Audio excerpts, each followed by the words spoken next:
Hey my watchers, welcome. Today we are gonna see, what if Harry Potter was Invincible Black Knight? Join Patreon for early access exclusive content of Super Op stories, also contents that's too far for YouTube. You will get 400 content there, please do check that too. Please subscribe this channel, because definitely I will try my best to provide a valuable content for you all. Also check the description to support the original author for this beautiful creation. Harry Potter woke once again from the recurring nightmare of Cedric Diggory's ghost. His chest rose and fell as he tried to steady his heart. He was sorry Cedric had died. He was a friend. Harry sat up in bed and swung his legs out, studying his hands covered in invisible blood. He needed to wash his hands again. Harry was ashamed that he hadn't noticed how easy the tournament was. Only a sphinx with a rudimentary riddle, an acromantula, some weird gravity spell, and some hedges. It was Harry's sense of honor that had gotten Cedric killed. He needed to use his common sense, his intuition, instead of charging in like a Gryffindor. Malfoy would be taking the piss come the new school term, and he needed to stay cool, otherwise he'd end up on the wrong side of Snape. Again. Harry sighed. It's gonna be a long year. Later, Harry was staring out of his window, overlooking the over-ordinary Privet Drive. He was thinking of the future and what it held for him. He knew that Lord Voldemort would be searching for him. He also knew that he wasn't strong enough to fight the Dark Lord newly resurrected, and Harry still had trouble in the Priori Incantatem Battle of Wills. Harry needed to become stronger, and would therefore require training in the magical arts. Dumbledore would make a fantastic tutor. The man knew so much about magic that others just didn't have the capacity to comprehend. The green-eyed boy stood, thinking about how pure-blood wizards could be defeated. Though the use of Muggle technology was frowned upon, Harry was sure that they could find a way to stop electronics from shorting out in contact with magic. Muggles could blow up an entire city for Christ's sakes. Harry's thoughts wandered down a fanciful path, of him bringing the magical world into that of the Muggle integrating. He glanced at his watch, seeing the seconds tick by until midnight struck. I'm 15. I wonder what the Dursleys got me this year, Harry wondered. His ruminations, however, were cut short as a bright flash lit up the night. A small spot of light remained high in the sky, slowly growing brighter and closer. A shooting star. I have to make a wish. I wish that for once in my life, I will have the strength to help others, instead of them helping me. I wish for the strength to combat Voldemort and the dark. I want to be powerful enough to make the dark think twice about messing with me again. I wish that I can help people and bring our worlds together, end evil and maybe experience love. Harry's magic powerful enough to rival Albus Dumbledore's even at this early stage swelled in answer. The spot of light pulsed. Harry's wish was, in a way, akin to a magical oath. Little did Harry know, however, his magic, the magic he used all the time, to survive and play, was the little tiny teensy-weeny piece not locked into his soul. The lock started to crack as his magic tried furiously to fulfill his wish. Locked as it was, it couldn't be erased in rebuttal of the wish, and so struggled to change reality and the future. The small ball of light rushed closer, almost aimed directly at Harry. Pulsed again. Harry's locks again cracked slightly. Suddenly the sphere of light came surging through the closed window of his room, and stopped in midair. It smoldered, and burned and coalesced into a small charcoal-like lump. This lump rippled and bubbled, until the surface was reflective and shiny. Harry reached out as if in the knowledge that this was the manifestation of his wishes. His hand skimmed the surface of the crystal.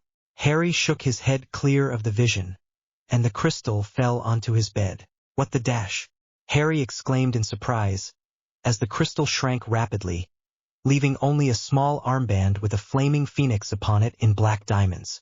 Harry reached for it, completely ignoring his survival instinct, and slipped the armband onto his right arm. Immediately, Harry experienced excruciating pain as the metal sunk into his skin, pushing its way through his muscle, skin and sinew until it reached his bones. Once there, the metal of the armband heated up, until Harry blacked out from the pain of the metal seemingly spreading from his upper arm towards the rest of his body. Harry awoke, his head feeling numb and heavy. There was a light surrounding him, cherry red in color, which gradually faded away through orange and yellow. The teen rolled over and recovered his glasses from where they'd fallen, groaning as he did so. The ground where he had been laying was blackened and charred. His splayed limbs burned into the floorboards. The heat had obviously been so intense. No flames had arisen from his room. Harry groaned in pain again as he suddenly felt immensely cold. He ran to the shower and turned the heating knob to full and clambered into the shower. He stood under the boiling hot water until the hot water ran out. Still he felt cold. Harry wondered what was happening to him. His mind suddenly connected the body-shaped burn and his pain, plus his current predicament. The pain as if I was burning. Did I really burn?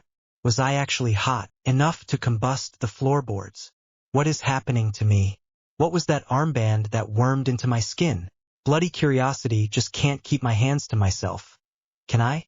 Harry looked at where he had slipped on the armband, and, to his horror, there was a palm-sized ink-black tattoo of a burning phoenix, with red eyes. Underneath, there were the words he could somehow read, despite them being mere squiggly lines. Honor until death. It faded away, just as soon as it appeared, leaving unblemished skin behind. What the heck? First some random crystal trippy thing, and then some screwed-up goth armband, and now an invisible tattoo? What next?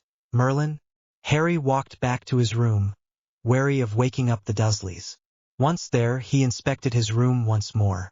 On his desk, which was weirdly free of clutter, lay a large, octagonal box inlaid with black diamond crescents and flame ruby stars. The box itself was beautiful, although Harry appeared to have learned his lesson. He picked up his wand from the table and poked the box. No response. Okay. Then, you aren't here to crawl around my skin, so what is it? Who sent the thing, and how did it get here if Hedwig is still with Dumbledore? Harry wondered. There's only one way to find out, he supposed. Grasping the lip of the lid by opposite sides, he lifted the covering to reveal a mask similar in coloring to the metal armband. This mask was stranger, if possible. The eye slits showed nothing through them, as if covered in some half-reflective material, and the area of the mask that covered the temples on the head extended, who shimmered greatly, as if seen through water. There's an invisible woman in my front garden. I thought Dumbledore said I was safe here. Harry sighed. Never mind. They've probably been there a while, and they haven't done anything, so they probably won't do anything now.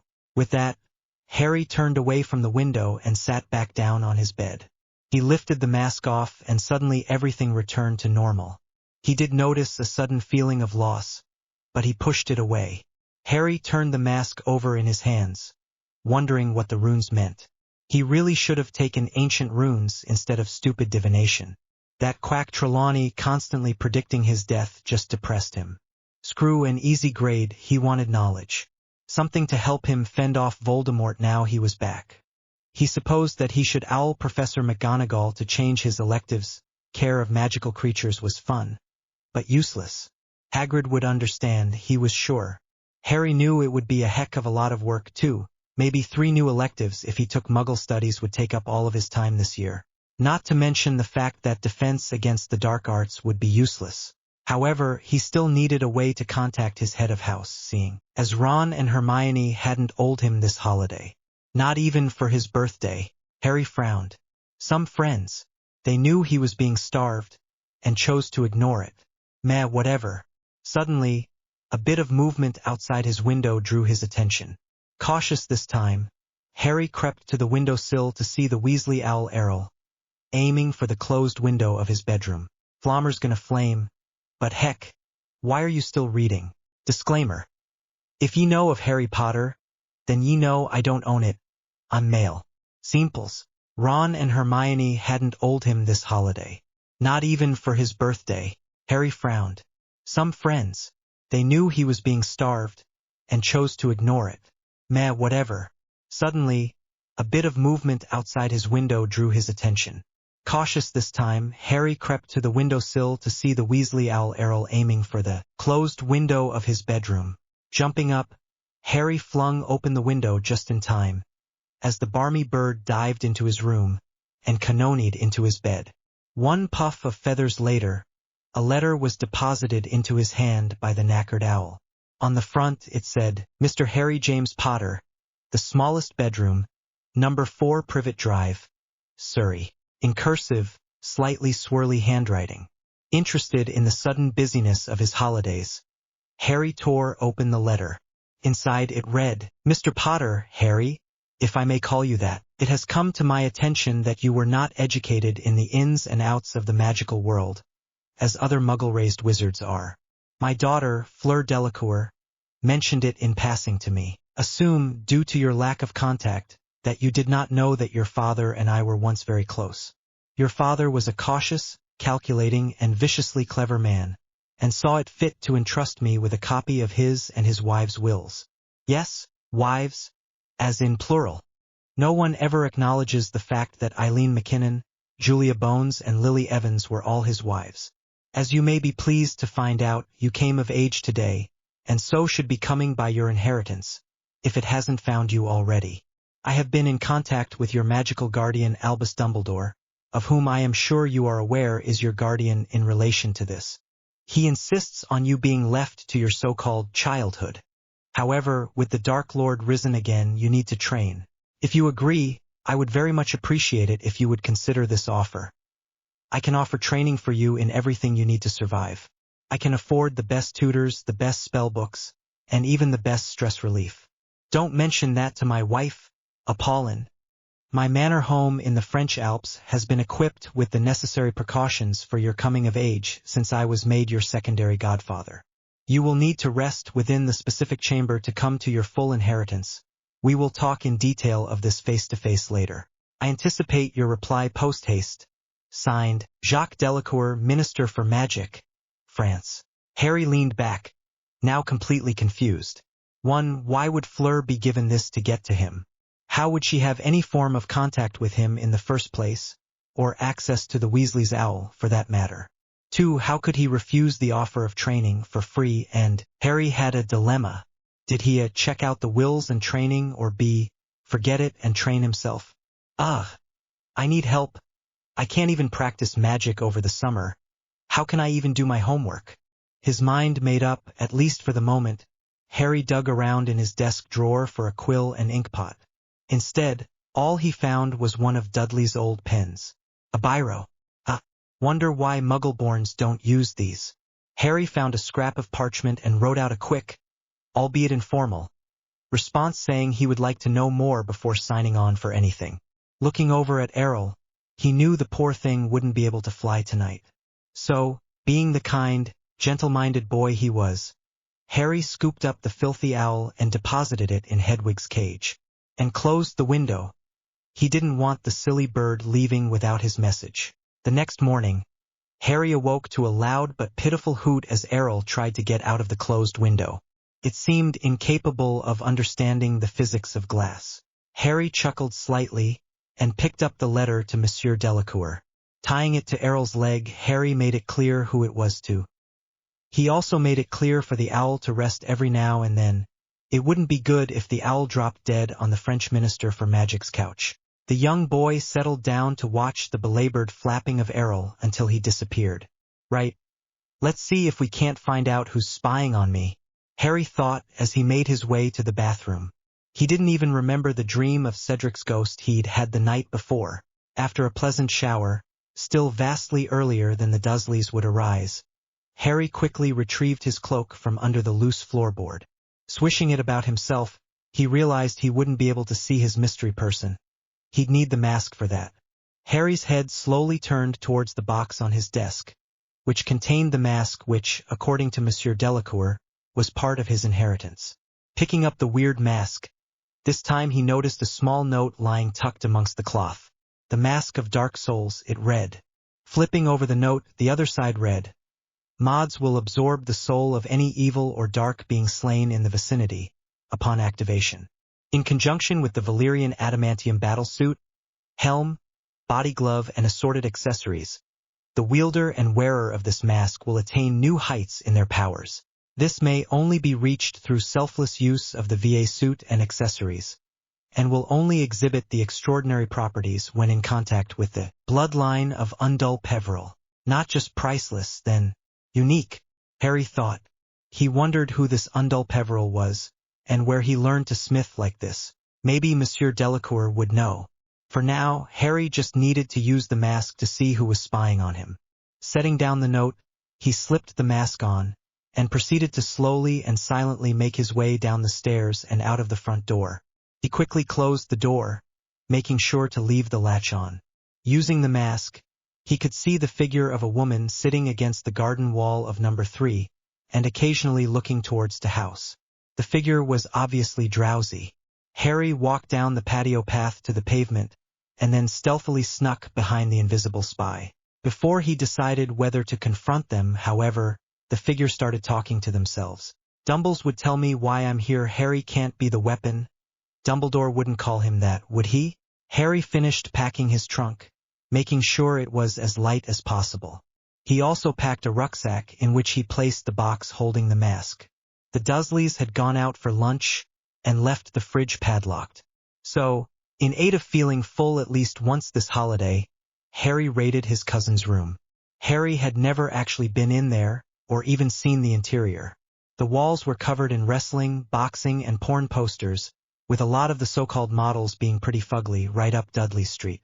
The floor was covered in sedimentary layers of food wrappers, used tissues, which Harry avoided at all costs, and dirty plates. Harry quickly found the bedside table and rooted through the top drawer looking for anything edible. His cousin was clinically obese. Surely there was food somewhere? Aha! Gotcha! Harry yelled, as his fingers came into contact with a box of biscuits. Ripping off the lid, Harry was immediately dismayed. The only thing in the box was a pile of see-through baggies holding white powder, pills, and green herbs. Weird, wonder what this is for? Oh crud. Dudley's doing drugs. Or is he dealing? The jerk, Harry thought. Although, what if I slipped some weed into Dumbledore's office? Maybe into Fawkes' ashtray? That'd make him truly high. Or maybe sprinkle some cocaine over the sherbet lemons, or transfigure the ecstasy into the lemons. Oh, this is too good. Harry scooped the entire collection of baggies into his left front pocket. The trousers were big enough to hide the bulge. He hoped. Harry continued in his quest for food through the pigsty. It was 10:55 p.m. Harry had stashed the massive piles of food in his trunk, and then cached the trunk itself in Magnolia Park under a bush. It was time to leave. Harry made his way downstairs, and was about to leave when he heard a familiar voice. What's Dumbledore doing here? Harry thought, as he sidled up to the half-open living room door. Petunia, my dear, it's been too long. That was definitely Dumbledore, Professor Dumbledore.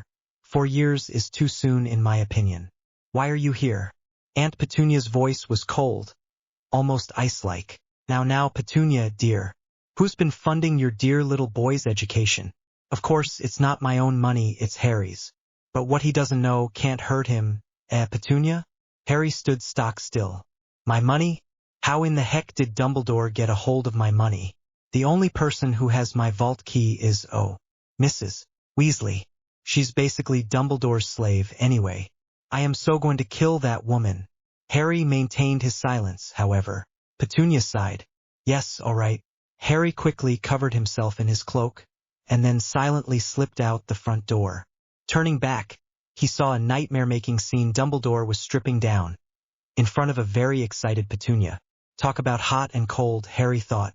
He shivered, and then starting sprinting towards the park, his rucksack in hand. Any romance is not likely to be one-on-one. I like more than one personality. SciHFF signing off. Hakuna Matata peeps. Winky face. Disclaimer. If ye know of Harry Potter, then ye know I don't own it. I'm male. Simples. Dumbledore was stripping down, in front of a very excited Petunia. Talk about hot and cold, Harry thought. He shivered, and then starting sprinting towards the park, his rucksack in hand. At exactly 11 p.m., a figure swathed in black robes reminiscent of those worn by Death Eaters appeared in a swirl of gray smoke. The figure, although somewhat short, was broad in the shoulder. The dark silhouette turned its head left, then right. Suddenly, Harry leapt out of the shadows of a bush and held one of his Aunt Petunia's kitchen knives to the robed figure's neck. What's the password? He hissed. I was not aware that Mr. Potter wished to have a password. The slight French lilt to the speaker's tone was all Harry needed to know who this was. I'm sorry, sir, but I can't be too careful. Plus, wizards never expect to be physically attacked, anyway. Harry had realized this earlier. If he could learn how to fight even without his wand, he'd be set for life. A sound strategy, Mr. Potter. I myself employ the use of several weapons. In my position, there are many who would stoop too low, one would say. Definitely not a native Englishman, far too archaic in his lingo. Harry stepped back from the man, allowing him to maneuver away slightly. This is an enchanting chat, Mr. Potter, but may we move somewhere else? This is too open to sudden attack. Oh yes, of course. Just let me get my trunk, sir. Harry hurried back to the bush he'd sprung out of, and uncovered the trunk from the cloak. Hefting it onto his shoulder, Harry quickly walked over to the waiting Frenchman. Boom! Away we go. The man grabbed Harry's arm, and then the two swirled away in gray smoke and light. He landed on the ground in a very well-to-do garden, and promptly fought to control his stomach. Once satisfied that any immediate motion would not expel his recently filled, for the first time in a month, stomach, Harry straightened, and took in the area around him. A rose garden was laid out in front of a large manor house, which looked to have been built in the mid-18th century, or something. The house was mostly in darkness, apart from one light still on, in what Harry assumed to be a bedroom. I told her not to stay up for us, but there she is. My eldest, Fleur, is eager to meet you properly. You must understand, Madame Maxime, the battle-axe leans on her to act a certain way, so do not be surprised if she is different at home. Harry was a bit up in the air about not being at the Dursleys for the rest of the summer. He'd actually forgotten that Fleur was this man's daughter. This would be awkward. How many times last year had he had a spankin' good dream about that very girl? Oh sure, she was 17, now 18, but heck, she was a goddess, even without the allure she sometimes used. Mr. Potter, I must make this clear to you. My daughter is going through her Vila maturity at this period in time, and so she will be emotional. One minute she may be crying about nothing, and the next, throwing fireballs in anger at some perceived slight. All I can ask is that you do not bed her. Avila's oneness, or virginity as we humans call it, is integral to their magic. They fall in love with the man to make them whole. A boy such as yourself must know of what I speak. The girls at Hogwarts must be throwing themselves at you, Mr. Potter. Mr. Delacour, I've never even had a girlfriend, sir. I wouldn't even know what to do. I know what you mean. We were told of the whole how babies are made thing in primary school. It was stressed that it before marriage was wrong. Wait, did you say fireballs? Mr. Delacour's eyebrows rose at that. The boy wasn't taught about Vila? What on earth? Harry, I think that, before we start on your inheritance training, we need to run over the basics. Were you ever introduced to the magical world before your first year at Hogwarts? No, sir. Okay, were you told about your family's lineage? No, I was told that, paternally at least, they were purebloods. Jacques Brau-Furaude. He knew that Harry's mother, Lily Evans, was of completely pureblood squib descent. Were you ever given any training once it was clear that the Dark Lord was rising once more? This threw Harry. He hadn't really thought about it. As the pair began to walk up towards the house, Harry answered, No, sir, I wasn't. Even when Voldemort was resurrected, Dumbledore threw me back to my relatives. Oh, and it turns out that Dudley, my cousin, is actually Dumbledore's son who's had his magic bound or something. And my aunt is funding his education at Smeltings with my money, that I suspect Mrs. Weasley has been smuggling Dumbledore. Plus, Dumbles was planning on having Dudley beat the living crud out of me. Any help? I could do with some, I think. Oh, and my magic was bound too. Jacques continued his questions until the pair reached the front door. By that time Jacques was livid, having been given an abbreviated version of Harry's childhood, or lack thereof. The front doors swung open to reveal a large open entrance hall with Greek-style pillars running the length of it.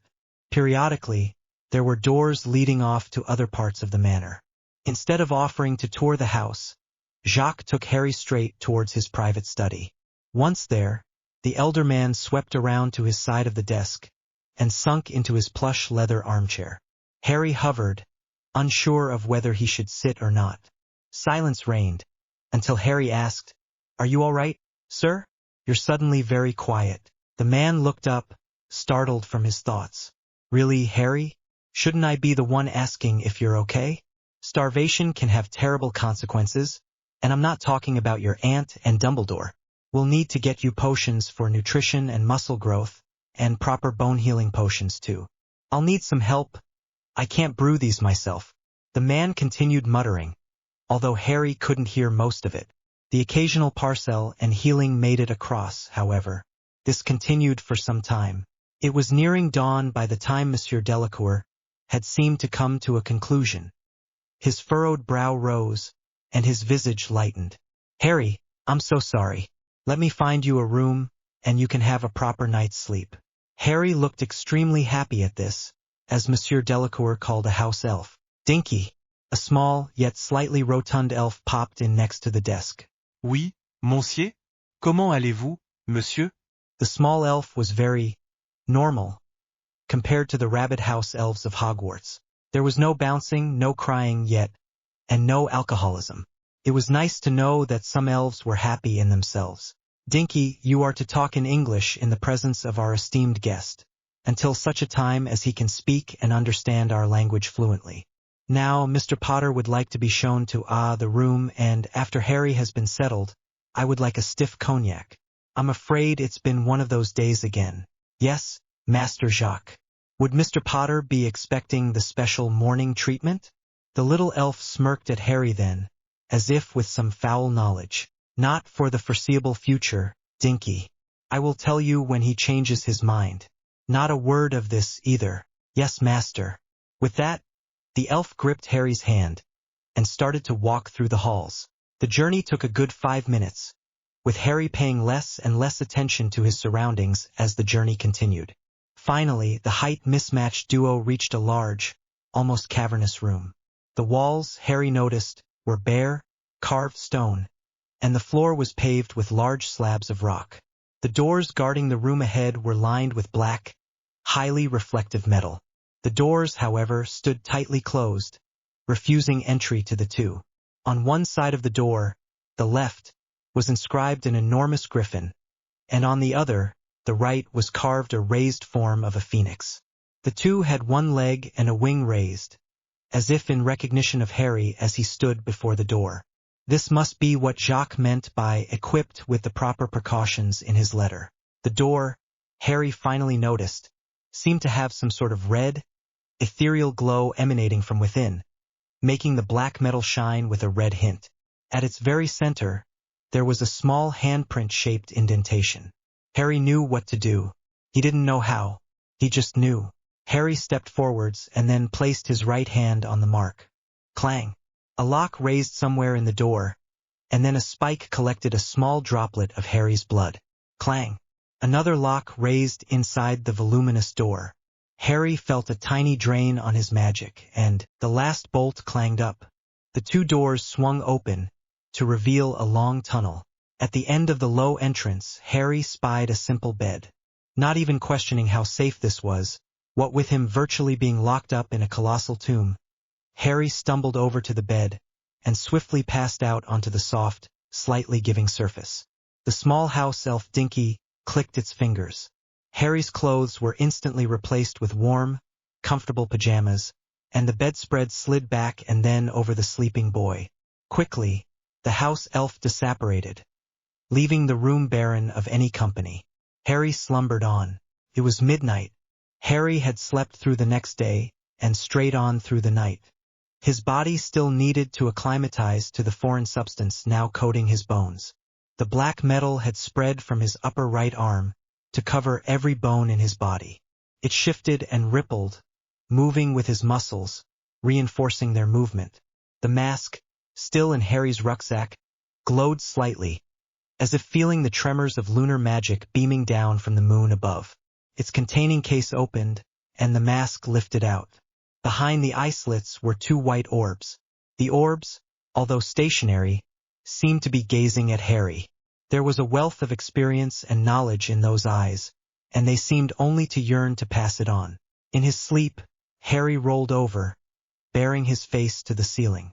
Seizing this chance, the mask floated over and slowly settled over Harry's face. You could possibly describe this chapter as a filler, but it is essential to the continuation of this fic. Laughing face. Inspirational music for the week. Gone Sovereign by Stone Sour. Film of the week. Dragonheart, 1996. Sean Connery, David Thewlis, Lupin's actor. Book of the week. Airborne by Kenneth Oppel. Ciao. Disclaimer. If ye know of Harry Potter, then ye know I don't own it. I'm male. Simples. And extase. Thanks for the review. Your PM is blocked, so I'm replying here. I admit, things are slightly sketchy, and probably will remain so, sad face. It's a point for me to improve upon, so thanks a lot. Warning. The below chapter contains M-rated material. If you are classified as underage in your country of residence, don't be a retard, skip down to below the italic. You'll miss a nice image, though. Émoticône, riant de toutes ses dents. The mask, still in Harry's rucksack, glowed slightly, as if feeling the tremors of lunar magic beaming down from the moon above. Its containing case opened, and the mask lifted out. Behind the eye slits were two white orbs. The orbs, although stationary, seemed to be gazing at Harry. There was a wealth of experience and knowledge in those eyes, and they seemed only to yearn to pass it on. In his sleep, Harry rolled over, baring his face to the ceiling. Seizing this chance, the mask floated over and slowly settled over Harry's face. Reacting to Harry's observations, her cheeks flushed. The girl started to crawl onto Harry's bed, until she was holding herself over his prone form. Just as the goddess-like woman was about to press her sweet lips to Harry's, he felt a pressure on his mind. He could describe it no other way, just pressure. It increased, stealing his attentions from the vision before him. Darn. But Harry was cut off mid-thought as the dream expanse faded from view. Replacing it was a simple, still image of a rundown shack, with the skeleton of a small grass snake nailed to the remains of the front door. What could these horcruxes be for? Souls? Some kind of container? An anchor? If they are, then I doubt anyone will answer my questions. Hermione may even get the wrong idea and tell dear old Dumbles. The stain in the floor started to seep towards Harry. He tried to move, but he couldn't feel his muscles. It was as if the mask was controlling him. The black stain reached for him, rose apart from the rotted floorboards, and turned into a small face. It looked remarkably like the Tom Riddle Jr. from Harry's second year, and the Chamber of Secrets, yet smokier. Harry was shocked, whether from learning the powers of the ring, or from learning that Riddle regretted tearing his soul asunder. A man that could willingly cage his soul in an object, so far from the beating of a heart, and the thrum of emotions, and still feel regret meant one thing: Voldemort was redeemable. And if he was redeemable, then Dumbledore would seek to capture him alive. If the old goat did that, people would die in the process, maybe even Harry himself. That's not gonna happen, mate, thought Harry, as the mask sent him yet another small piece of wisdom. Horcruxes were encoded with a password, one that unbound the soul from the object without damaging it. According to the mask, this ring was not just a magical artifact. It was part of something greater, something else. He held his wand to the post-coital Petunia Dursley, and incanted, as he had many times before, Memoria Subsintus. What he didn't notice was that although the wand performed the magic, it did not appreciate being used by anyone but its master. So it revolted. The Wand of Destiny left no permanence to the charm, which would later cause Petunia Dursley much grief. Her beloved sister's son, who had so reminded the distraught woman of her, had been starved by that man's orders. She had carried 100-and-something old pedophile's child, and had coveted it like it was the last child on earth. She had neglected her beloved sister's boy. Oh, what have I done?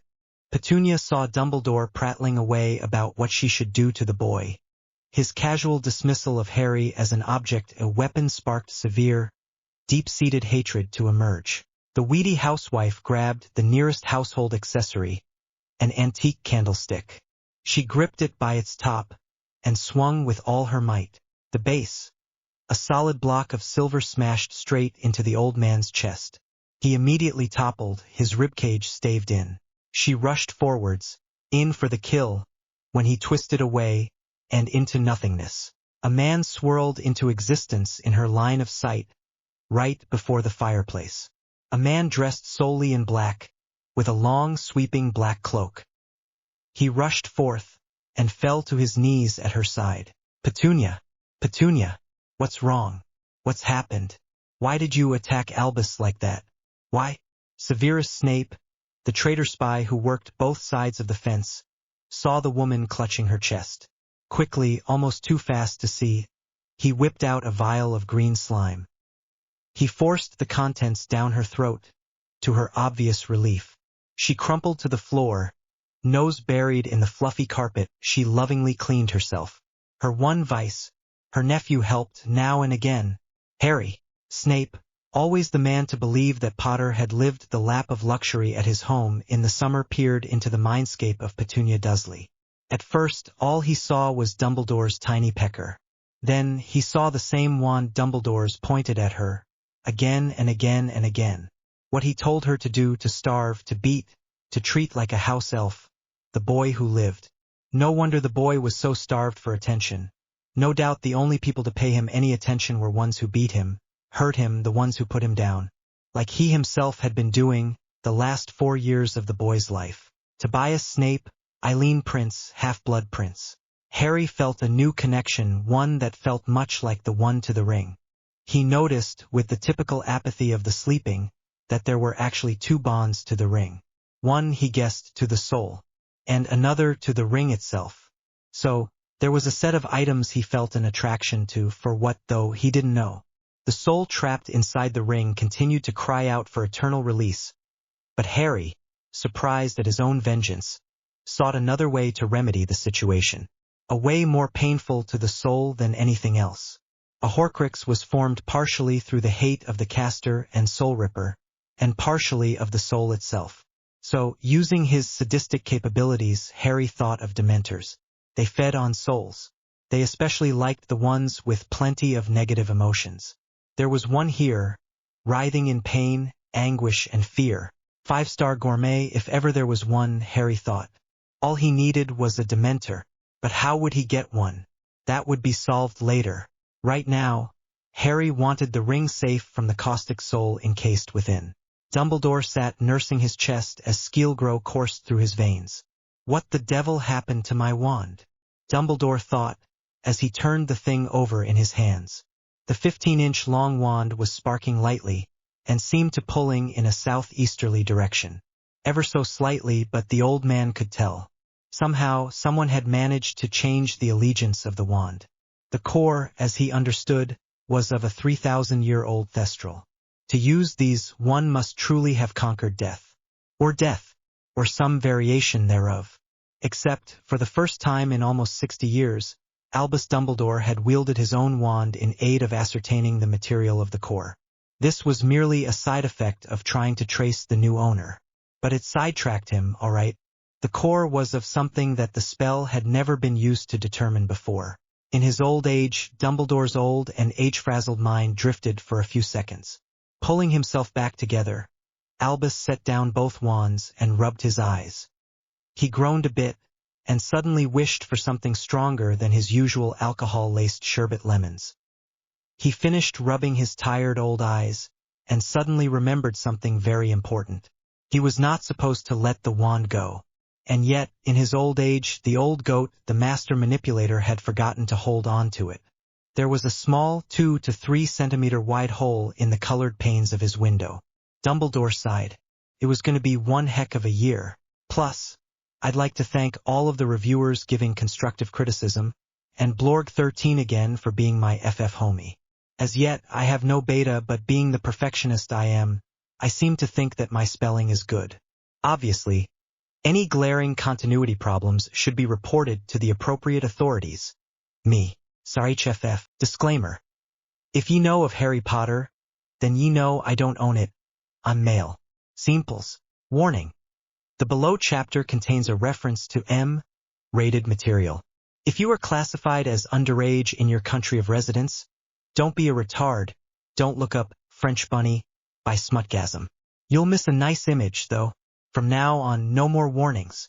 Émoticône, riant de toutes ses dents. In his old age, Dumbledore's old and age-frazzled mind drifted for a few seconds. Pulling himself back together, Albus set down both wands and rubbed his eyes.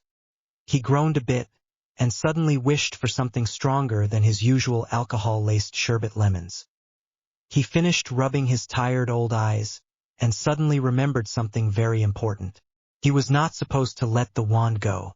And yet, in his old age, the old goat, the master manipulator, had forgotten to hold on to it.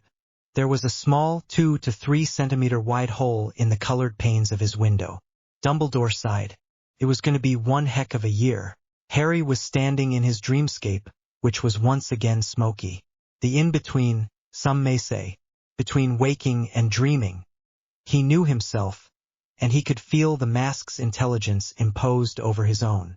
No, not imposed, more working in conjunction with his own mind. Harry could feel himself traveling, as it were, northwards and somehow to Scotland.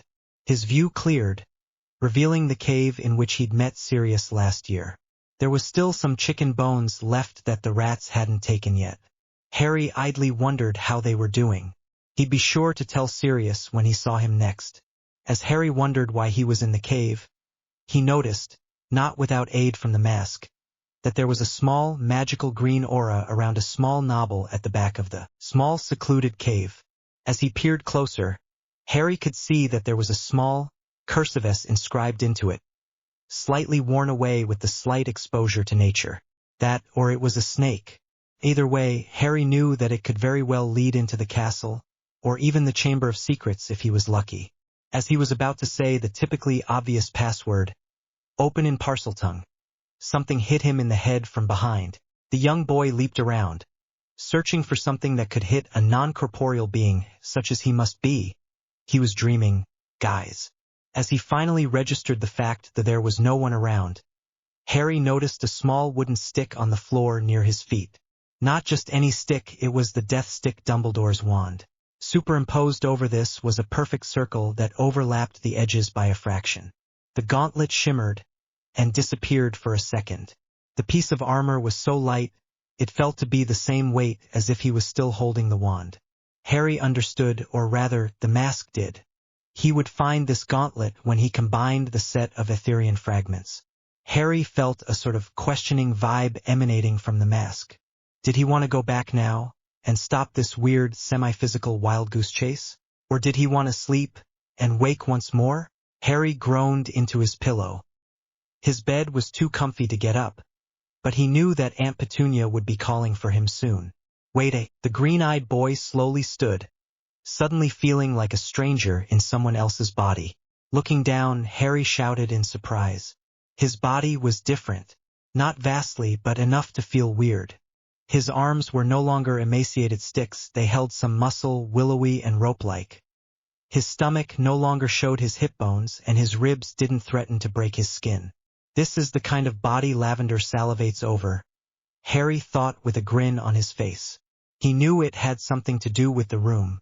Jacques said it was prepared for his inheritance. Therefore, this change must be part of it. The changes came with a price, however, Harry now truly understood what it felt like to be hungry. Harry, while you are proceeding through your Magia Mutatio, you need to exercise a lot. This room was created to warp time around its inhabitant. You will experience vivid visions depicting your future, possibly many per night. The room will offer more training options when you can physically take it. For instance, right now, not even your friend Dobby would trust you with a sword. The Potters were once the epitome of the warrior mage caste, and now you will be too. The magic bindings laid upon you by Dumbledore will degenerate once your body can cope with the fantastic excess of magic that will be running through your veins. So the more you exercise you do increasing your fitness, the more magic you will be able to use. The library provided is to help along your stunted education. There are books on Vila that I assure you would be a good idea to read if you are to survive my daughter. The core subjects are covered in detail, but I would advise against anything divination. It's useless if you're not a seer. I will see you tomorrow in my time. No idea how long it will take for you to be released. Please, Harry, this is not a prison sentence. If you didn't stay in that room, your magic would destroy more than the Hiroshima bomb. Oh, and there are Muggle books too, should you feel the need to increase your worldly knowledge. Jacques de la Cour. It was the 33rd day of his Magia Mutatio. Harry had been exercising every morning, afternoon and night, often whilst reading one of the supplied books. It turned out that the bookshelf was a sort of access point to a vast library with hundreds of thousands of books. Muggle books on the sciences which he hadn't studied in 4 years, mathematics which he found extraordinarily useful in conjunction with arithmancy, history, both the Muggle and the Wizarding versions, geography, again both Muggle and Wizard varieties, and a whole host of obscure magical spellbooks that Harry doubted could be found anywhere else. He'd been steadily working his way through the potions regimen that Jacques had laid out for him to follow, the green to ensure his malnutrition was corrected properly, and the yellow to correct his bone structure, although, according to his own studies amongst healing spells, including diagnostic spells, his bones were super dense and covered in metal.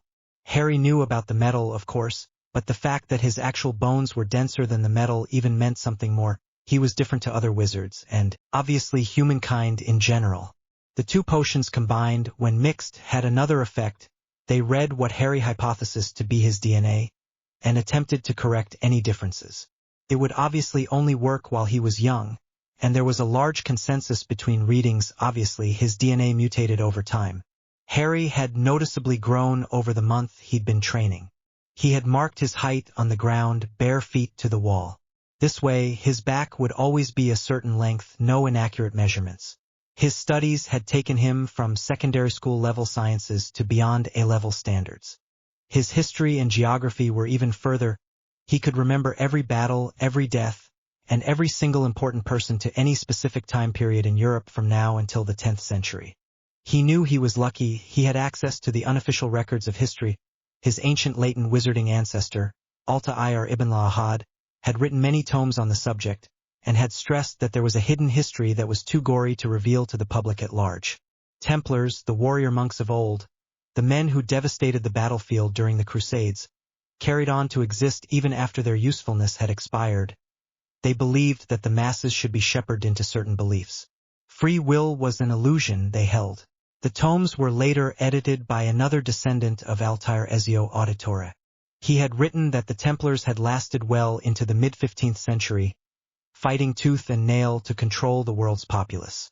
Ezio had found out later in his life that he and Altair were descended from the ones who came before, the precursors. Every so often in their lineage, the precursors had attracted someone of their line and given them a child. The latent magical blood was strong in their veins. They were the gods of old who were slowly dying. They had an agenda, however. Ezio also wrote of his struggle against the Templar order, led as it was by Rodrigo Borgia, and then his son Cesar Borgia. Ezio killed them both among many hundreds of lesser Templar men. There was much more recent entry to the ancestral diary, however, a certain Desmond Miles had saved the entire world from certain destruction. The latent magical powers of the assassins had led to certain obscure abilities, being able to hear a conversation from a good 15 meters away, having stronger muscles and grip, far better eyesight, far better hand-eye coordination, mild metamorphomagus abilities, even being faster and stronger than the average human. Some assassins had even shown higher brain functions, such as a natural understanding of certain processes, and having an improved immune system. Harry found the Assassin Templar histories vitally interesting. His ancestors had eventually married into a magical family, the Peverills, but had had many squib children who then grew up as assassins. Desmond Miles was one, and so was Ezio. Harry realized that he would be able to train himself to attain these abilities sometime in the future. His physical training was kicked up a notch to try to attain these abilities. He didn't leave his magical and muggle studies behind. Oh no! Harry was coping with less sleep now, reading as much as he could while running at full sprint, while rowing, while bench pressing, even while doing squats. He absorbed muggle science, books on weapons training and martial arts. Harry practiced these two together and separately, often using advanced conjuration to make a semi-sentient dummy, and then proceeding to shoot the thing so full of lead I flopped to the floor. Once there, Harry could manipulate any pressure point he wanted, just as the Dim Mak and Muay Thai videos and books showed. His progress was growing exponentially. The room was all Harry knew. He didn't think about him aging. and time not passing outside knowledge was all he had. Knowledge, magic, and the arts of death. Harry was gradually allowed more facilities to train himself, a potions lab, with gradually more complex ingredients, a rune carving set and blocks of various woods and metals, even a TV set with a couple of different games consoles and a DVD player. Harry was loving the Muggle tech in this room, where his magic was absorbed before it interacted with something. He could carve various runes onto the tech, therefore giving them certain abilities. One rune set Harry had devised allowed the tech to function without any electricity. His hypothesis that magic was actually a physical force of nature like gravity was looking more likely by the day. This also meant that Muggles would discover it within a matter of centuries. No more statute of secrecy. No more separate worlds. Harry knew that Muggledom was concerned with the lack of renewable energy, so he began to mess around with a dynamo and a small piece of repelling magic with an unbreakable rune, and heat, sound, and light absorption. The dynamo made enough electricity to power London on a daily basis. It didn't even take that long to make. Harry, for the first time in a year, had thought about the outside world. He knew that he needed to get back. If he was too old, his friends wouldn't believe it was him in this body. And what a body it was! Harry was pleased with his progress. Due to the high-protein, high-carbohydrate foods and the nutrient potions, his physique had dramatically changed. He had a well-formed chest and abdomen, not muscle-bound, but he knew it hid his strength. Harry's precursor ancestors had a key part in that. His legs were no longer rake-thin, they held a vast amount of power. He could run for hours and only be slightly tired, shaky, and out of breath. He knew that if he came back from the summer holidays completely ripped, someone would question it. The problem was, Harry could still feel a lot of his magic still bound to his soul. He suddenly thought, what if it was not the physical training that mattered, but the magical? Harry had neglected the magical side slightly, due to seeing himself as physically weak. There were more spellbooks than any other genre in the library, and Harry had barely scratched the surface. He resolved to put his all into just maintaining his fitness and immersing himself in magic. To those leaving the massive, one-shot length reviews, I love you, and am heartily taking your opinions into account. Those who don't allow PM, well, I won't answer you back. So there. Sorry HFF. Disclaimer. If ye know of Harry Potter, then ye know I don't own it. I'm male. Simples. The bloke. I will endeavor to finish this and the sequel before I die a young and fulfilled death, in which I go out strangling Thor with Dobby's socks. Sirius 009. You're right. That was an amateur transition, if not retarded. Edits will be made later, after completion, unless they're completely horrific. And this is definitely heading down the Gary Stu corridor, but in the interest of having a badass HP, what can I say? I understand that some readers are concerned with the planned Game of Thrones sequel. To be honest, you'd have to tie me up and set me to work in a sweatshop before I stop this FIC. I have 18 chapters written at this point in time, including published ones. And as the summer holidays approach, I find myself with feck tons of time. Ergo, more FIC. There were more spellbooks than any other genre in the library, and Harry had barely scratched the surface. He resolved to put his all into just maintaining his fitness and immersing himself in magic. Harry was tearing through spellbooks by the dozens each day, researching new rune sets, how to improve his casting, his accuracy, and the force he put into each spell. He spent a considerable time developing spell chains, a series of curses, charms, spells, and even certain long-range martial art moves. These he memorized and dedicated to certain situations, building a repertoire of situational strategies. Harry devised ways of getting rune magic to work with. The library index, the tome that recorded which books had been learned from, with suggestions, useful areas, areas to avoid for now, locked areas of genres that were too advanced, had begun to suggest the rarer books for Harry to read, dark grimoires written by long-dead dark lords and ladies with curses, jinxes and hexes that not even the Weasley twins would know. Light tomes that had healing magic that had gone unused in centuries, nearly millennia. Harry was barely sleeping once in a week now, and he barely noticed. The weeks were flying by, and Harry was given new things by the room. A small computer desktop that somehow connected to the internet. There was so much there that wasn't written in books, it was insane. He had to be careful, though. Some things were jokes posed as knowledge, like blue waffle. Harry was disgusted when he found out it was an infected, bruised woman's privates. He was looking forward to blueberry waffles. But no, mind arts and their application. The second seemed to be the opposite, occlumency defensive mind arts and their application. Harry was interested. His dreams were sometimes infested with weird visions of a black-tiled corridor, with one door at the end. He could tell that the dream was not his. He'd never had recurring dreams about doors, mainly girls. The books would help him to defend his mind, and he may even need the offense later. By Harry's calculations, he had spent nearly 2 years in the room. 2 years of intensive study, information absorption, invention, and physical training. He knew the highest levels of offensive physical combat known to mankind. He could run miles without breaking a sweat at a full-out sprint. He could jump higher, move faster, lift more, see better, and cast magic for longer than any other wizard alive. His magic was under his full control, but he still didn't have access to all of it. The occlumency meditation had led him to his core, where he had shored up the cracks until he could break them himself. His mindscape was admittedly terrifying. A large white plain with a black sky. No sun, no stars, no wind, no nothing. He had fixed that, of course. It now resembled the rolling hills of the countryside around Hogwarts, with trees, long waving grass bending in the wind. A cool breeze stirred wispy clouds now and again. Every blade of grass was something locked away.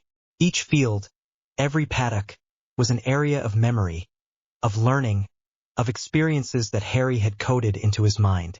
From what he knew of Desmond Miles' writings, his memories were somehow coded into his DNA. If he locked his knowledge into it, his descendants were capable of accessing it when they came of age. Anyone who didn't have a password would be destroyed. All of the landscapes Harry had built would recede into the quarantine, and a firestorm so fierce it melted rock and metal with ease would sweep through. Every little hole a shoot of grass had crept from would eject poisonous gases. Every air molecule would be warded away from them. A glacial ice freeze would ensue, freezing all left behind. Earthquakes, hurricanes, eruptions, you name it, the trespassers probe, or, if they were stupid enough, their actual consciousness would be eviscerated. This was all secondary, however.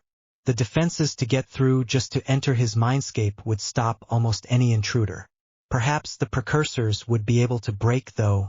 Eventually, his walls were not vertical, nor had he buried his mind in a hole. A dome so huge it defied language's attempts of description. All made of the same metal that soaked up his magic, and provided an unbreakable wall even against the very best Harry could offer. Harry knew that, with the coming year, Malfoy would be unendingly arrogant. So, he thought to implement something of a vice of his music. He listened to it, if it was in games, films, on the computer, CDs, anything, he loved it. It didn't even matter what kind, really. But to calm him down, Harry thought of one track he'd heard somewhere. Just a piano playing a slow, mournful tune. A couple of chords, 2 bars. A tinkle of a higher note. A klaxon from a keyboard. Drums. It jerked him out of any funk he worked his way into, and calmed him when he was angry. The problem was, he needed someone to test his defenses against, so he had to leave the safety of the room. Soon, Harry thought, soon I'll leave and be ready for what Voldemort will throw at me.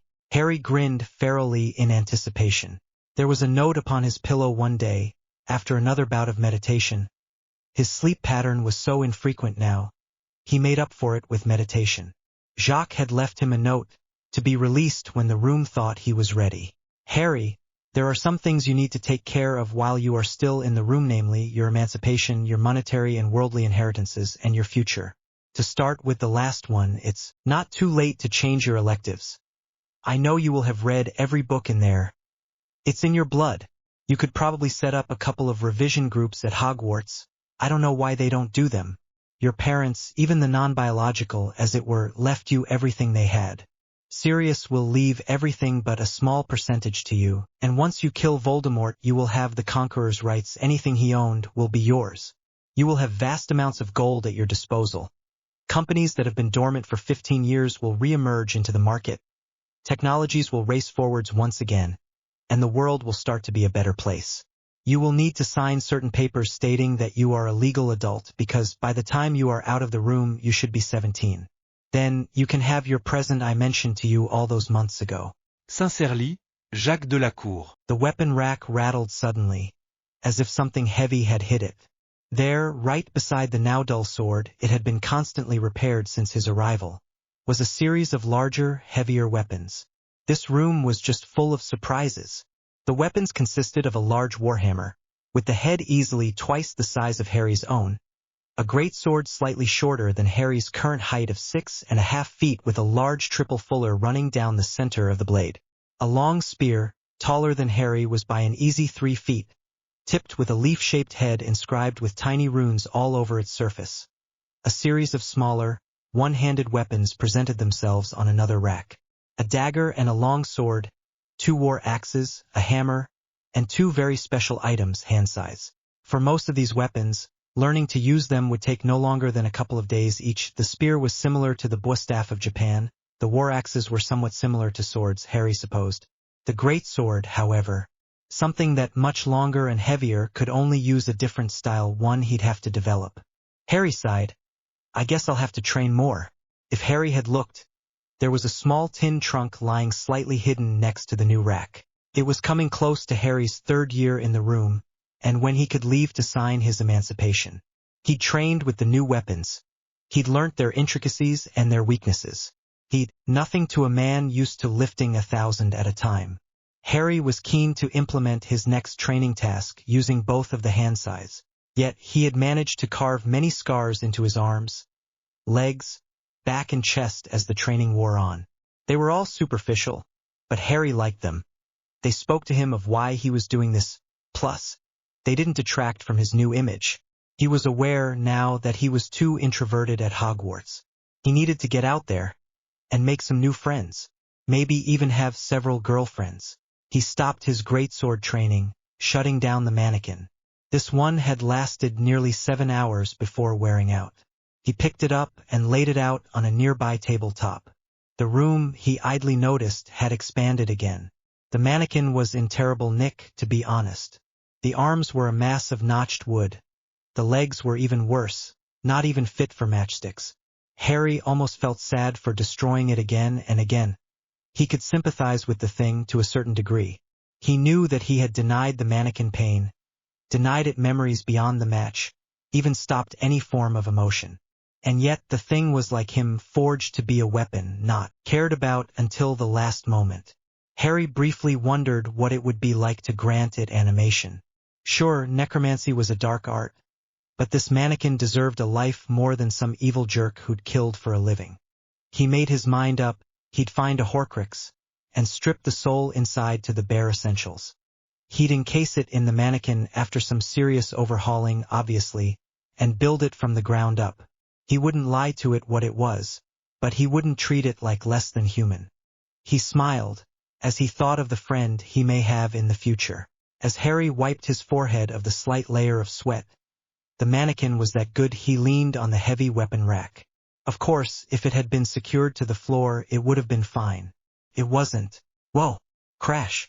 Harry slipped straight past the rack and into a tin trunk, much like they used in the army to store their weapons. Interesting, thought Harry, as he lay with his nose not 2 feet away from it. It's a weapons locker. Why did I not see this before? He was confused. His eyes slipped off of the trunk, and he promptly started to forget the box.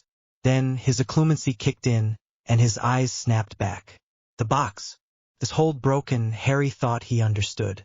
If his mind wasn't strong enough to cope with occlumency, then maybe what was in this box was too dangerous for someone without it. Harry leant over slightly, eager to see what was inside. And, Leaving Earth Mass Effect 3 OST. Disclaimer. If ye know of Harry Potter, then ye know I don't own it. I'm male. Simples. I'd like to thank Emissary of Shadow for the glowing review. Let me go and write some more. Then start the Joypuke parade, winking and laughing. Professor I.P. Freely. You, my good friend, bolster the ego, laughing face. The bloke, your point is, of course, well made and succinct. Plus, I've had the same experience. But with no beta, I'd like to think I'm doing quite well. If his mind hadn't been strong enough to cope with occlumency, then maybe what was in this box was too dangerous for someone without it. Harry leant over slightly, eager to see what was inside. As it happened, there was another note in the box. This one was from someone else, however. To whomsoever shall receive this box, and have the superior skills to see it, I leave my only legacy, death. These items have been in my possession for far too many years. It is now your turn. Use them wisely, and with great respect. As someone long ago once said, with great power comes great responsibility. Charles Potter, Lord Potter, Duke of Gryffindor, Ravenclaw, Hufflepuff, Duke of Mercia, Azkaban, Hogwarts, farmer's son, and warrior of honor. Harry sat back on his heels and whistled. This man must have been related to him. Then, Harry set aside the note and picked up the large box. It was heavy even for Harry. He dumped the trunk on the table and set about rummaging through the thing. It was useless. There was too much stuff in the magically expanded space. He'd have to lay it all out. He set about taking things out one at a time and examining them. First out was a helmet, made of iron that had rusted through in places. On the side were the initials CWP. Next was a notebook. Harry flicked through and saw several maps of eastern France, what looked like lines of advancement, enemy and allied, and troop estimations. After the notebook was a heck of a lot of dirt. Sifting through the trunk, Harry thought of another way to do it. Accio soil. Suddenly, a lot of earth flew out of the trunk and whipped around Harry until the sods of grass and such had calmed down. A quick cleanliness charm and it was gone. Below all of that was a trunk rather like this one. Hoisting it out, Harry noticed it seemed to be the main part of the weight of the trunk. Setting it down next to the first trunk, Harry popped open the lock. Inside were row upon row of guns, the latest models having come out only 17 years ago when he was born. Ammunition, stands, there was nearly everything he needed now to be a perfect ranged fighter. Even most martial artists couldn't avoid a spray of bullets over a wide area. The bullets were too fast for a shield spell to be erected fast enough, and most wards couldn't take direct hits from high kinetic force, hence the use of bombs in World War II due to Grindelwald knowing that wizards were vulnerable to modern technologies. The ammunition canisters were protected from heat by rudimentary runes, but that was all. No customization at all. No scopes, no laser sights, no extended mags, no grenade launcher slung underneath the barrel, nothing. There were hundreds of types of revolvers, pistols, rifles, machine guns, and other weirder guns. Break your shoulder. The curvy one seemed to be a shotgun, one that actually had small runes written in out-of-the-way places. Harry knew he'd have fun making rune sets for these things. But, first things first, he needed to start firing and getting his hand in. 3 years to the day, Harry had stumbled into the room and passed out. He knew that it was time to leave. His bindings had worn down to nothing the night before, atomizing everything in the room that wasn't protected. Only the weapons, the books, and the potions had survived, besides the mannequin. Harry was glad that the permanent animation spell he'd used allowed the mannequin to absorb so much damage. He'd be going through them at vast speeds otherwise. He had to practice how to underpower his spells at school, or people, i.e. Dumbledore, would notice something wrong. Harry packed all of the kit he had acquired through the room into the tin trunk, and looked around. He then started to disassemble the room. The plates of black metal went into his trunk, shrunken. The flooring, which was made of the same stuff, went up after. There was no trace of the room left except a large natural cave and pool deep underground. Then, Harry lifted the trunk in one hand and proceeded back up the steps to the Delacour Manor. The long stone steps, ascending back into the world that was driven by time, were exactly as they had been 3 years ago because here no time had passed. At all. It took Harry no time to remember the way to Jacques' study, to which he then went. On the way there, Harry stopped in the entrance hall once more. This time he noticed the portraits hanging on the walls. To the left of the central staircase heading up to the first floor was a small but beautiful frame, with brown and green leaves decorating the outside. The portrait was one of 4 men. They seemed to be laughing away, completely carefree, sitting around a small picnic table in a park. The first was obviously Harry's dad, James Potter, with his wind-ruffled hair. The second could only have been Sirius Black, his godfather, with the runic tattoos standing out against his thin white sleeveless top. The approval in his father's eyes, as if he knew of Harry's fast learning. Harry smiled, and saluted the foursome, and continued up the stairs. Meanwhile, he updated his personal mindscape to include that painting, in the meadow amongst his happiest memories. Harry set a picnic table, and the four men. A never-empty bottle of fire whiskey should keep them happy, Harry thought. He stood in front of Jacques' door about to knock, when he heard a slight snore from inside. He smiled slightly. I'll leave him to his rest. I only just left him, anyways. Harry peeked around the jam, and spotted a table on the other side of the large room. At the table was a young, silver-blonde girl that was curled up in a soft leather armchair. Harry knew that it was Gabrielle. He had only seen her in real time 2, maybe 3 months ago, and yet she looked to have already grown.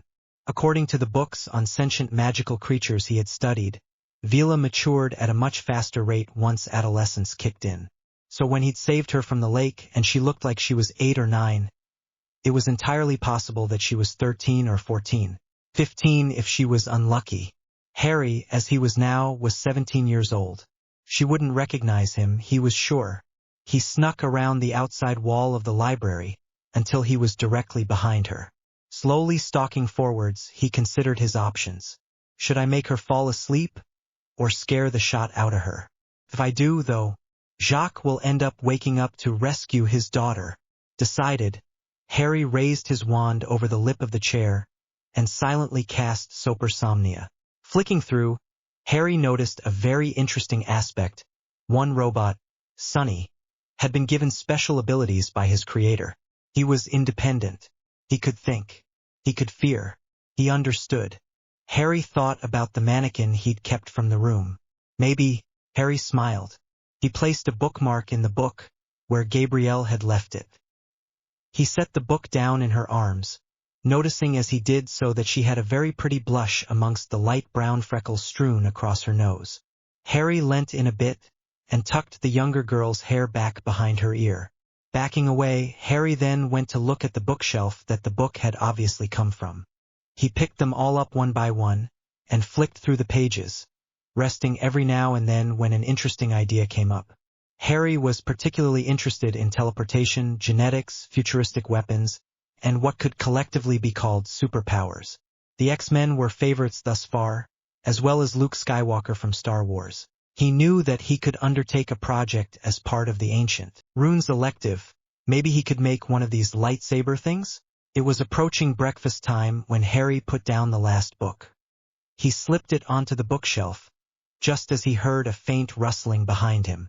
Whipping around, Harry saw Gabrielle sitting up, rubbing the sleep out of her eyes. As the girl lowered her hands, Harry dived behind a sofa that was standing between him and her. Gabrielle, not knowing Harry was in the room with her, started to speak to herself, as one does on occasion. Another dream about Harry.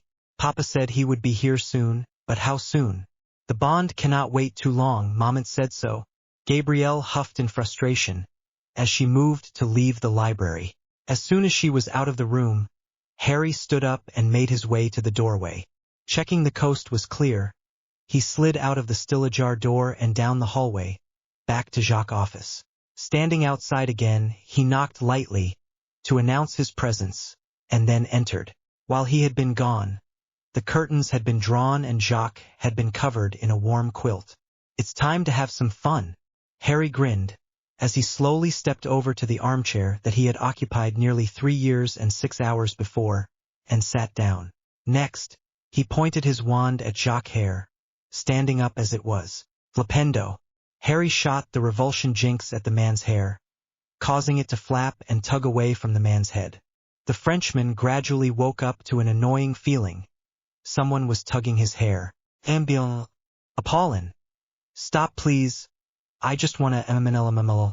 Harry continued to cast the short-lasting spell until Jacques opened his eyes and looked around.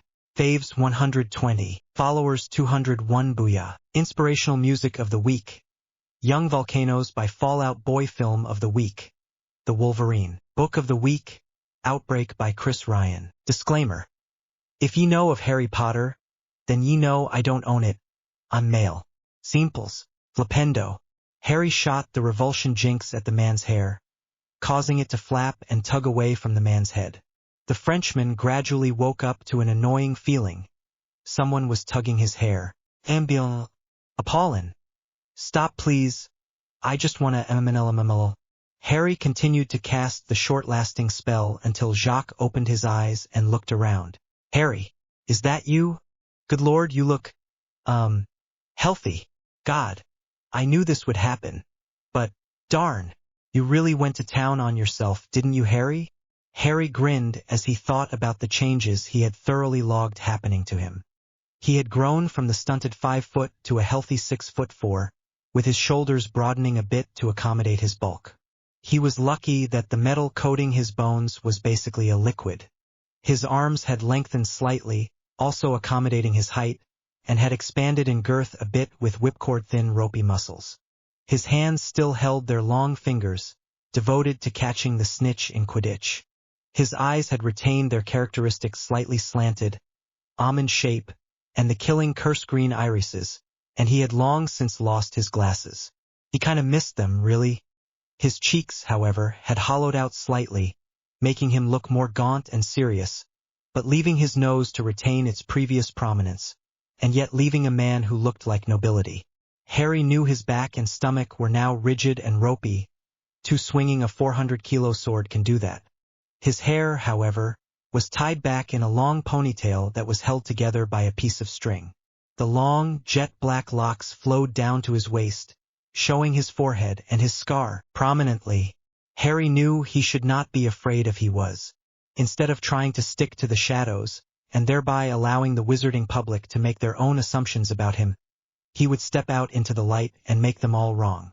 He would show his new, improved self, and destroy anyone who decided they didn't like it. It was his, wasn't it? His own life to do with as he liked. Yes, Monsieur Delacour. Put myself through the grinder. I used everything that came through the room until I was a master at it. I can defend my mind and attack others. I can brew the most complex potion to perfection, conjure behemoths to fight for me, charm Muggle technology to do what I want.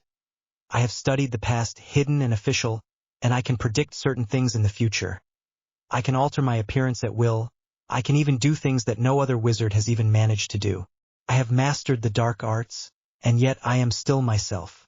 I can summon spirits of light and dark to fight for me, to give me advice, to train me even further. I can wield swords, spears, axes, and hammers. I can use scythes better than even Death himself. I am a warrior mage to the bone. All I need now is my armor. I am not capable of my full abilities without it. I know how to get it, but I need help. Will you help me, Jacques Delacour? Harry took a deep breath, concentrating on his poker face. He was pulling Jacques' leg with the dramatics of his speech, and yet every word he said was true to the last letter. He looked forward to his reaction.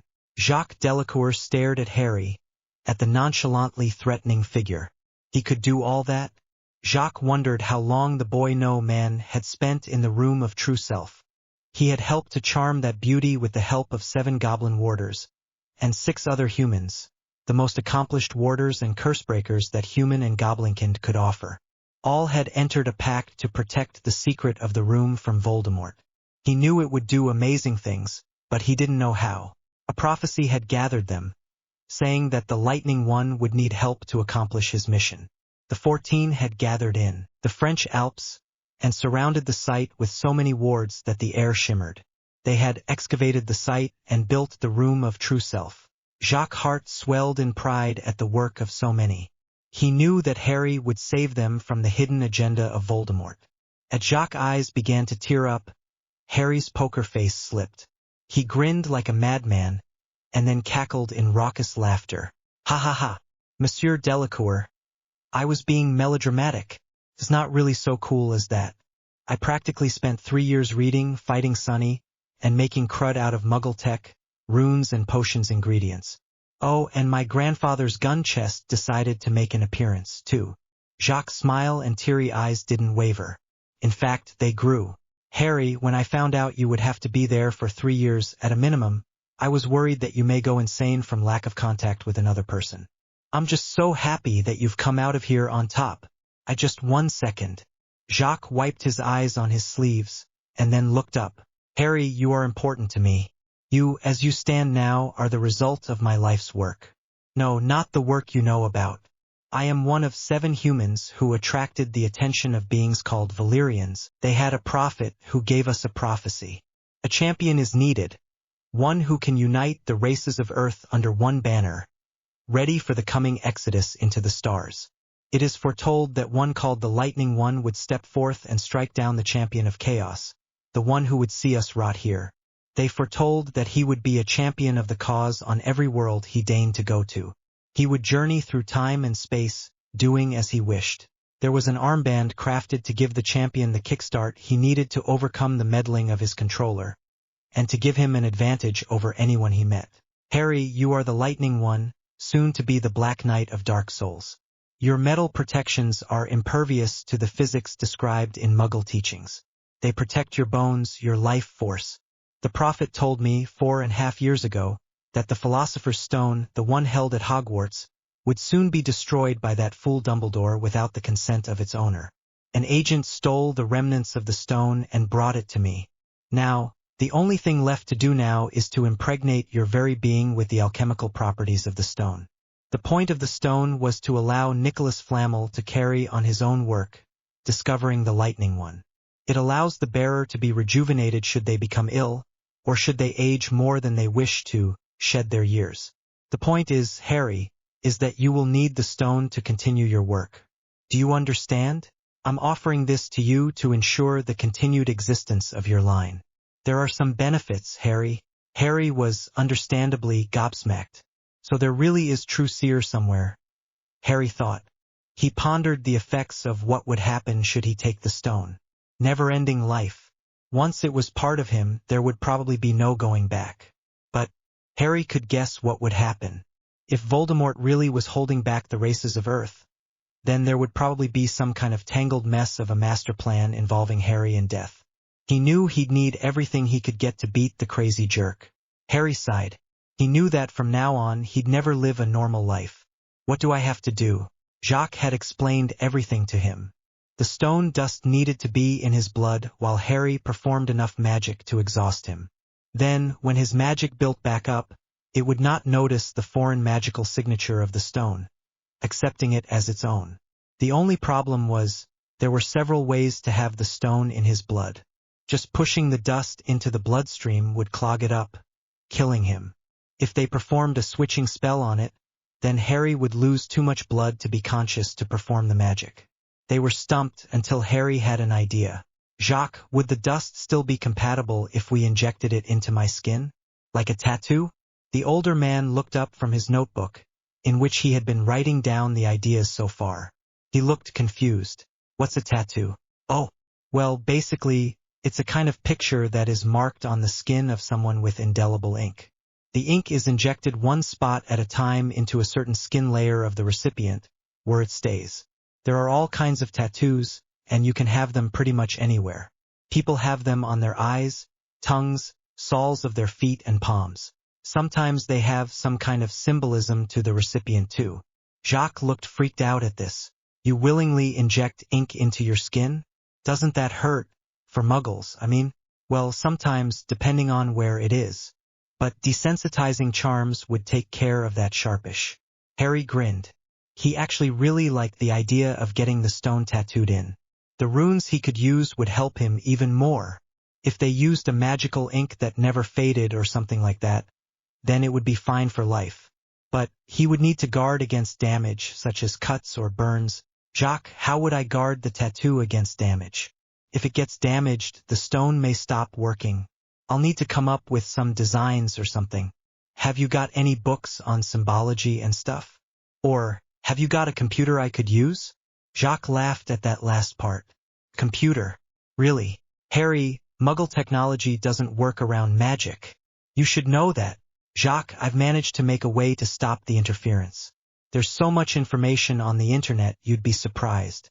Heck, I could even sell the idea to all the Muggleborns out there, suffering withdrawal symptoms from their precious tech. Jacques eyes up. Harry, I forgot. You need to sign your emancipation papers before you take the stone. I can't believe I forgot. Jacques started rushing around his office, looking for something. Have you got a pen? Jacques, I'll need some way of returning here in case things go south. Could you make me an emergency port key for the return trip, and key me into the wards just in case? If there are too many Death Eaters, I want a line of escape. They still think I'm weak, don't forget. Oh, of course. The goblins will be coming soon to take you on a tour. Probably Ribshaker, who is the head of the Potter accounts. Come to think of it, didn't you say that Dumbledore was stealing your money? Planning on leaving you a pauper, no doubt. No money, no influence, they say in the Wisengamot. Don't confront him about it, Harry. Go straight to Ragnarok, he's an old friend. Head of accounting at Gringotts. Don't forget that goblins like to be flattered about their wealth and bloodiness. And Jacques was interrupted by an owl alighting on the windowsill of his study. The owl was small yet very sturdy. As Jacques stood up to open the window, the owl flew off and then swooped into the now open window. The letter was dropped into Harry's hands, and then the owl was off back out of the window. Harry looked down at the envelope. It was sealed with a moldy-looking wax, and the edges seemed to be slightly moth-eaten. How long have they kept this letter? Ah, that letter is... Harry, what do you know of your family? They were purebloods as far back as the Founders and Merlin. Before that, there are occasional traces. I know that I'm descended from the Peverils. So is Voldemort, now I come to think about it. He used some dark arts to keep his soul tethered to this plane. He will still age, but he can make a new body every time his current one dies. Anyway, I don't know much besides the occasional name. Charles Potter was Lord Potter, Duke of Ravenclaw, Gryffindor and Hufflepuff. Duke of Old Mercia, Azkaban and Hogwarts, too. I'll probably need to ask about that, right? Yes, that's right. Except, your mother was descended maternally from Charles, too. She only told your father the prophecy that Dumbledore believes in because Dumbledore broke the vow of silence he made with her. She loved your father, have no fear of that. Just consider this when you open that letter. No matter what, you need to focus on defeating Voldemort. Don't forget that you can live. With that piece of advice in mind, Harry gently broke the aged wax. I've been so busy recently that I had no time to update on Friday. So, have 2 chapters on me.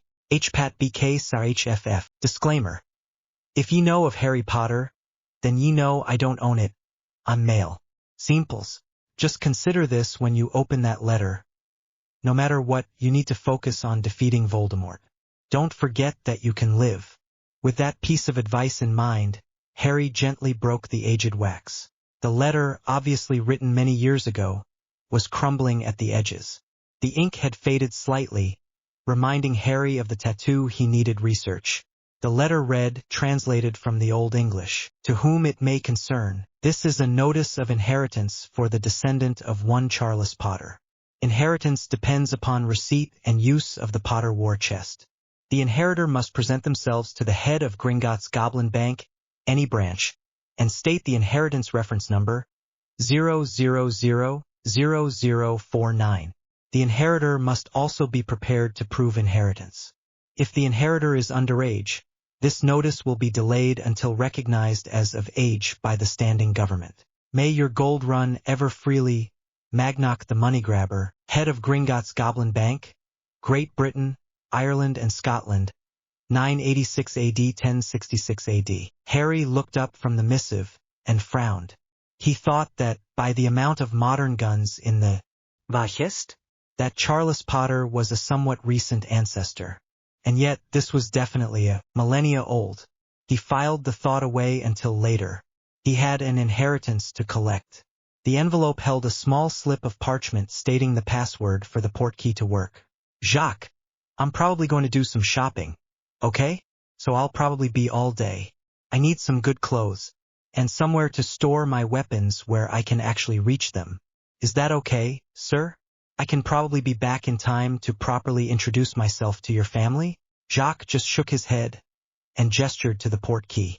Have fun, Harry. I'm off to breakfast. Severus Snape woke from an uneasy sleep. The last thing he remembered was uttering his Mindscape reset passphrase. His mind felt fuzzy, almost synonymous with the aftereffects of possession. Severus picked himself up off the floor, groaning as he did so. Tucking his hair behind his ears, he felt an astonishing amount of grease and oil What the heck? Had he forgotten to dread his hair, now that it was long enough? His surroundings made themselves known. Potions room. Hogwarts. What had happened to him? Possession. Mindscape reset. Crud. Severus Snape delved into his mindscape, searching for the events of the past who knew how many years. Detentions. Health and safety flouted. Innumerable points taken from the other houses. The cultivating of junior Death Eaters. What had he done? Who had done this? Out of nowhere swam an image of Albus Dumbledore with his wand pointed at his forehead. Sev remembered. That was a year after graduation. The day after his heartfelt apologies and changing of ways had finally been registered by Lily. No. No. No. What did he do? Dumbledore. Severus Snape recalled the half-prophecy he'd relayed to Lord Voldemort. Lily was dead. James was dead. Whoa. I come in peace. Occident. The last word, spoken in gobbledygook, gave the goblins pause. One goblin, armed with a nasty-looking spear and garbed in brutish golden armor, stepped forward slightly. You speak our tongue? How have you come to know this tongue? How did you acquire a portkey to this place? Hey, I was sent a letter about my inheritance, and I learnt gobbledygook from a book. The lead goblin pulled up his spear and marched past Harry to the wall behind. On it was an arrivals board, showing the latest arrivals. The board showed Harry's portkey number on it. Number 00000001. The goblin slowly turned around and looked at Harry through very wide eyes. Turns out that goblins don't have completely black eyes after all. My lord, I was not aware that that portkey still existed. If I had but known men. Stand down. Honor guard formation. The goblins leapt to action, not even milling around in panic. 2 lines, one on either side of the door, formed out of the crowd. Every goblin held a different style of spear and wore different styles of armor. They must forge their own. Harry thought, thinking about the possibilities of using goblin forges to forge new weapons from the metal he had collected. He wondered if he could make more of it, actually. Anyway, my lord, if you would care to follow me, I will lead you to the head of Gringotts immediately. Harry frowned. Goblins weren't usually this subservient. Harry followed the goblin until he decided to ask why. Why are you being this subservient? What have I done to earn your respect? Inside was normal-sized office. Not one of those massive executive-sized ones that take up a whole floor, but one with enough room to comfortably fit a medium-sized desk, 2 chairs on one side and a plush leather armchair on the other. On one side of the room was a small bookshelf, and on the other was an enchanted window showing a massive foundry glowing with heat. Sitting in the leather armchair behind the desk was a small, wizened goblin who looked older than even Dumbledore, and Dumbledore was approaching his 115th birthday. The goblin seemed to be asleep, although Harry knew better. The pulse rate on the goblin's neck was too fast for slumber. Good morning, sir. I believe that I am to see you about my inheritance?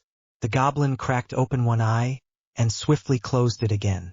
I was told to reference my inheritance number 0000049? Harry heard a pop as a folder appeared atop the bookcase to his right.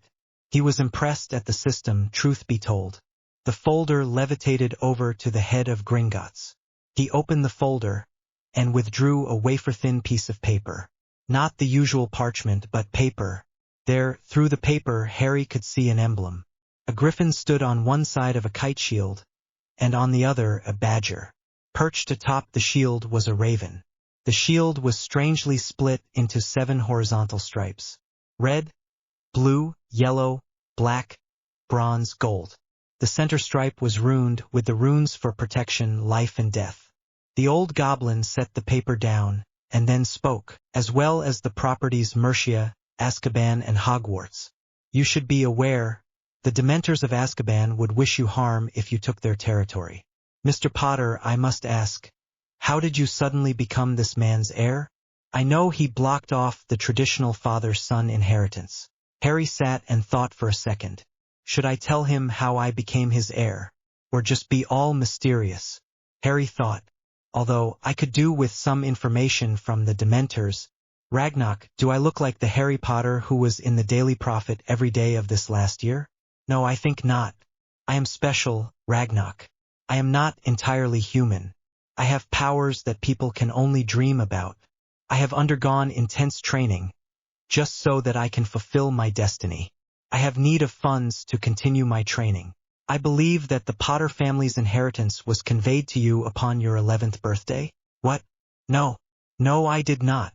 I was given a trust vault, and that was all. And did you know that Dumbledore has been stealing from my personal vault for 4 years? Him and Mrs. Weasley have had control of my key, citing my inexperience in the wizarding world as a valid reason. Guess who decided to leave me out of it? Well, I want reparations, Ragnock. That money is everything my parents left me, and that old goat has been dipping his balls in it. Harry quickly let fly the anger he'd kept in stock for 3 years fly into the shocked face of the old goblin. He'd never been shouted at by a human before, only sneered. He could not believe that one of their vaults had been robbed by such an upstanding individual. Actually, he could. Dumbledore came by once every 6 months to empty the vault, citing Harry's signature and wishes for more chocolates and lemon drops. The goblin snarled something in gobbledygook. At once, a goblin rushed into the room, spear at the ready.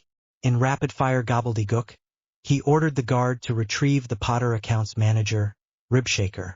It took perhaps 3 minutes for the guard to return. Ah, Ribshaker, please, come in.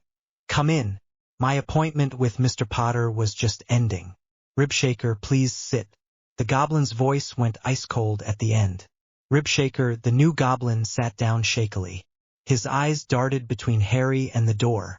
Very quickly, Harry walked to the door and leaned against it. The symbolism was clear. Ribshaker was going nowhere. Ribshaker, it has been brought to my attention that the trust account under your control has been abused. Your thoughts? Ribshaker was shaking.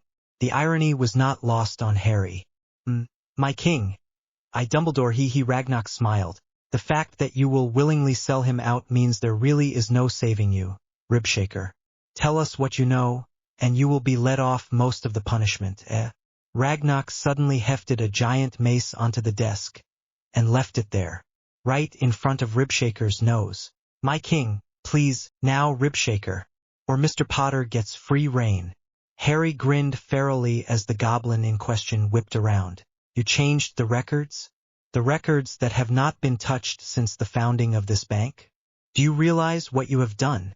We need to conduct audits, contract independent adjudicators to evaluate our findings. If this gets out, not even the leprechauns would trust us with their gold. Ragnock muttered to himself for a minute, until his eyes snapped into focus on the young goblin in front of him. The goblin had broken the highest goblin laws held up by the bank. He had both cheated a vault owner and changed the records. He knew what he had to do. He walked to the door and called Softy out. Guard, retrieve Ribshaker's mother, his sister, his daughter. Bring them here now, it is a matter of dishonor. The old goblin hobbled back to his chair and eased himself back into it. He looked icily at Ribshaker. The goblin was trembling in his seat. You know the rules, Ribshaker. The one who was affected by your misdeeds must claim the ownership of one member of your family. After mating with them, I have decided that Mr. Potter was maligned more than the entirety of Gringotts, as some small mercy to your family. I allowed you this place of trust due to your grandmother's last wishes. I knew you were not the best, but I saved you from a life of the slave at the forges. This is how you repay me. So this is how it will go. Mr. Potter will test each of them, and then select his preference. The other 2 will then be sent to work at the forge. You will be sent with them. If they choose to kill you, so be it. The stain on your family will go no further. Harry was shocked at the justice being done before him. He didn't want anyone to be slaves. No one deserved that existence except maybe several of the Death Eaters. Now hold on. Have you asked me what I want? Huh? No. I don't want to shag some random goblins. I've got more refined tastes. Thanks. And slavery is wrong. I thought that as a so-called lesser race you'd be against it. You enslave your own people. You may think it just, but it's not. Women are as much an equal as any man, and your treatment of your women suggests that you really are barbaric. All I want is Dumbledore to be punished. He forced Ribshaker to do this. Did you ask how? Did he threaten to pass new legislation? Or something else? Knowing Dumbledore, we can't tell. Ragnarok, you astound me in your ignorance. Get all of the details and then pass judgment. Personally, I wonder at the speed with which he gave the answers.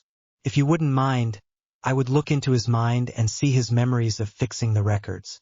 Dumbledore could have adapted his memories. Don't forget, Harry stood with his back ramrod straight, still in front of the door. His arms crossed, his eyes blazing. The green irises shone in righteous anger.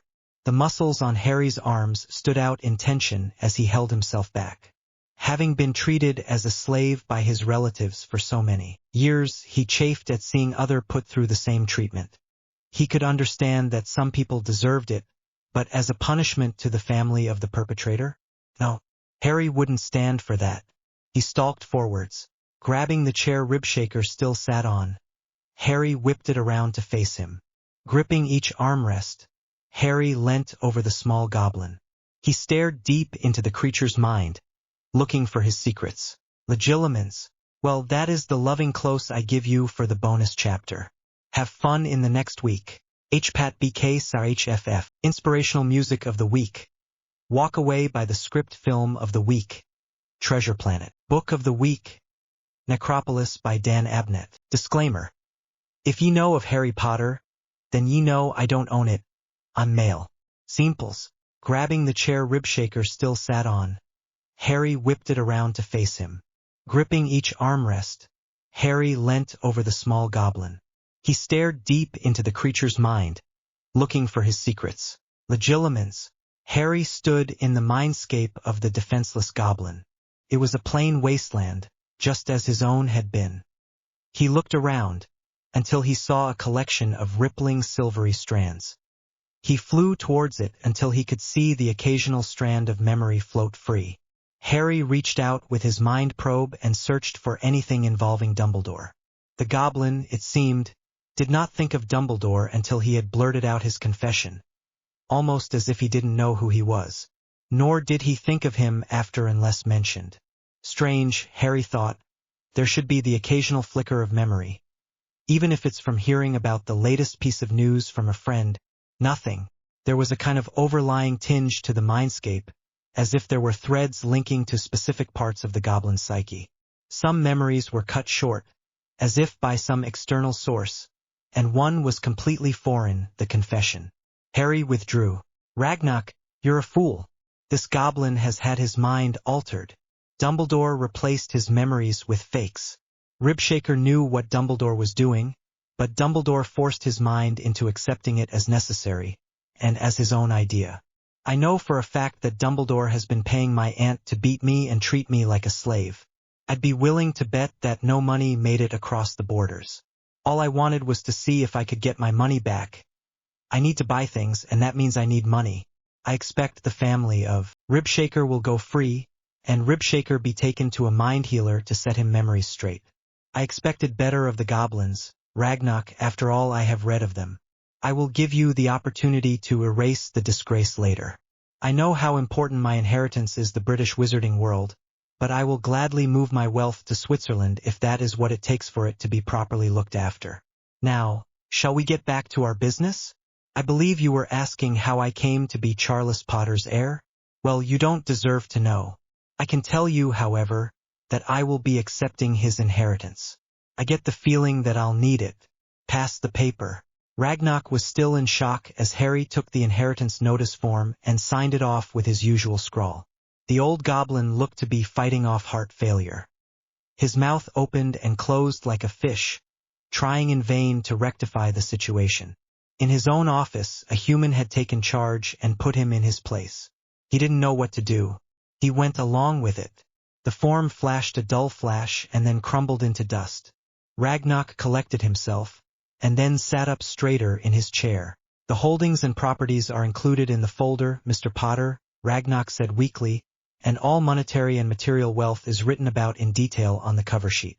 Would Mr. Potter be willing to inspect his vaults? Perhaps he would enjoy the benefits of a Gringotts money bag? you will be able to access your vaults through it, and retrieve anything that fits through the neck of the bag, which is magically expandable. Ragnak was regaining his color slightly, his green pallor alleviating slightly. He went on, I am sure that Mr. Potter will accept my humble apologies for the incident, and that I will attempt to change both myself and the goblin laws. You are most certainly correct. We cry out against the slavery of our brethren, and yet we enslave our wrongdoers. Maybe it is time for change at last. Before you visit your vault, Mr. Potter, it would be good practice to adorn yourself with the deceased's ring. I will pursue the later Potter ring, once our audit is underway. Harry looked up. A ring? One that belonged to Charles? On the desk, besides the pile of dust from the form, was a small, long box that was slightly deeper than Harry's hand. He looked it over, and spotted a black burning phoenix engraved in one corner. He slowly leant forwards and picked up the small box. He slipped it into his pocket, keeping his hand on it. I will wear it once I am at the vault. Ragnak. Get someone to show me the way. Harry stood in the atrium, waiting for the guide to take him to the vaults that were no longer used. The carts were a new contraption that still did not extend to all vaults, only the ones in use, and these were reducing in number all the time. Eventually, Harry sensed someone behind him. Rather than turn around, Harry pretended to not notice anyone. He concentrated on his facial features and altered them slightly. He chubbied his cheeks and furrowed his brow. His scar was covered in a layer of skin, and his hairline receded a bit. His lips also fattened slightly, whilst his eyes turned brown. A small cough caught his attention. With due grace, Harry turned to look over his shoulder, to see a certain Lucius Malfoy. The man had seemingly walked into Gringotts, and forgotten to walk around Harry. The older man glowered at Harry's dismissive reaction, and stepped forwards once again. Harry could smell his breath, somewhere crossed between a cane toad and rotting teeth. Harry wondered if wizards knew about brushing teeth. Out of my way, imbecile. I'm here on appointment. Don't make me late to meet that wretch that calls himself the Goblin King. Malfoy snarled. He honestly believed he was so superior. Harry smirked, and then turned to fully face the man. And who are ye, to order me around, Queenie? I don't really swing that way if ye catch me Mayonine. Malfoy's expression flushed in anger, and he drew his wand quickly. You dare. If Malfoy didn't get one syllable out of his mouth before Harry smashed his fist into Malfoy's chin. A small spurt of blood, and his lower lip was severed from his face. Harry looked down and scooped up the offending appendage. Is this yours, sir? Shame. He threw it down the hall and out onto Diagon Alley. Meanwhile, Malfoy Sr. was practically shrieking in pain as he fought to stem the mild blood flow. Harry continued. Next time, watch your mouth around your betters. Mate, they might not be as nice as me, see? With that, Harry canonied his other fist into Malfoy's stomach. The man doubled over, just in time to receive a colossal blast of knee to the face. As the bleeding man crawled away over the floor, Harry swept up behind him and swiftly delivered a strong, even for him, kick to Malfoy's bollocks. They both popped under the sheer force, as Malfoy careened back onto Diagon Alley. Satisfied, Harry waved his wand over the small bloodstain, and it vanished. He about-faced to see a goblin staring at him. Harry quickly reassembled his features, and greeted the goblin. Griphook, I presume? I remember you. Shall we go? Harry waited for Griphook to lead the way. The way was similar to that of going to the normal vaults except for one thing. He took a deep breath, and tilted forwards, his arms spread-eagled on either side. The air whipped past him, as Harry fell down through the tunnel. The sides looks like they'd been worn away by time or maybe the occasional blast of hot air that he was experiencing. As he continued to fall, he moved faster and faster, until he could barely hear anything. Up ahead was a large rippling wall of what looked like jelly. Harry recognized it as an old ward, one that was barely functioning. Oh! Harry canonied into the barrier at full force, blasting through it at terminal velocity. The weak barrier shattered, revealing the ground below, but not before recognizing him as the air. Another gust of hot wind blasted through the vaults. Harry glanced around, looking for the source. He stood in the center of the chamber and turned around, scouting every corner. Then he scanned the ceiling. Nothing. Harry moved forwards, wondering where Griphook was. The little blighter should be down here, guiding him. Suddenly, Harry felt a very soft drifting of air across his neck hair. Harry dived to the side just in time to avoid a massive blast of multicolored fire. He continued the roll into a forward dive, jumping into a full sprint to try and gain some cover.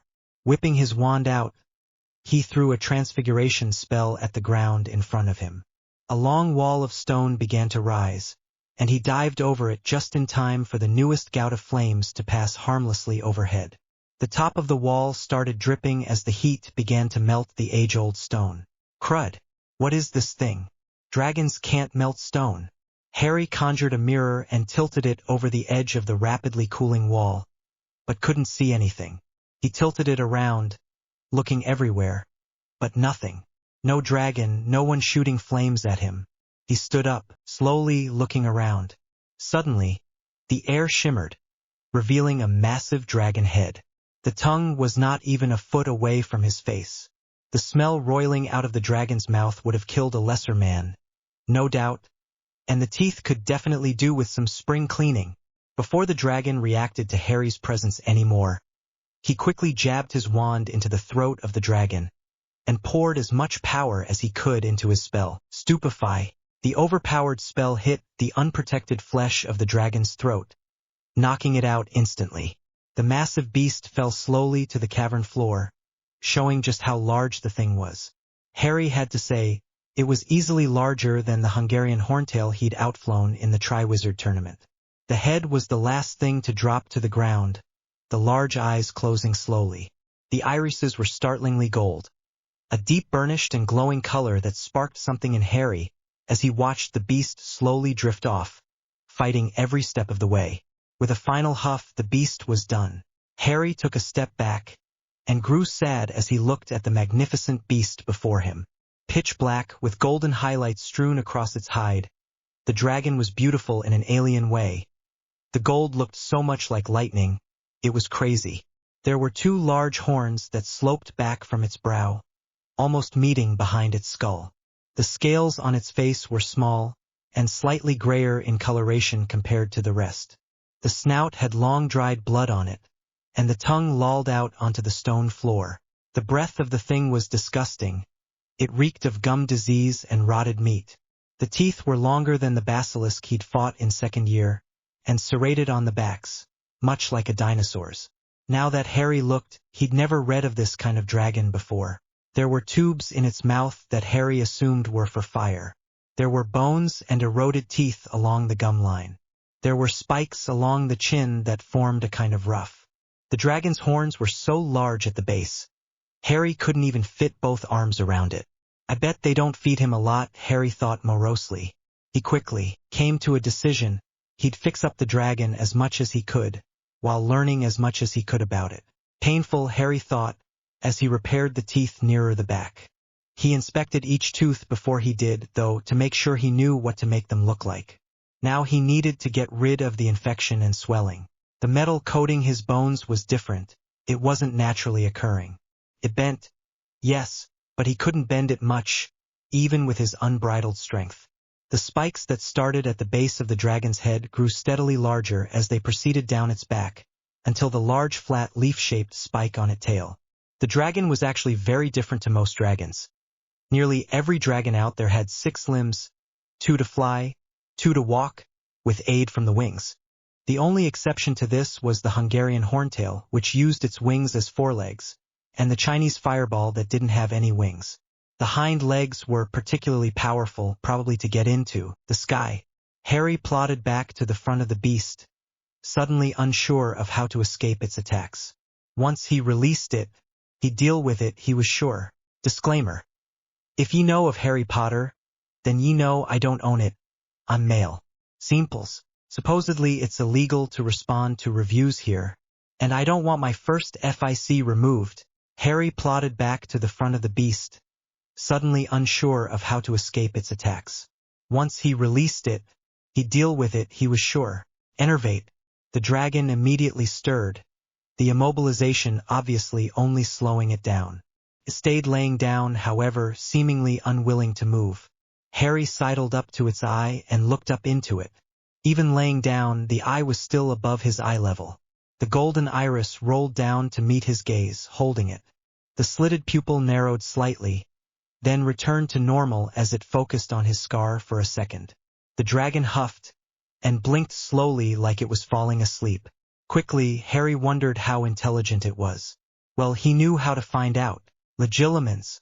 Harry's mind probe slipped into the mindscape of the beast before him, and he settled in a large, boiling hot desert. Harry gasped as his mind caught up to what he was seeing. He was in the mindscape of the dragon, but it was organized like his own. Harry scooped up a handful of sand, letting it flow between his fingers. He could feel the weight of centuries in each grain, each one held a memory. Behind him was a small wadi, with little pebbles in the bottom. Lizards scarpered left and right, hunting or playing. Clouds drifted lonely in the sky, and, far off in the distance, was a herd of could-have-been horses, amongst small tufts of desert savanna grasses. Suddenly, a cloud flitted over him, dousing him in darkness. Twisting around, Harry met eyes with a colossal dragon. The dragon from the cavern. It leaned down even further, until its head rested upon the sandy, cracked earth before him. At long last, my lord, you have come, as the aged one told me long, long ago. It has been an age since I last met a mortal man capable of surviving the proving fall. I have been neglected these past 100 years, my lord. It would greatly please me if I was fed my fill once more, with the woolly sheep of your Mercian hills. It was a glorious time to wander your valleys, until the aged one found me as small hatchling. He allowed me to grow, protecting me from those who deemed me as evil. I can once again begin to grow, my lord. I am not of this world, of that I am sure. I hatched in a desert amongst fire and blood, many thousands of men lying dead and burning. Then, many lights ruptured the sky, and I was lying, cold, in a circle of stone. You, my lord, smell of my home. Your aura reeks of it like I reeked of contagion. Please, my lord, take me away with you. Do not leave me to rot once more. Harry sat down, back in his own mind once more. He released a terse breath as he considered what had just happened. This is no ordinary dragon. Dragons can't think like that. They don't talk my language. Harry sat back on his heels as he wondered what he meant by a circle of stone.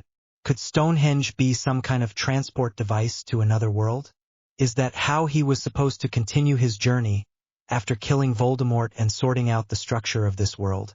Harry pushed that from his mind, as the dragon before him lightly nudged him. Harry looked up and into its eyes. My lord, you are here for the aged one's vault, are you not?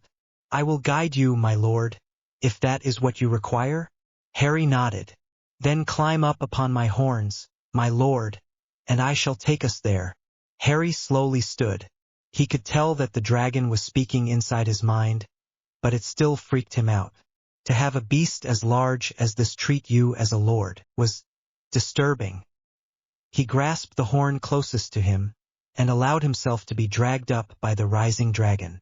He pulled himself easily above the flat spine just below the dragon's head, much like a seat on a motorbike. He watched on as the beast ambled down one avenue of the vaulted cavern, seemingly sanguine with the new way of things. Not half an hour ago, it had tried to roast him. As they traveled to the vault, Harry remembered the box given to him by Ragnarok. Taking it out of his pocket, the long box shone slightly in the light given off of Jupiter's lightning-cracked scales. The clasp on the front of the box was in the shape of a bolt of lightning being swallowed by a phoenix. Pulling the bolt up out of the bird's throat, Harry opened the container. Inside was an articulated full-finger ring, made of the same metal of the Room of True Self. Each section was etched with black runes surrounding a phoenix swallowing a lightning bolt. The runes were not just for decoration. They seemed to have a vampiric quality to them. They drank in magical energy. The last section ended in a sharp claw that had sharpness, pain, and the same vampiric runes etched into the edges. The ring was swirling with contained smoke and shadow, much like the Mask of Dark Souls did. Slipping the ring onto his right middle finger, he felt it heat up to an astonishing degree, and then resize. The armored ring looked awesome and had no effect on grasping things, much to his relief. He didn't want to hurt anyone by accident. The journey through the cavern took maybe 5 minutes, letting Harry get gradually used to the swaying motion of the dragon's head as it walked, and the novelty of sitting behind one's head. It took the emergence of a large stone wall to bring Harry out of his thoughts. The door was about as tall as the dragon and wider by half. It was made of a dark marble, with bands of iron woven into it. At the center, halfway up its length, was a handprint much like the one at the Delacour Manor. The dragon lowered its head slightly, allowing Harry access to the door. He placed his palm upon the door, and after 3 loud clangs, the panel upon which the handprint had rested was withdrawn. It looked as if the big door was ornamental. The real door was right here. Harry stood upon the dragon's forehead, and then jumped the 10 feet into the new doorway. He turned. I don't really know what to think of this, but I guess, if you wait here, I'll be back soon. Oh, I never asked. What's your name, dragon? Mine is Harry. The aged one named me Jupiter, my lord, after the lightning strikes of my scales. He thought it suitable according to the old religions of this world. He talked about the honor and sincerity of my namesake. I hope that it pleases my lord. It's your name, Jupiter. It's not for me to question it. I'll be back soon. With that, Harry turned and walked down the black tunnel leading into the rock face. The passage was long, and reeked of old stone and damp. It curved down in a tight helix until Harry was at the base of the doors. Then it jinked until he faced away from it, and leaned forwards for a short time. Harry could tell that he was no longer in the black tunnel, but in a massive open space. He thought for a moment, then capitulated. Lumos Maxima. The massive space in front of Harry was suddenly illuminated. Harry was starstruck, as he took in the vast lines of shelves before him. Entire rows of theses shelves seemed to hold black boxes of gold, silver and bronze, old-fashioned and nouveau galleons, sickles and nuts. He nearly fainted as he considered that these boxes must also be enlarged on the onside to accommodate his vast wealth. To his right, on a small pedestal, was an age-old scroll edged with dry, crumbling corners. On it was written the list of row names, and then shelf numbers in a table. The spaces next to the names were short descriptions of each unit's holdings: galleons, sickles, nuts, armor, weapons, metals, books, ingredients, jewels, miscellaneous. The list was longer, but Harry didn't fancy reading every page of the roll of parchment. There were hundreds of rows, each 10 boxes high.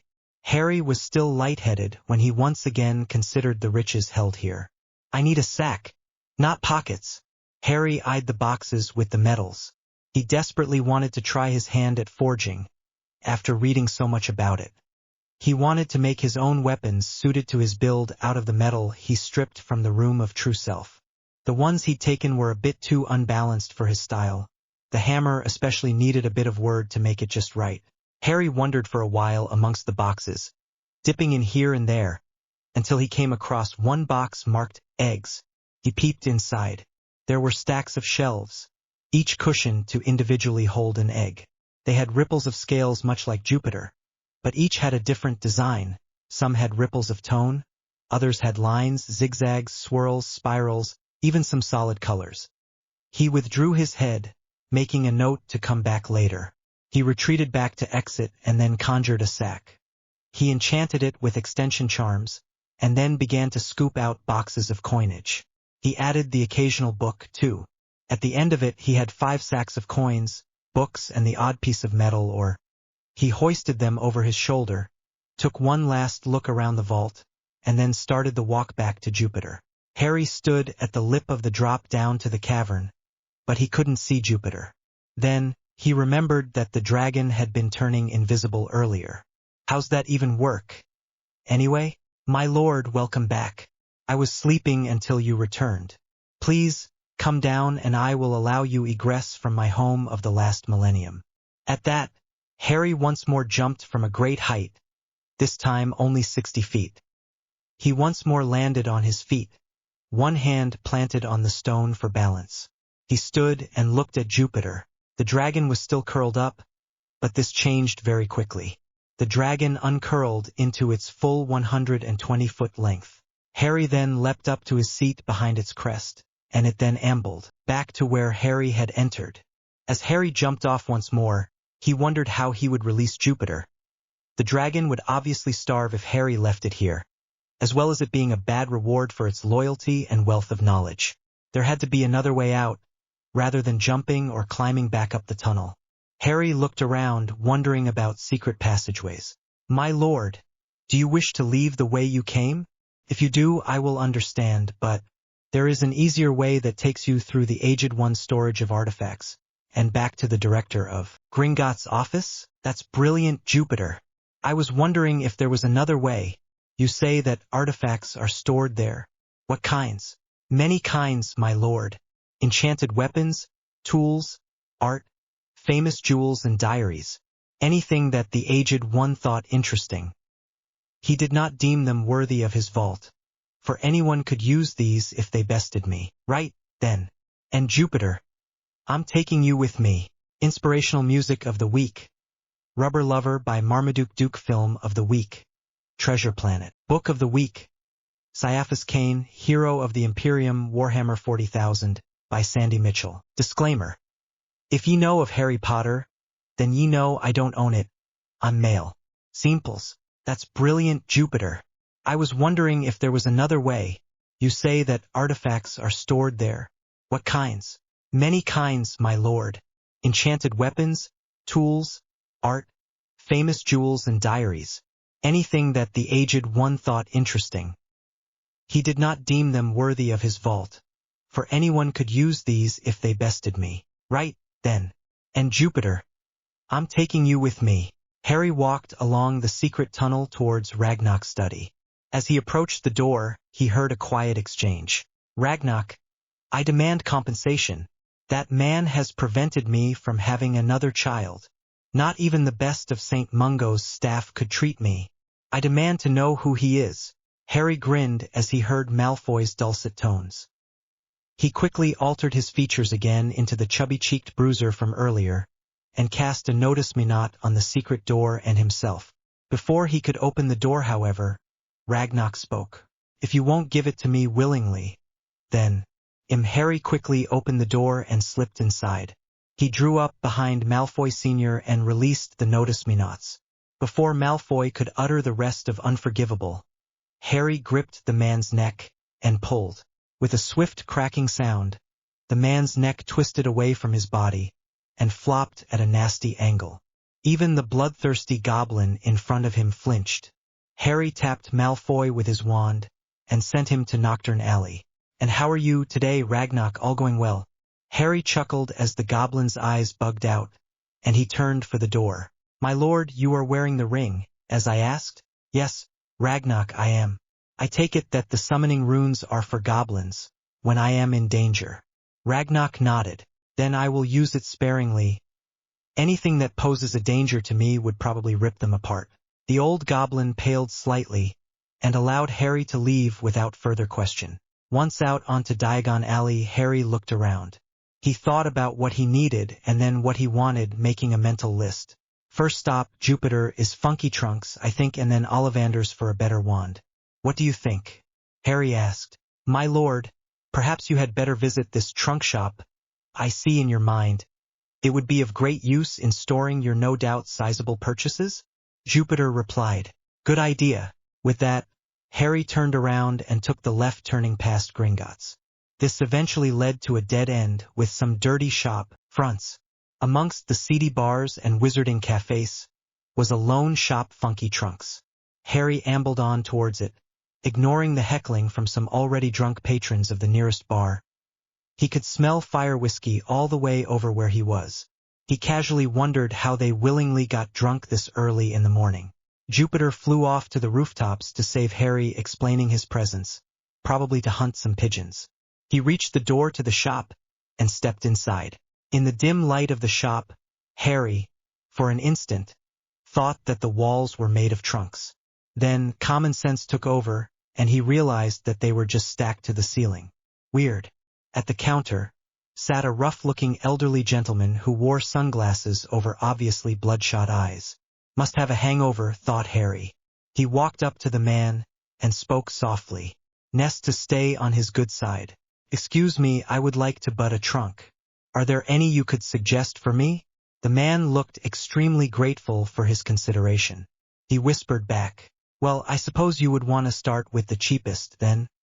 He eyed Harry's clothes, which were the remnants of Dudley's old shirt and jeans. No, I would like to see your best. I've come into some money, so I'd like to get the best before it goes. See. The old man's eyes lit up. Well then, I should think that the hold-all chest would be a good start. Let me see now. He started to flip through a massive catalog. Ah yes, the hold-all chest is made of rosewood. Very nice. The hinges and clasps are goblin-forged steel. No breakages, and no ownership problems. The lock allows access to the 3 compartments, all of which measure up to 1 meter squared each. The old man was obviously very happy with the trunk, as he seemed to forget his hangover. I think not, sir. I need far more space than that and many more compartments. Have you nothing better? There are other shops I can go to, of course. Harry knew the old man would hate to let a customer go so easily, hence the pretense. Oh, well, if that's the case, sir, if you'll be excusing the pun, there is also the classic Hogwarts trunk. No? Well, there is one other, sir. But it's very expensive, see, and there are only 5 in the collection. Harry looked back at the man and fished into his money bag. He casually let the galleons in his grasp clink back into the pouch. Right. Follow me if you would, sir. The old man began to hobble to the back of the shop, and a dark curtain. Following, Harry wondered why he didn't just offer the most expensive first. He heard Jupiter's thought from outside. My lord, perhaps the price would scare away potential customers? That must be it. Thank you, Jupiter. The old man turned back just before the curtain and said, these are my finest creations. I made myself bankrupt making these, but the beauty of them, like nothing else, I tell you. With that, the old man swept aside the curtain. Inside the back room, on 5 padded pedestals, were 5 large trunks. There was a blank metal plate on top of each, presumably for names, and the wood used was like no other. It was bone white, with small patches of pale red blossoming into existence every now and then. The lock on the front was so intricate, it seemed to defy logic at first glance. Harry looked at the old man, who was gazing adoringly at the 5 masterpieces. He spoke softly, then, I would greatly appreciate it if you did not touch, sir. They react to the magic of the owner, see. It's the wood, I think. The wood itself cost the better part of half my savings, nearly 3,000 galleons all told. The locks are my own design, not even the goblins could break into the lock. Of course, I sold the design to them to pay for the rest of the chest's construction. Each chest has as many compartments as needed, and I can charm them for you if you'd like. This room is under the Fidelius, you know. As soon as you leave, you will forget it exists. So no stealing. The old man had a jealous glint in his eye then. How much, sir, would you ask for them then? They are exactly what I need. The old man stood stock still. Them? As in all 5. You cannot be serious, boy. These bankrupted me building them. You can't expect to buy all 5. The old man was basically hopping on the spot, unsure of whether to be amazed or pissed. Yes, all 5. I reckon I can afford them easily. I bet it won't even dent my accounts. I'll give you my pet dragon. If I can't afford it, deal. The 2 clasped hands, as a band of fire weaved around them, bind their oath. The old man smirked and licked his lips. Each chest would cost you 30,000 galleons, and all 5 would set you back 150,000 galleons. Not even the Malfoys can spend that much at once. The old man smirked in anticipation. Dragons were valuable beasts, nowadays. He rubbed his hands together in greed. He did not, however, expect Harry's reaction. Shall we make it 200,000, and no one needs to know these ever existed? Deal? Harry withdrew a bank slip from the pouch of moneys and started filling it out. Oh, what's your name? I'll need to address this to your vault. Harry smirked inwardly as the old man gaped at his latest customer. I don't understand. Who are you? A man who recently became very, very rich and simply wants the best. Name? Minor Faulkner. Vault 12,896. You have... The man was speechless in awe at the sum of money about to be deposited into his vault. He could pay off his debts, buy a proper house, eat proper food. He jumped for joy when he thought of his children's reactions. Now, Mr. Faulkner, I rather believe that you lost our bet. Now it's time for my prize. Harry grinned ferally as he looked at the old man. I would like you to charm the compartments I set up for me, please. The man's reaction was classic. He slumped in relief. He half expected to have to hand back all of that gold. Of course, sir. Anything. Harry left funky trunks with 5 imprinted chests of a mysterious wood and design, charmed to perfection. He'd explore them later. As he walked back down the alley, Jupiter swept back down to his shoulder. Bet me away on 5 wooden boxes. Would ye, my lord? Is that all I am worth to you? Oh! Jupiter's sound of alarm resonated in Harry's mind, making him wince. My lord, that wood. That looks much like the wood of my homeland, Weirwood, famous for its connection to the old gods. However did it come here? Harry was surprised. He could feel the different timbre of magic flowing through it, but now he understood the otherness. It wasn't of this world. As he walked towards Ollivander's, Harry thought about what he needed to buy still. Clothes, first and foremost, after I've found a way to carry my weapons on me unseen. Then some food, and after that books, and maybe some accessories. He smirked as he lightly pushed open the door to Ollivander's. The bell rang, and Harry closed the door. Ah, Mr. Potter. 11 inches, holly, nicely supple. Phoenix feather core. How fares your wand, Mr. Potter? Not in need of another one, are you? Mr. Ollivander looked somewhat nervous at that for some reason. My wand is fine, Mr. Ollivander. I was wondering about a new one, if possible. You know why, I am sure. Priori incantatem. The brother wand effect. I need to stop it from happening again. Ollivander's face fell. Harry wasn't concerned that Ollivander knew it was him. The old man could likely fell magic on a base level, after living as long as he had. I am afraid, Harry, that a wizard may only have one wand. Wisengamot legislation, I'm afraid. If they knew, Harry was worried. He needed a different wand to beat Voldemort, that he knew for certain. Mr. Ollivander, I know that you would be shut down, but please think, it's either me or Voldemort who will come looking for a new wand. Who would you prefer? Ollivander blanched at that. I thought so. Shall we begin?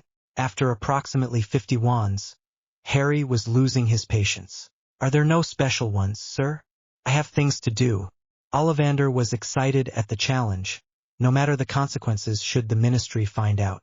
Ah, but Harry, have you no sense of fun? What a challenge this is. There are several wands that could be considered as more powerful, made of rarer materials. But these require a magical core to rival even Merlin's to use. I can test you, of course, but I don't see why not. Ollivander could see Harry chafing at waiting this long. More than an hour had passed since he entered the dark shop. He led Harry over to a small niche, pointing at the other side of the target, and said, Right, Mr. Potter. Cast a simple spell, such as the levitation spell or stupefy, at this target. Make it as strong as possible. Please. The old man could barely contain his excitement. Harry thought about the damage he'd cause if he used all his might in one spell. Sir, I will need a vow of silence in this matter, especially from Dumbledore. I cannot be revealed this early. To heck with it. He doesn't know what I can do. I don't want to level Diagon Alley anyway. I haven't finished shopping. On a separate note, would people be interested in the other things I've been dabbling in my off time? An INFAMOUSX Mass Effect crossover, another HP crossed with something special, and a HPX Star Wars. Let me know, please. Inspirational music of the week. May it be by Enya. Film of the week. The Hobbit. An Unexpected Journey. Book of the week. The Spiderwick Chronicles, the Field Guide. Disclaimer. If ye know of Harry Potter, then ye know I don't own it. I'm male. Simples. Harry thought about the damage he'd cause if he used all his might in one spell. Sir, I will need a vow of silence in this matter, especially from Dumbledore. I cannot be revealed this early. To heck with it. He doesn't know what I can do. I don't want to level Diagon Alley anyway. I haven't finished shopping. Stupefy, Harry thought. The red bolt of supercharged lightning careened the width of the shop, and into the dead center of the target. The red and white ring target instantly disintegrated. As a shockwave of red, pulsing force swept through the shop. A number appeared in mid-air, where the target used to be. A scorched hole in the wall gave away its old position. Harry looked at his wand, or what was left of it. A smoldering mass of carbonised wood was clutched in his right hand. Too much power, methinks. Ollivander's bushy gray eyebrows rose into his hairline, and he promptly sat flat on his backside. But that's not... What? The old man thought as he studied the floating numerals. Not even Merlin himself scored that high. Harry beat him by a factor of 10,000. What on earth? Harry quickly repaired the damage, and doused the flames that the bolt of magic had caused. He laughed at Ollivander's expression, one of stupefaction. He bent down and heaved the old man onto a stool, making sure he was all right. Mr. Ollivander. Sir? Are you all right? Can I have a wand now, please? The old man shook himself, and glanced at the wall. Same as ever. Mr. Potter, I have never in my life heard of a score that high. You didn't even speak aloud. No one can know. The press would hound you until death to find your secrets. Of course you may have a wand. I am proud that you are using one of my own. 2. Ollivander hopped off the stool like a spring chicken, and led Harry towards the back of the shop. He casually flicked his wand over his shoulder, locking and bolting the door. This, Mr. Potter, is my collection of special wands. They are purely experimental, you understand, to my knowledge. No other wandsmith has ever used 2 woods in a wand, nor runes or combined cores. Walk among my creations, Mr. Potter, and find your match. Harry raised his eyebrows at the old man's theatrics. What? It's not very often that I nearly get my shop blown up, and find the most powerful wizard ever. Let alone show him my wands. Harry slowly walked past the 4 shelves of wand boxes, each wrapped in cotton wrappings, like an Egyptian mummy. He passed his hand over each box's end, feeling the magic waving off of each one in turn. As he neared the end of the 4th shelf, he felt an astonishing wave of power off of one box in particular. He pointed it out to Ollivander, who slowly took it off the shelf and unwrapped the inert bindings. Looking at Harry, he spoke. I am not surprised, Mr. Potter, that you have chosen this wand. My finest, a god amongst the others, a rival power to the Elder Wand of Legend. Made of redwood and laurel, the 2 woods have been grown into each other. They share a symbiotic relationship at the deepest of levels. Redwood symbolizes ancient knowledge, whilst laurel stands for victory. Runes for healing, conjuration, and precision are etched along the length, to aid its forte. The core of a Thestral's heartstring doused in a Draco Lord's blood links this wand to both the afterlife and the dark. I can sense the dark in you, Mr. Potter, but also your determination to help the light. This is a special wand, Mr. Potter, one which is destined for great things. It will be able to cope with whatever you can pump through it, I'm sure, as I'm also sure that you didn't give that test your all. When the time comes, this wand will do great things. The old man's brow furrowed then. I believe that you would like a holster for this, would you not? Perhaps some charms on it? Harry nodded. Perhaps, sir, I could learn under you the art of wandsmithing? I promise not to enter business with my skills until you are happy for me to do so, if that helps, sir. You see, I will not always be here, if you understand me. Ollivander looked positively enchanted that he wanted to learn from him. It seemed to have done the trick. Harry, I would be ecstatic for you to do so. I would ask where you would go. But I suppose that is too private? Yes, I thought so, too. Now, first, we have to take an accounting of your purchases, and then I will take your vow of silence. Harry walked out of Ollivander's beaming at his new purchases. His wand was safe in the best holster money could buy. Anti-summon, anti-theft, and protection charms abounded upon the stalwart piece of leatherwork. He'd watched Ollivander craft the holster from a small tanned hide, and into the shining example on his arm.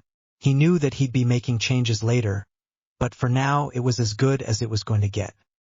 He ambled up the alley once more, and he came to Madame Malkin's robes for all occasions. As he was about to push the door open, someone stormed out. He stood stock still, and allowed them to plow into him. In due course that person was laid out on the floor, due to his immovability. The normally ordered racks of clothing were strewn across the shop floor, and Madame Malkin sat in the middle of the chaos, bawling her eyes out. Hey, what's wrong? What did that boy do to make you cry, Madame Malkin? The woman howled. He stole all of the money in my till, and he showed me the dark mark. Harry frowned. Seems like Draco is following his father, Harry thought as he pondered the situation. He had no experience with crying women. He quickly knelt down next to her, saying, Madame Malkin, trust me when I say that I will get your money back for you. I know who that was. Tell you what, if you tell me how much he took, I'll give you that back now, and I'll take it off him when I catch him. Harry helped the lady up, and set about dusting off her robes. Next, he waved his wand, replacing everything as they should have been. Harry turned to Madame Malkin then and said, right then, how much was it he took? He took my takings for the day, so not too much, but still, around 500 galleons. Madame Malkin winced, knowing that the price was beyond the pocket change of her normal customers. Harry grinned. Not as much as he thought. Well, tell you what, I'll give you 550, to make up for the stress, and I'll enjoy cursing the living crud out of him later. Okay?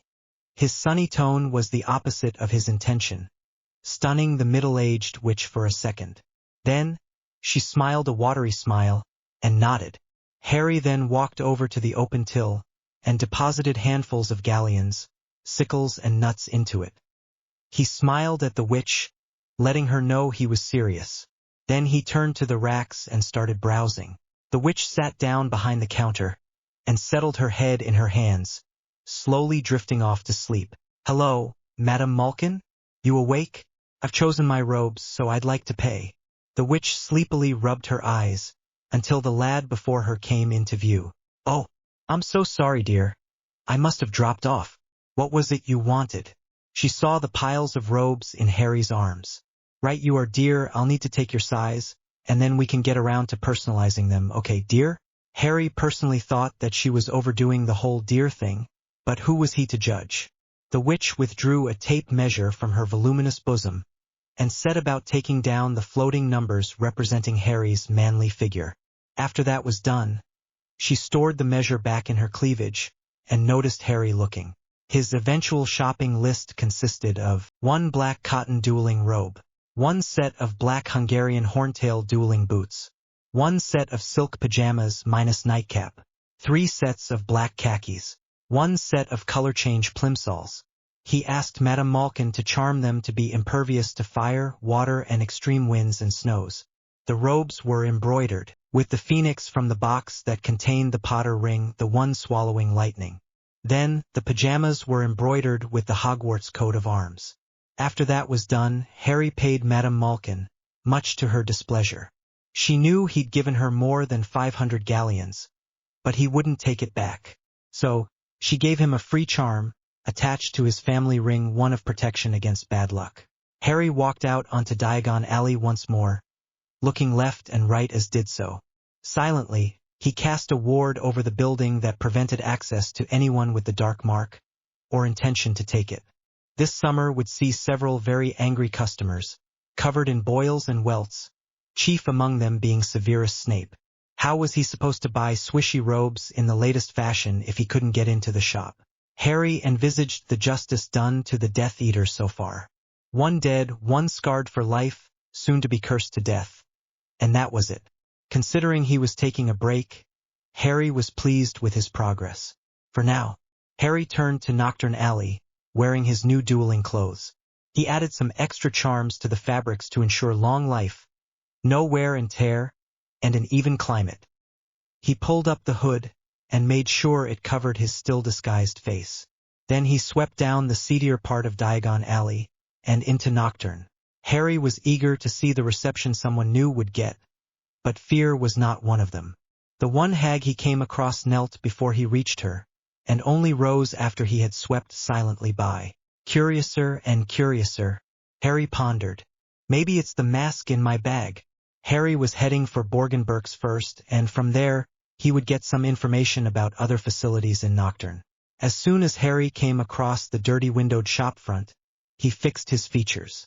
He made his eyes recede into his head like Sirius and made his hair super greasy like Snape's. Large, overbearing cheekbones over a sallow mouth completed his look atypically unsavory character. He swung the door open loudly, causing it to bash into the wall behind it. He stepped through the portal and slammed the door shut. Sweeping up to the counter, he made his presence known by loudly calling for Borgin. "Where are you, Borgin? I have need of your services. Where are you, little runt?" Borgin stepped out from behind a stack of shelves filled with old skulls. He sidled up to the counter, bowing all the while. My lord, I am at your humble service.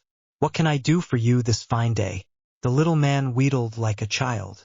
"I wish to buy your entire stock of books. Unless, of course, they prove to be the meanderings of some useless wannabe dark wizard who never achieved anything."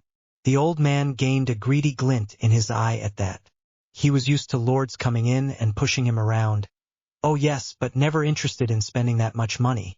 My lord, I am pleased that you are one who pursues knowledge. But I regret to inform you that there is something you must do first. I must have your vow, the unbreakable vow, that you are not of the ministry, nor intend to tell others of the contents of my stock. Not all of it is strictly legal, you understand, HM?" Harry nodded and grasped the elderly man's hand. Two fiery bands formed around their wrists, signifying that both parts of the agreement were carried over to the vow. "Very well. Follow me, my lord." Harry was loving the "my lords" from everyone. It made him feel very medieval. Harry followed the old man through to the back room, and from there down through a hidden trapdoor into a large storage space filled to the brim with shelves and storage containers. He could tell that most of it was junk. Cursed junk, but still junk. He took a look at the books on the shelves, delighted to find some good ones amongst the chaff. A dark compendium of potent potions, poisons, and pastes. A dark compendium of potent curses, jinxes, and hexes. A dark compendium of potent ingredients and their beasts. 3 of the 4 dark compendiums. Harry wondered about the 4th, potent rituals, pacts, and vows. He picked up the 3 and put them to the side. Other books caught his attention. Ministry-regulated incantations and their effects. What the ministry doesn't want you to know about blood magic. Ministry-controlled substances and how to get them. Ancient civilizations and their lost knowledge. Atlantis. Ancient civilizations and their lost knowledge. Peru. Ancient civilizations and their lost knowledge. Egypt.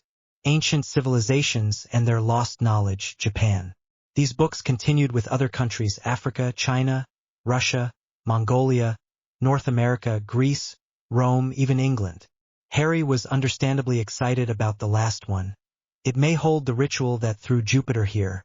Besides books, Harry also rooted through the storage boxes, looking for anything interesting. The first box held some decent jewels, but nothing he'd buy. He had tons anyway.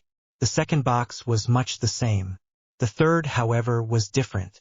Inside was a black stone monolith, simply seeping power. Harry didn't know what it was, but he wanted it. He put that storage box with his books and carried on looking. The fourth box held mainly Merlin memorabilia, but had the occasional gem such as his grimoire. The fifth was the same as the first two, until Harry came to the sixth and last box. He could feel his wand actually vibrating in the vicinity of it, almost as if it was attracted to whatever was inside. Turning to Borgin, Harry asked Old Man, "What is in this box? Feels strange." Borgin crept forwards and read the box signifier with his short eyesight. My lord. Funny that you should react to this box in particular. Inside is a tablet, one leading to vast trove of knowledge, one that I haven't been able to read. Threw me out. Didn't particularly enjoy my presence. My lord, the tablet is one that I think leads to the last sealing place of Cain, the son of Adam and Eve, who killed his own brother. The legendary first dark wizard and first Parseltongue. If you can read it, I'll shift it for 500 galleons, not a canute less. Harry pondered this. Adam and Eve had been the ones to steal the first apple of Eden from the first civilization, thus granting them the genetic trait of Parseltongue. He knew of Desmond's quest to defeat the Templars, who bore Cain's mark. He knew Cain was immensely powerful, so who knew what knowledge he'd locked away? He'd buy it. Harry took one last look around the secret room, and picked one more book, Animagi and How to Be One. He quickly left before he bought anything else, levitating his purchases behind him. At the counter, where Borgin once more held his reign, the items were totaled up. Even though the library in the Room of True Self was amazingly extensive, it barely covered what Harry needed to know, nor was it the limit of what the inheritance allowed him to take in. That will be 14,030 galleons, 12 sickles and 4 nuts, including my discount of buying more than half of good stock. Harry raised his eyebrows. Borgin being nice? What? He reached for his money bag and withdrew another draft. He wrote it out to Borgin himself, rather than the shop, and rounded it up to 15,000 galleons payment for the vow of silence. Borgin, before you receive this, I need your binding vow silence that you will never reveal in any way that I was here. Understood? Borgin nodded frantically, eager to receive the bonus. The two grasped hands, and a fiery band of light stretched around their hands. It faded, leaving a slight burnt line. Acceptable.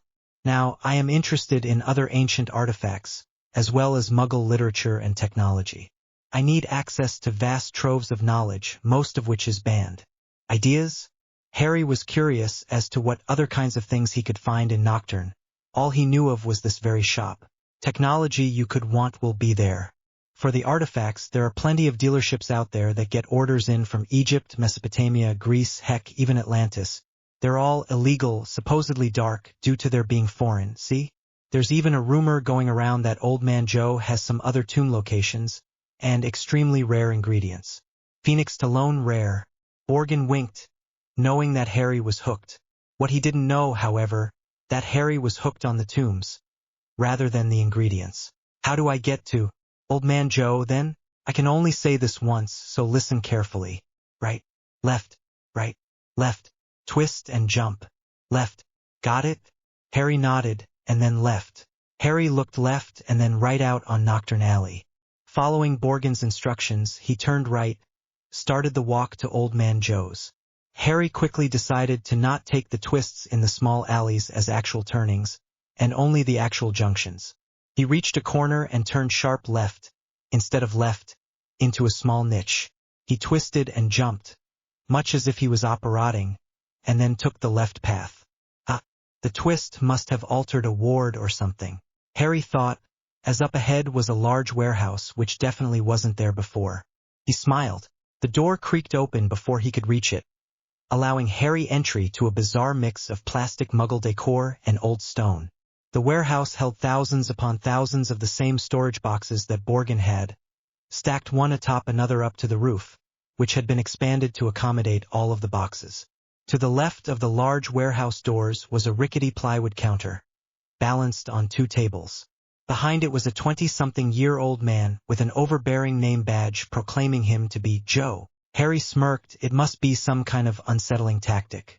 I'm looking for ancient artifacts. No price limit. Rare books on pretty much anything. Tools and Muggle items. Things you want to get rid of. Let's go. The next 3 hours were spent trawling through the relevant storage boxes. Most were useless, but there were, of course, some diamonds in the rough. The locations of several tombs and ancient sites of power that would be useful later. Several dozen books in varying languages detailing forgotten magics, rituals and spells that would be useful. Another black monolith similar to the one in Borgin and Burke's. And finally, a massive stockpile of well-kept Muggle tools, literature and technology, kept in a magic-proof box. These would be the basis of Harry's technosorcery business, and his forging of the new and improved weapons, with Muggle knowledge to help him. Harry left Old Man Joe's a very happy man. He'd gotten what he came for, plus some extra. Harry came back out of Nocturne Alley, ignored the other shops, and went straight out into Muggle London, leaving Jupiter to hunt pigeons in Diagon Alley. Ideas. I would also still like to know if anyone would like to know my unpublished works. Inspirational music of the week. The Kids Are Right Now by Skindred. Film of the Week, Fern Gully, The Last Rainforest. Book of the Week, Tough Voyaging by George R. R. Martin. Disclaimer. If ye know of Harry Potter, then ye know I don't own it. I'm male. Simples. Harry left Old Man Joe's a very happy man. He'd gotten what he came for, plus some extra. Harry came back out of Knockturn Alley, ignored the other shops, and went straight out into Muggle London, leaving Jupiter to hunt pigeons in Diagon Alley.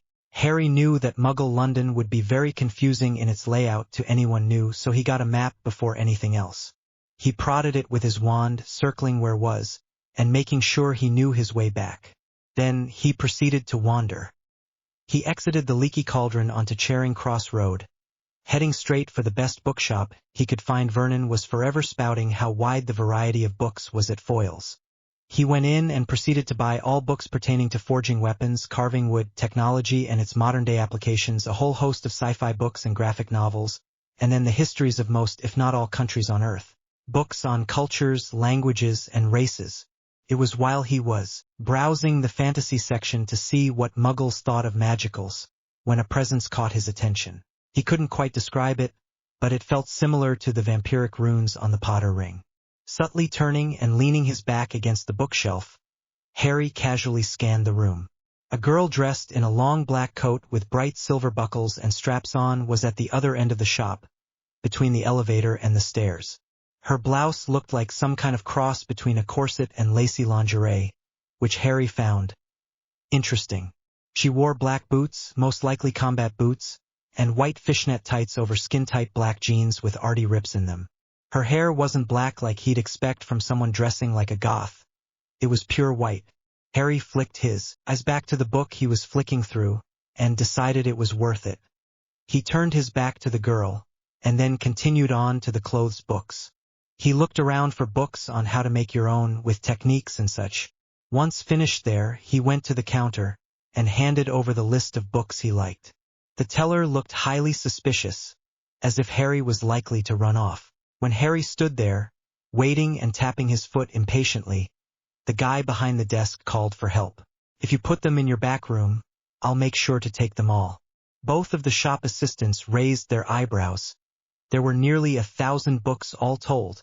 Harry nodded.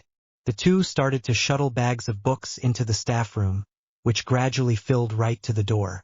Harry followed them and stayed when they left. When he was sure there was no one left, he cast a large notice me not on the books and himself, which had the same effect of knocking out the camera in the room until he and the magic left. Then Harry pulled on of his special trunks out of his left pocket. Expanding it, he set about packing all of the books into one of the rooms.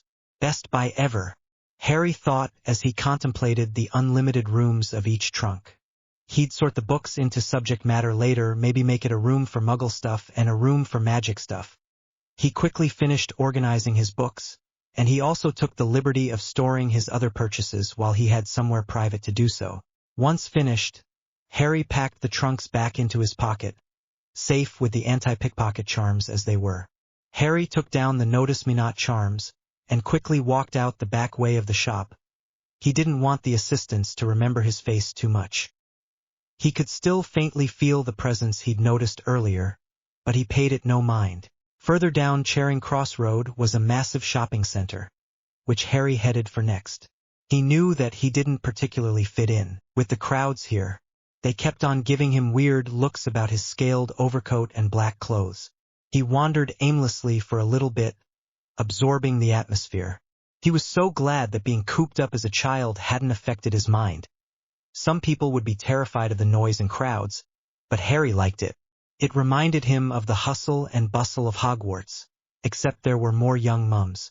Harry spotted one shop which looked very good to start in. The window had several mannequins dressed in long coats, but these weren't just black, some were varying colors and cloths.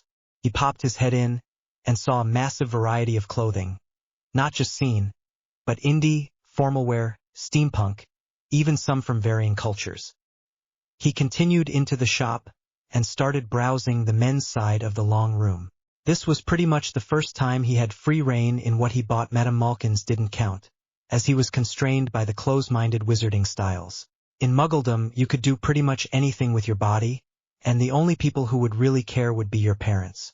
Even employers were okay, if things weren't taken too far. Harry smiled.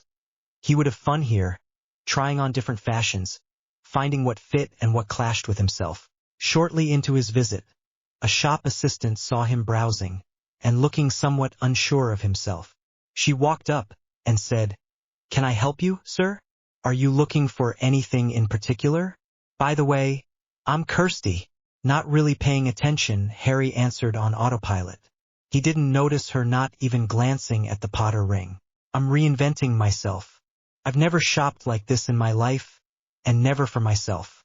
I don't even know what I'm doing, just copying other people," he admitted. The assistant smiled at that. She'd get a massive commission out of this one. She could see his clothes were expensive, and tailored from what seemed to be a reptile's skin. "Well then, I guess I should start by explaining these different styles. First, near the entrance is what most people call the goth and emo styles.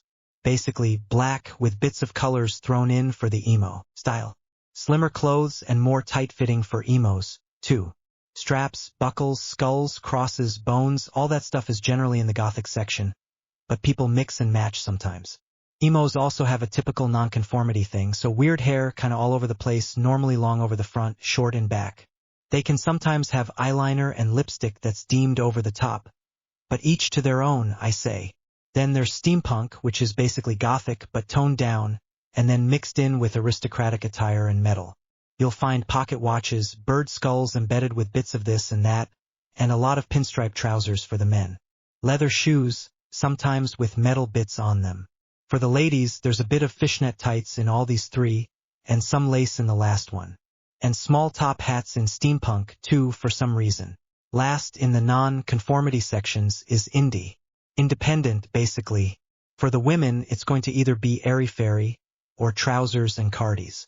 Big shirts, too. For the guys, some have ear stretchers, tattoos, and that, but mainly it's band shirts and jeans or thin t-shirts and chinos. So what are we after, then? And I put this in here to describe the scene groups of England. To you charming foreigners, winky face, speaking of which, I am one too, to whatever. Harry stood there, suddenly realizing his predicament. He knew nothing about clothes. He started to fidget, worried about a decision, when the assistant started laughing. "You don't need to choose one and stick to it. It's all about non-conformity. Take what you like, and wear it, for God's sakes." "Oh, well, then, I'll start at the door and make my way back." "Yeah?" With that, Harry started to browse with an actual purpose. He picked out a lot of different trousers, shirts, jackets, coats, waistcoats, ties, shoes, hats, even some badges and patches and things to customize what he had. At the end of it, he was probably trying on half the shop mail stock.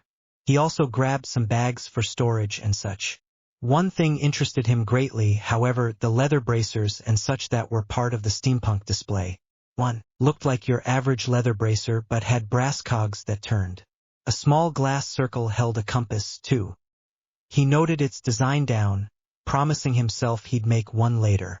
At the dressing room, he gradually made his way through the clothes, until he had refined his tastes to a smaller selection. He had kept vestiges of each style, with the nonconformity ringing true in his mind. He was Harry Potter, the only person to survive the killing curse, and he therefore decided to keep several wardrobes, pertaining to each style. He resolved to style his hair instead of just having it tied back. He'd also see what kind of things a decent hairdresser could do so he could do it later. He enjoyed these simple things, as unnecessary to his immortality as they were.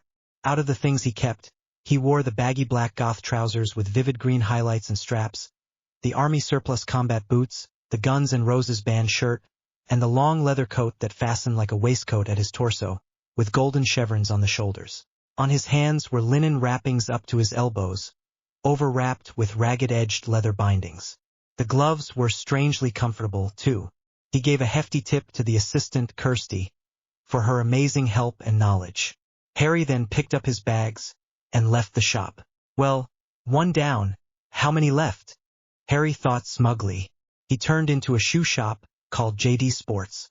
He thought about all of the trainers and plimsolls that Dudley had ruined due to his weight. Harry smirked as he entered, and went straight to the men's section. He knew how a shoe shop worked at least. The men's section was the one without high heels and pink. He ended up buying 4 pairs of trainers and 1 pair of plimsolls. The trainers themselves were in varying styles. One was a split 2-toe pair like the Japanese ninja shoes he'd seen in Dudley's DVDs. He also bought some tabi socks to go with them. The next pair were green and gold high tops that he thought he could charm to have moving snakes on later. Another was the same but scarlet and silver, for lions. The 4th pair were barefoot 5 fingers trainers that fitted the foot like a glove with a sleeve for each toe. This protected the foot, but allowed maximum maneuverability. He planned on making these even better later. Harry was very surprised that the shoes were so expensive, actually. For pairs of shoes and some random colors of laces had come to nearly £500. Harry was happy that he had the money to cater to his needs. As he walked back out of the shoe shop, he still wore his combat boots. He'd look really weird in bright red and silver trainers in his current getup. Next up was the clothing side of JD. He needed some clothes he could casually wear, along with things that were good for training in. He walked back out 10 minutes later with another bag of jogging trousers, sport socks, and various shirts ranging from basketball jerseys to string vests. Harry suddenly tensed. That presence. I felt it before. That girl in foils. Is she following me? Harry relaxed as fast as he tensed, going back to his food. He picked up his empty cup and walked to the bin, making sure to nonchalantly look around him as he did so. There. The girl in the black goth coat and white hair was near the exit. It was almost as if she was blocking it. Harry stood tall and reassembled his features into his own. He stared directly into the girl's eyes and lightly brushed her mind with a probe. What he didn't expect was an ice-cold wall even preventing the probe from reaching her. His eyes widened in awe. She's a vampire. Only the undead have minds that guard it. He remembered a passage from a book. The undead have walls around their minds unto ice. Their bodies are dead, and so are their minds. Beware the undead, for they are masters of the mind arts. Harry knew for a fact that the author was anti-vampire, most people then were, so it stood to reason that he'd be wrong about their attributes, too. He also knew the term undead was misleading. Vampires had a pulse, just like humans. The girl started moving towards him, but in an interestingly non-threatening fashion. Her hands were open, and she had a small smile signifying she wanted to talk. Just as well, seeing as I can't read her bloody mind, the girl plopped down at his table and helped herself to a chip. She was far too perky for a vampire, surely? Harry walked back to the table, completely unsure of what to do. He sat down opposite the girl, ready to start muggle fighting if it came to it. Mr. Potter, pleased to meet you. She extended her hand and shook his own. She wasn't ice-cold as he'd expected, but slightly warmer than the average human. I was not sure if I had seen you earlier. In that bookshop across the road. Changing your face at will is an impressive skill. Harry hadn't noticed her eyes before. They were a sharp violet, much like a pure amethyst, that seemed like pools of color. The color swirled slightly, with small white strands of iris arching out from the center. Harry shook his head slightly, back into the here and now. Thanks. Took a while, but I managed it. You are? Pandora Keates. I can guess you know what I am? I felt your probe after all. Harry gave a small laugh, and then continued munching on his chips. Yeah, I thought you were a muggle to begin with. Latin, to do with blood, can also mean assassin. I take it you're one of the sanguineous assassins? Of the order? Pandora looked suddenly afraid. How do you know that? Not even my sisters know of my connection to the order. There are books on vampire heraldry. I read a lot of them and formed some educated guesses through the bigotry. Pandora's eyes widened. A wizard who didn't hate vampires? What? You know that I'm a vampire, a killer, someone who feasts on the life force of others to maintain their life? And you casually blow it off? I could kill everyone here, and you could do nothing about it, she whispered, cautious of eavesdropping muggles. She suddenly had a thought. Wasn't he supposed to be 15? He looked nearly 20, with his muscles and serene laid-backness. I've killed 2, once. It doesn't take much. What I'm interested in, really, is what a pretty girl like you is doing following me. Any ideas? Harry smirked at her, giving her a grin. He swiftly took a massive bite out of his rapidly cooling wrap and watched her as her expressions flitted across her face. She really is quite pretty, he thought. I was told to contact you and give you something. Nothing else, human. Your lecherous minds have no place here. He'd hit a nerve, he was sure. So, show me your package. Careful now, we're in a public place. Harry was fighting to maintain a straight face at Pandora's reaction. My father wants you to know something. He wants you to know that the Lightning One may count on him and his when the final battle comes. The package, human, is an item that was found in one of our safe houses. I believe you know of your ancestors, the Peverils? Well, they had other descendants from a different brother. My father has decided to pledge him and his to your cause, and as a sign of goodwill, we present the Gaunt family ring. In a swirl, Pandora retrieved a box from her black coat, one with a small gold hinge and clasp, and covered in black velvet. Harry was suddenly taken back 3 years, his time, to his dream of a ring hidden in a shack. The magic coming off of this ring was exactly the same. Harry remembered a ring, in a hole underneath some rotten floorboards in an old shack, and bonds to a soul and to something else. He gently took the ring and its case from Pandora, asking, "Did anyone touch this? Or try to wear it?" He wore a pained expression. The curse on this ring would be incredibly damaging to a vampire, let alone their bloodline. The curse on this would cause a mortal man or woman to gradually shrivel up and die, but to a vampire, the bloodline would be cursed. Every person turned by the infected would have no mind. They would be a mindless monster. Pandora's eyes widened. You can sense magic that well? And you know there's a curse on the ring? We sensed it suddenly yesterday, and excavated the main room of the safe house. In it was a whole load of knickknacks, and this, we could feel the pain and death on it. Comes with being a creature of the night. No one touched it at all. Harry sagged in his chair in relief. No mindless vampires running around stacking cars and thinking the sun will burn them. Good. Don't hand it to me here. Let's go somewhere else. Feeble flirting aside, Harry knew that something big would happen if he took the ring in the middle of a public place. I suggest that you take me somewhere private. Pandora looked slightly suspicious at this. He had been making innuendo all the time she'd been there. Then, she took his hand before he could snatch another chip, and operate out. Updates will be when and where I can. No more Friday afternoons, people. Inspirational music of the week. Erotic Robotic by Marmaduke Duke. Film of the week. The Boy in Striped Pajamas. Book of the week. Aragon by Christopher Paolini. Disclaimer. I ain't no friggin' JK goddess of magic yet? Good. Don't hand it to me here. Let's go somewhere else. Feeble flirting aside, Harry knew that something big would happen if he took the ring in the middle of a public place. I suggest that you take me somewhere private. Pandora looked slightly suspicious at this. He had been making innuendo all the time she'd been there. Then, she took his hand before he could snatch another chip, and operate out. We are in my father's castle fortress, of course. We are in private here. That is what you asked for, human, was it not? The girl smirked. When I put on this ring, something will happen. I don't know what, but I feel a massive drain on life. Odd that you'd bring me to a vampire stronghold. Maybe, Harry thought of the drain that would come. Would it need it, or was it a side effect? Pandora, there will be drain of life force when the ring binds to me. I think it's necessary for the binding. Do you have any prisoners that could be used? Or cattle?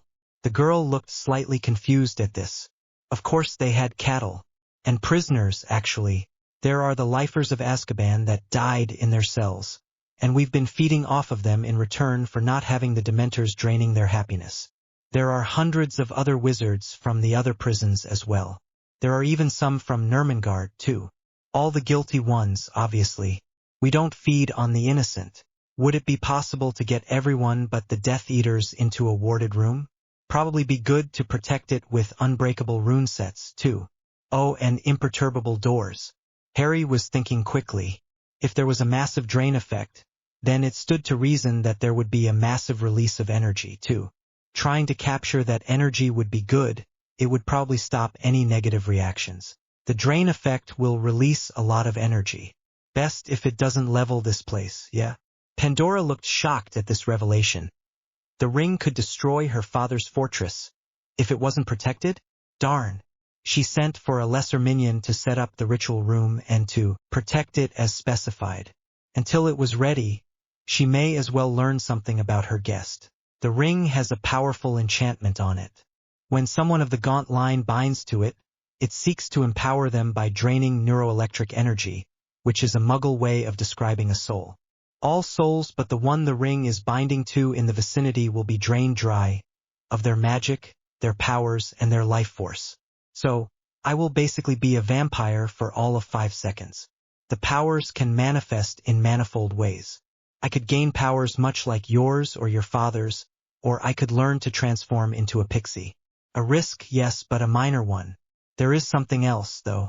You know of Voldemort's rise to power and his resurrection, do you not? Yes, we felt the ripples in the Earth's magic. Then you may be aware that he used something called Horcruxes to anchor various pieces of his soul to the Earth. I carry one in my hand, attached to the ring, and one to my own soul. When I bind to the ring, it will absorb and assimilate the 2 soul pieces. I am quite curious, though, as to what will happen to the soul fragments. They could crystallize and form something of value or some use, for all I know. The Death Eaters can't be used because of their souls being linked to Voldemort's. If they die, it would cause a paradox. His soul would be both anchored to this world and the next. Then he'd be immortal and feel no pain. Bad idea. They didn't die when I beat him as a baby because he didn't die. His soul was wandering the world, Albania, for some reason. I need to destroy his Horcruxes before him, or he could wait an aeon before resurfacing. And I have plans. Pandora was on the verge of shock. Voldemort had used that kind of dark magic to stay alive? He must have read of it in her father's treatise on soul magic, stored at Hogwarts against his wishes. And Harry was happy to fight against that monster? Even to her father, Voldemort was too strong to combat. And Harry brushed that fact off like dust to wind. She understood her father's directive more now that she knew how powerful Harry was. What about you, Pandora? I'm sure you aren't the 17-year-old I see you as. I know, never ask a lady her age. The vampire girl looked at him through slit eyes. Was this another joke? Or conversation? I was born to the people your race knows as Adam and Eve, and I am the sister of Cain and Abel that history forgot. I was party to their knowledge and how they escaped Eden. In 75,015 BC, I was born. Cain came soon after and Abel a year after that. I understood why we were free of the precursors, but hated that we didn't fight them into the ground. Now, I'm glad we didn't. They helped to save the world, eventually. My father is Adam, now Prometheus, who was cursed by the precursor now known as Hecate, the being the Greeks saw as magical, and the mother of wizards. She turned Cain dark, making him murder our mother and brother. So I killed him. Father's curse turned him bloodthirsty, and he eventually turned me, so as not to be alone. There were others, gradually, who were cursed to become vampires, but none so powerful as my father or myself. So what you're saying is that I'm your grandson many times removed? Well, heck, I've been flirting with my gran. Harry scrunched up his face, wishing he hadn't checked her body out earlier. Is that all you got from that? You humans are more lecherous every day.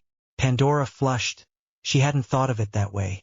Her father wanted her to bond to her own great-grandson? Impossible. While the two were in their own thoughts, the minion came back. My lady, the ritual room is ready, and the prisoners are assembled. The Dark Lord's followers are still in their cells. The man bowed himself back out. What a brown-noser, Harry thought. As Harry and Pandora stood outside the ritual room in silence, Harry suddenly felt sorry for his flippancy when talking about Pandora's origins. Pandora, I'm sorry about your mother and brothers. I didn't think of your loss, which is somewhat similar to my own. Whatever happens in the room, I'm sorry. With that melodramatic redress, Harry stepped into the ritual room. Pandora was suddenly ashamed. Harry thought she was giving him the silent treatment. She was thinking of how to broach the subject of the bond to him. Men. Harry was surprised to see the amount of people in the ritual room. There was easily 1,000 here, possibly 2. Criminals the world over had been gathered for the vampiric royalty to feast on, and they had run out of worth. Harry was nervous. These people had souls, and it was wrong to erase them from existence. That voice. Harry had barely even felt it slip through his shields that time. It was as if it was part of him, that it could do that. Harry turned his mind back to his task. He walked to the center of the large room, to the chalk circle drawn on the stone flagstones. He stood inside, making sure the connections he'd asked for were drawn out. Each connection branched outwards like a tree branch, until they all met at a triangle on the ceiling, directly above Harry's head. The triangle was just like the one on the ring. Without looking at the sacrifices, for that is what they were, Harry took out the ring box and opened it up. The small gold band with a black stone set in it sat inside. The sole piece attached to the ring was sanguine with its fate. It wanted release. The piece attached to Harry, though, it struggled, sending massive spears of pain into his mind. Harry could feel the piece trying to contact its originator, but the wards on the room stopped it. Taking the ring from the box, Harry held it up to the triangle above him.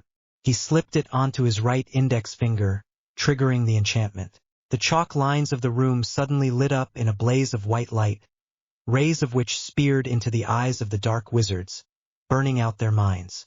The souls of the sacrifices began to seep into the blazing light, adding to the glow as the impurities were burned out. The black mist given off hung at the ceiling, gradually filling the room. As the last man dropped, the shining triangle above Harry began to lose its shape. Finally, the two Horcruxes spewed out of the ring and scar in black smoke. It seemed to take an age for the black to leave the two hanging white orbs, just like Sirius Solback in third year. Before Harry could see the final shape of the design above him, a spear of iridescent white light shot down, and into Harry's scar. He awoke, what felt like much later, curled up in the chalk circle on the ritual room floor. The stone flagstones were still warm to the touch, so it can't have been too long. Harry slowly drew himself to knees, looking around the room. There was no effect to the room itself. The rune sets he'd requested saw to that. There was a distinct lack of bodies, however. They must have evaporated, thought Harry. As he stood, he was suddenly knocked back by a woozy feeling. Bending over, he clutched his head. A large circular hoplite shield rested on its back, with the face pointing up at Harry. On the front it was plain black enamel with a gold edging. It was large, almost a meter across, and completely circular. It bulged outwards slightly, which Harry assumed was to deflect blows to the sides. Beside it were two armored gauntlets, which were suspiciously made of the same metal as the mask, as was the shield. Smoke writhed inside of the gauntlets, giving them an ethereal quality. The ends were shaped like his fingers, probably to aid gripping things. Harry slipped the two armored gloves on, feeling the cool padding like in the mask. The gauntlets made their way up to his elbows, where they seemed to blur into his skin, which seemed to part to allow access to the bone. Curious, Harry tried to remove one. It didn't come off. It felt as if he was pulling on part of his arm. It was so integrated. Darn! How am I supposed to walk around like this? Harry rapidly thought over his predicament. What if? Harry focused on the two gauntlets, and about them slipping off. The joining places on his arms writhed, as the strands of metal unattached from his skeleton, and the gauntlets slipped off. Relieved, Harry brought out his trunks, and put the armored gloves and shield in an empty compartment. He'd ask the mask about it later. He reckoned it knew. He could feel it earlier, steering him to undergo the binding to the ring as far back as McDonald's. It was about time he got back to his shopping trip and then back to Jacques. Returning his hair back to its normal length, Harry turned around. As Harry made his way to the door back out into the corridor, and Pandora, he wondered what he'd gained from it besides two pieces of otherworldly armor. Was their appearance somehow connected to the Horcruxes? Would the others do the same, and crystallize into these pieces of armor? Admittedly, he did feel different. There was no real way to describe it, except for a kind of energy that thrummed around him. Just before he opened the door, he felt himself grow weak. Song of the Week. The Kids from Yesterday by My Chemical Romance. Film of the Week. Transformers. Age of Extinction. Book of the Week. The Curse of the Gloamgozer by Paul Stewart and Chris Riddell. Disclaimer. My writing is worse than JK's. As Harry made his way to the door back out into the corridor, and Pandora, he wondered what he'd gained from it besides 2 pieces of otherworldly armor. Was their appearance somehow connected to the Horcruxes? Would the others do the same, and crystallize into these pieces of armor? Admittedly, he did feel different. There was no real way to describe it, except for a kind of energy that thrummed around him. Just before he opened the door, he felt himself grow weak. Pandora had conjured a chair to sit on after the door had remained closed for nearly 10 minutes. After 20, her age-old patience began to wear thin.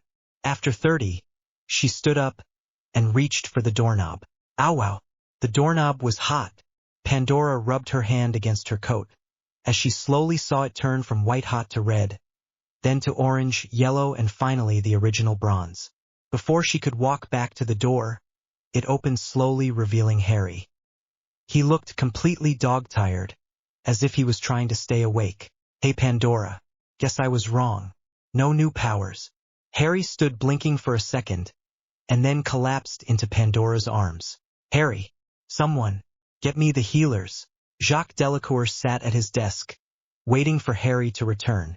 Ragnarok had contacted him earlier by owl concerning Harry's donning of the Potter ring, and his raided bank vault. The essence of the letter had been that Ragnarok himself was overseeing the investigation into Dumbledore and Mrs. Weasley's abuse of Harry's vault. It had also reported Harry's cold-blooded murder of Lucius Malfoy. Something about attempting to use an unforgivable on Ragnarok. Jacques wasn't particularly worried about that. Harry would use brutality and violence when it was needed, and it wasn't for him to interfere, really. But the introduction of Charles Potter's inheritance was another matter. The armband Jacques had given Harry hadn't been on his arm, which worried him. The armband was supposed to protect him, but it obviously hadn't made it through. He'd talk to Harry about it when he got back, just before supper. Speaking of which, Dinky should have it ready in just under an hour, well over enough time to enjoy a fine cognac. Severus Snape, professional Harry hater, sat up from his bed in Hogwarts dungeons. He knew he'd been turned against Harry Potter from the start. He knew Dumbledore's subtle fingers had been in everyone's pie, but he thought he'd stay clear of his. Of course, he was wrong. You could never judge Albus Dumbledore right the first time. He sat back on his Spartan bed and contemplated his options. Harry may help him if he approached the boy. The boy had obviously not been at number 4 Privet Drive, so he must have run away. Perhaps if he sent an owl? He needed to phrase it just right if he was to make sure Harry would know the authenticity of his story. Pandora Keaty's daughter of Adam and Eve, the first precursor human hybrids, sat next to Harry's bed as he was gently laid down by her guards. She looked over his form as he was tucked in. If she'd known this would happen, she would have. She didn't know. She didn't know how this happened, how to fix it, anything about what was wrong. And 77,000 years was a long time to experience everything. And yet this was still something completely new. She was confused as to why he had reacted to the ring like this. If it was meant to drain those people dry, which it did, then why? Was he so lifeless? It made no sense. Pandora turned to Harry laying on the silken 4-poster bed, and grasped his hand. The contact brought with it an awareness of something. A reaction, chemical or otherwise, was occurring within Harry at that very moment. His magic was boiling to the point of overflow, and then becoming utterly still. His hand felt boiling hot, when suddenly a colossal shock of electricity lanced out from his arm, singeing her hand. Pandora gasped, letting go after just an instant of contact. He had elemental powers? She needed to talk to someone close to him. Harry had mentioned Jacques Delacour. She would need to alert him to the state his ward was in, and the developments of the past hour. Jacques Delacour sat at the head of the family dining table, an empty place to his right. He frowned slightly, hoping Harry was okay. Dora, where do you think you're going? Harry croaked. The vampire whirled around and hugged the man lying on the bed. He winced slightly, but his expression steadied quickly. He weakly wrapped his arms around the woman leaning over him, smelling for the first time the crisp scent of pine needles that clung to her. Harry breathed in deeply, as his arms gradually regained their previous strength. Ow, Harry, how are you this strong? You shouldn't be able to give me a bare hug, even after being comatose for the last hour. Ow. Harry sheepishly relaxed his grip, embarrassed at his moment of weakness. He hadn't had a truly comforting hug in his life, or at least not since his parents died. I'm sorry, Pandore. Just, I like your smell, that's all. What happened to me to make me pass out like that? Did you slip me a roofie? Harry tried a hint of his old self, to get a smile on that beautiful face. Pandora blushed prettily at Harry's compliment. She wasn't wearing perfume, she naturally smelt like pine. He must have known that. No, I didn't hit you. You said no new powers and then collapsed. Pandora hesitated. Harry, I felt something just before I stood up to write to your friend Jacques. I took your hand for all of a second, and I got this rush of raw magic and power that reminded me of living off the earth with my parents and brothers. You felt like a kettle, and then you shocked me. Harry raised his eyebrows. He hadn't gotten an erection while she was leaning over him, had he? He suddenly started to fret about what he'd done. No, not like that, Harry. You literally shocked me. An arc of electricity hit my hand. Here, take a look. She showed him the already healed burn, and the soot gathered around it. Oh God. I'm sorry. There's nothing to be sorry for. You weren't conscious, anyway. Why is it always me the weird stuff happens to? Why can't someone else be the lightning rod? Harry grumbled about his lot in life for a small while, whilst Pandora looked on in humor.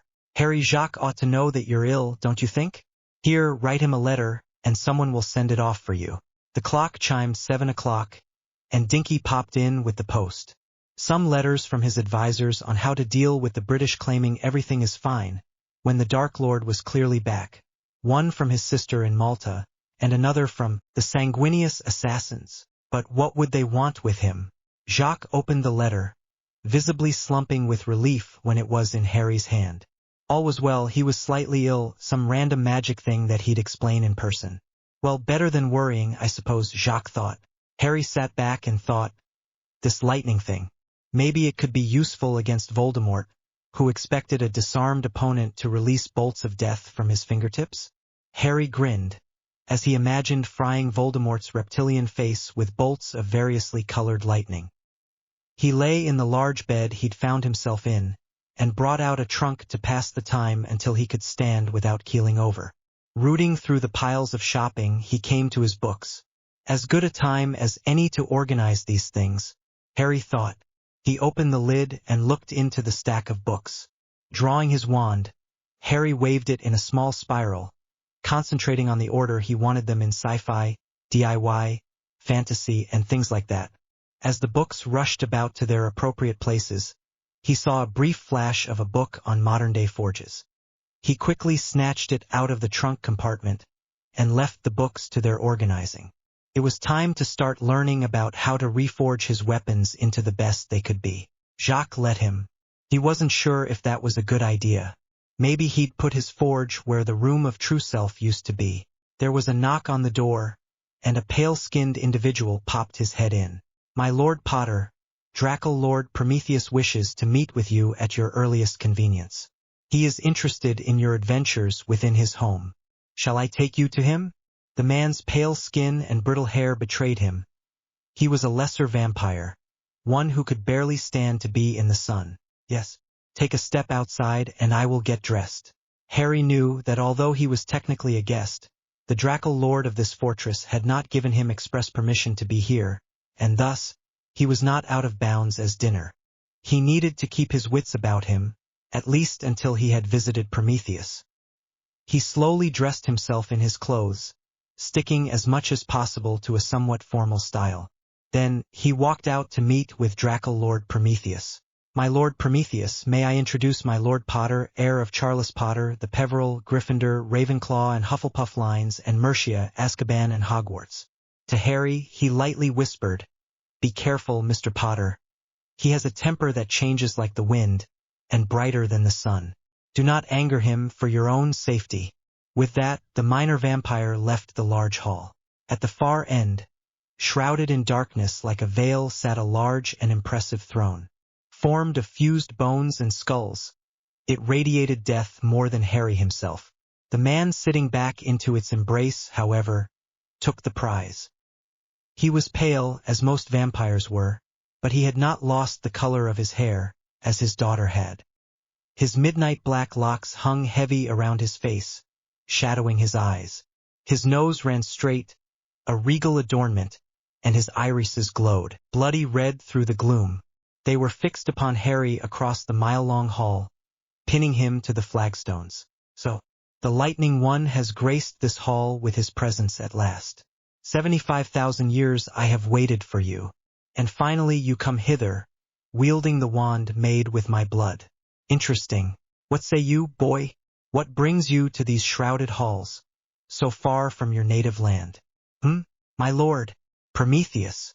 I was brought to this place as a favor. I needed help with a ritual of sorts.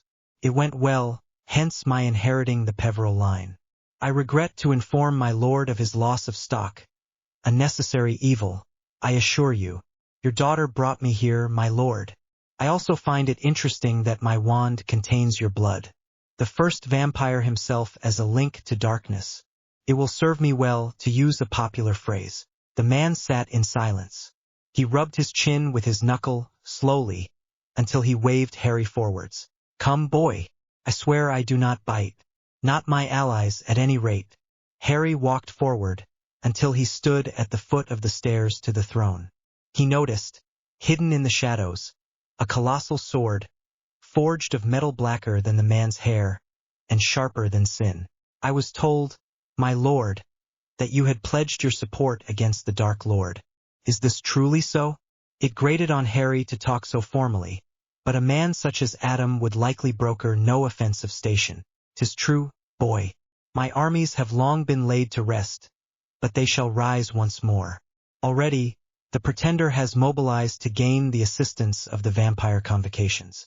The werewolves will gladly fight for even a small increase in standing, and the giants and other magical creatures of this world will soon follow. At least he will not have a basilisk. You took care of the last one in existence, and procuring one would take far too long. The vampire lord looked thoughtful. You released the Horcrux inside you, did you not, boy? And the festering piece attached to your ring? I did, my lord. What of it? And what came of it?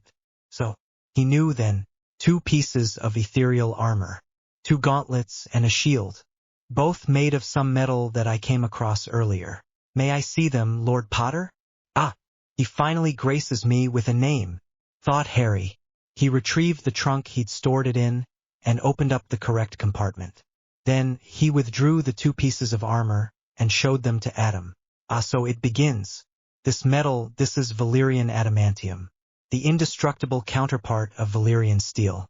Only the person this metal is bonded to can reshape it. I once heard of a man who chose to change his sword. He was forced to use a dragon's blood to heat it, and then the magma of the earth to shape it.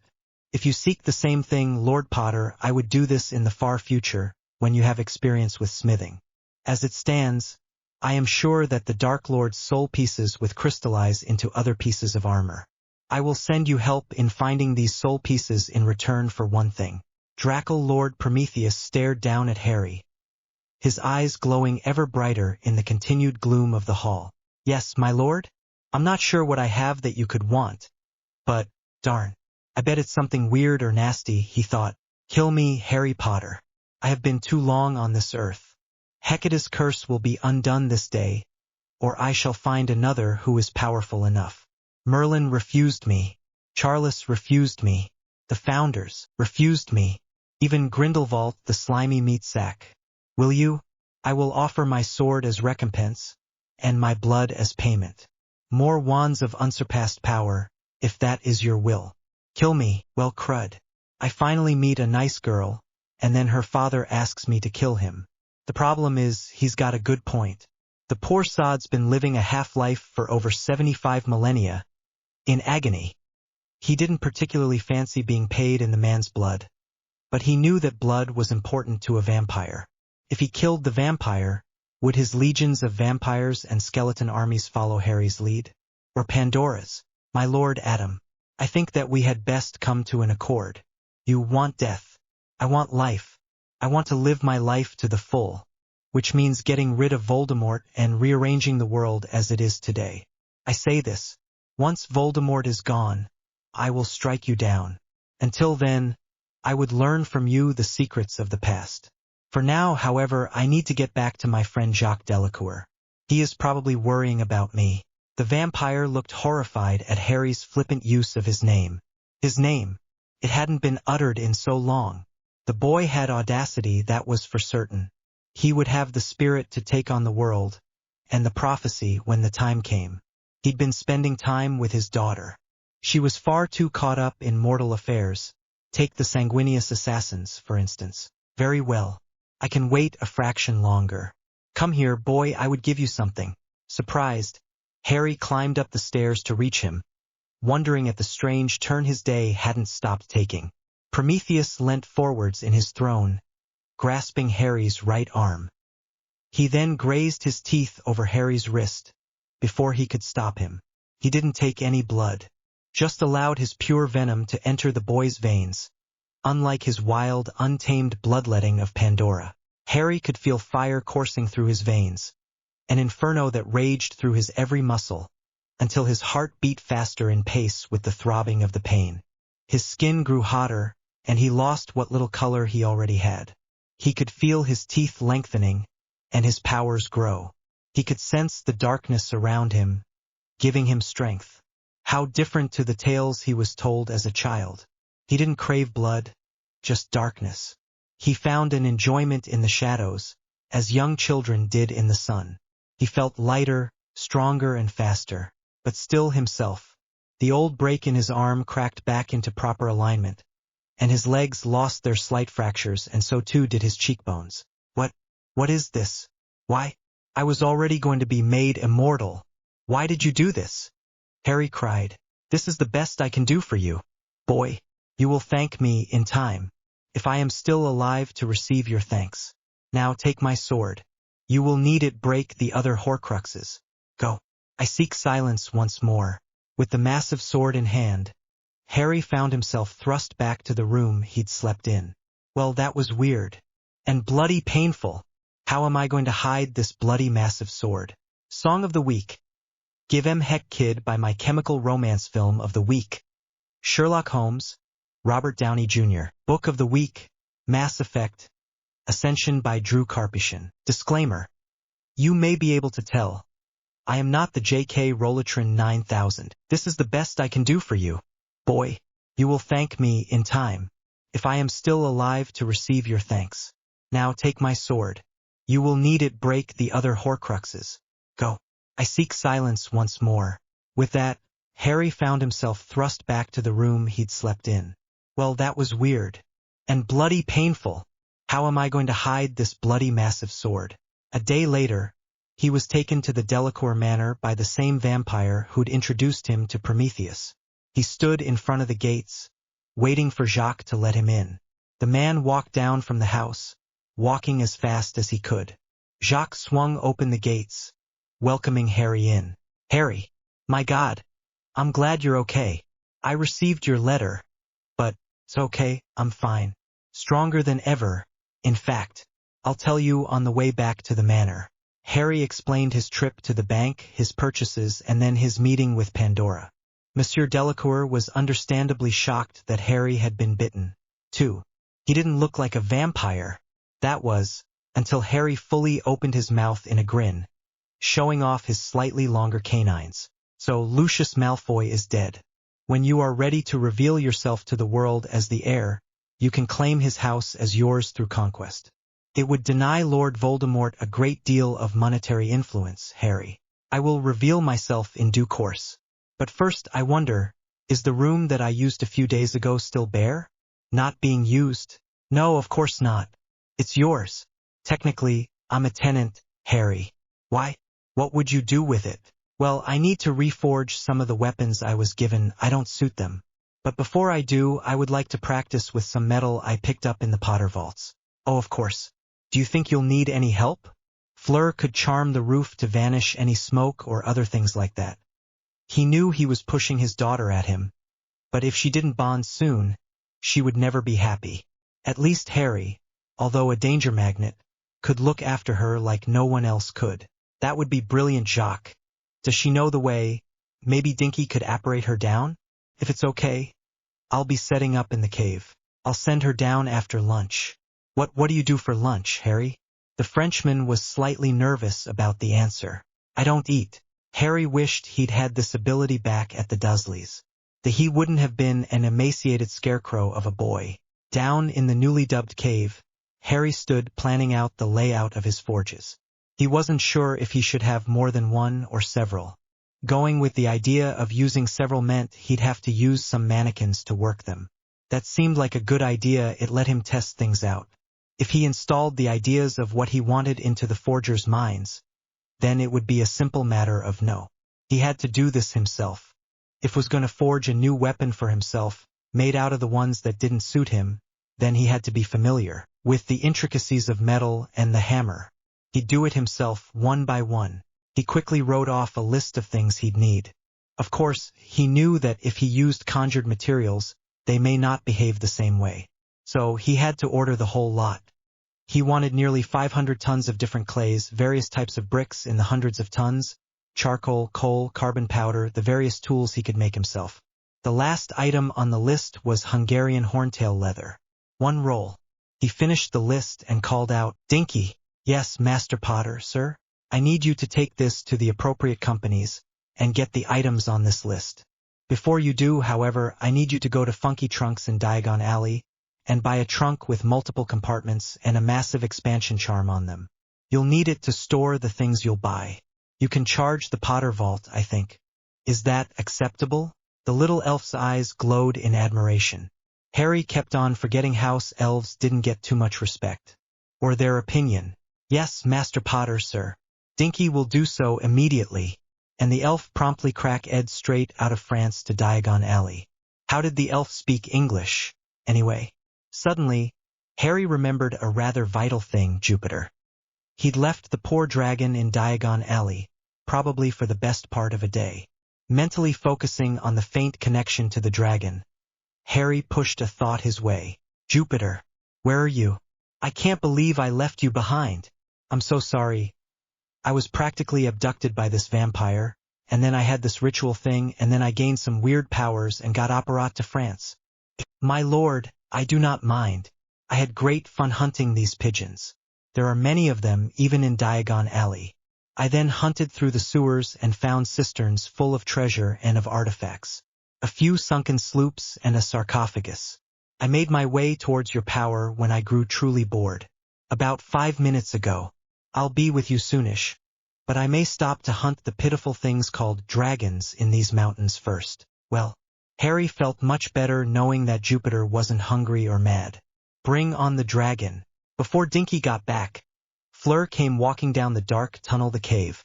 She had never seen this part of the manor before, but that was nothing new. She was not a fan of dark caves. Knowing that Harry Potter was at the end of it, however, forced her to put her priorities first.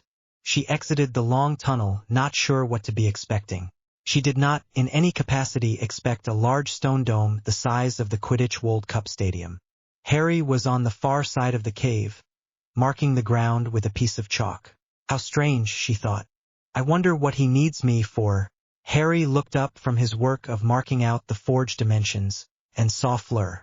In the true month or so since seeing her last, she had not changed all that much, except her aloof airs and graces had taken a back seat, and she seemed merely noble. It was nice it took the major barrier between them away. Harry smiled and stood up, waiting for Fleur to reach him. His massive expansion charm had done wonders for this place. He knew he'd need most, if not all of the room. According to Prometheus, the Valyrian adamantium would release the energy it had absorbed all at once upon quenching it. Hence the distance between the quenching trough and the forges. Fleur, I hope your summer is not too boring for you? Stuck all the way out here? He smiled a crooked smile at that. He knew Vila were in touch with nature more than humankind. Non, Harry, it is very relaxing to be this far from the cities and people. I like the silence. My father said that you needed my help with Harry? What a pain to you. So, she'd only just noticed his changes. Good. They weren't too obvious then. That, or she was not an intelligence to cry out about. For now, let's just say I went through a very fast training regimen to whip me into shape. Your father helped. What I need your help with, though, is making a ward to vanish all of the smoke that comes off of the forges I'm going to build down here. The girl's perfectly sculpted eyebrows arched at that little revelation. What did he need a forge for? Magic was easier by far.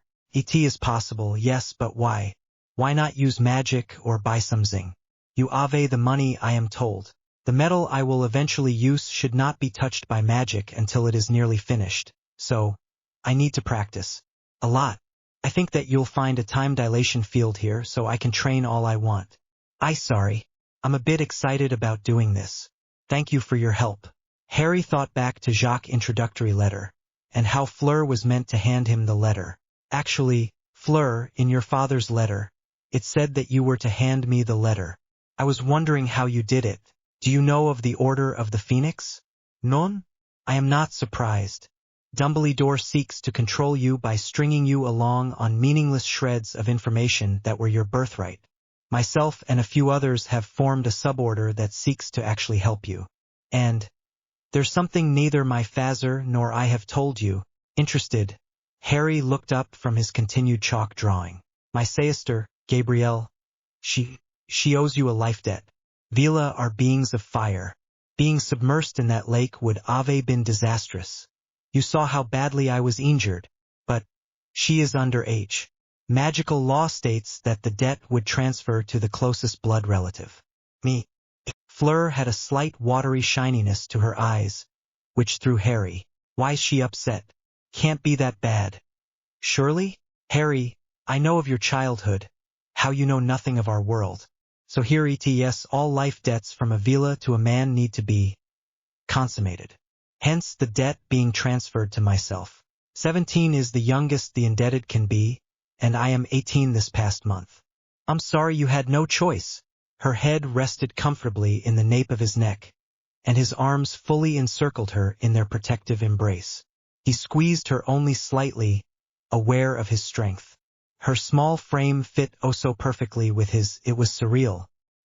He gently stroked her golden curtains of hair as she let the tightly held dam of emotions overflow. As Fleur sobbed slightly into his chest, he made small soothing sounds until she stopped. Her breathing slowed until it was at its regular beat, and her head lifted. Her eyes, he'd never noticed before, were a shade of violet that caught his eye and didn't let go.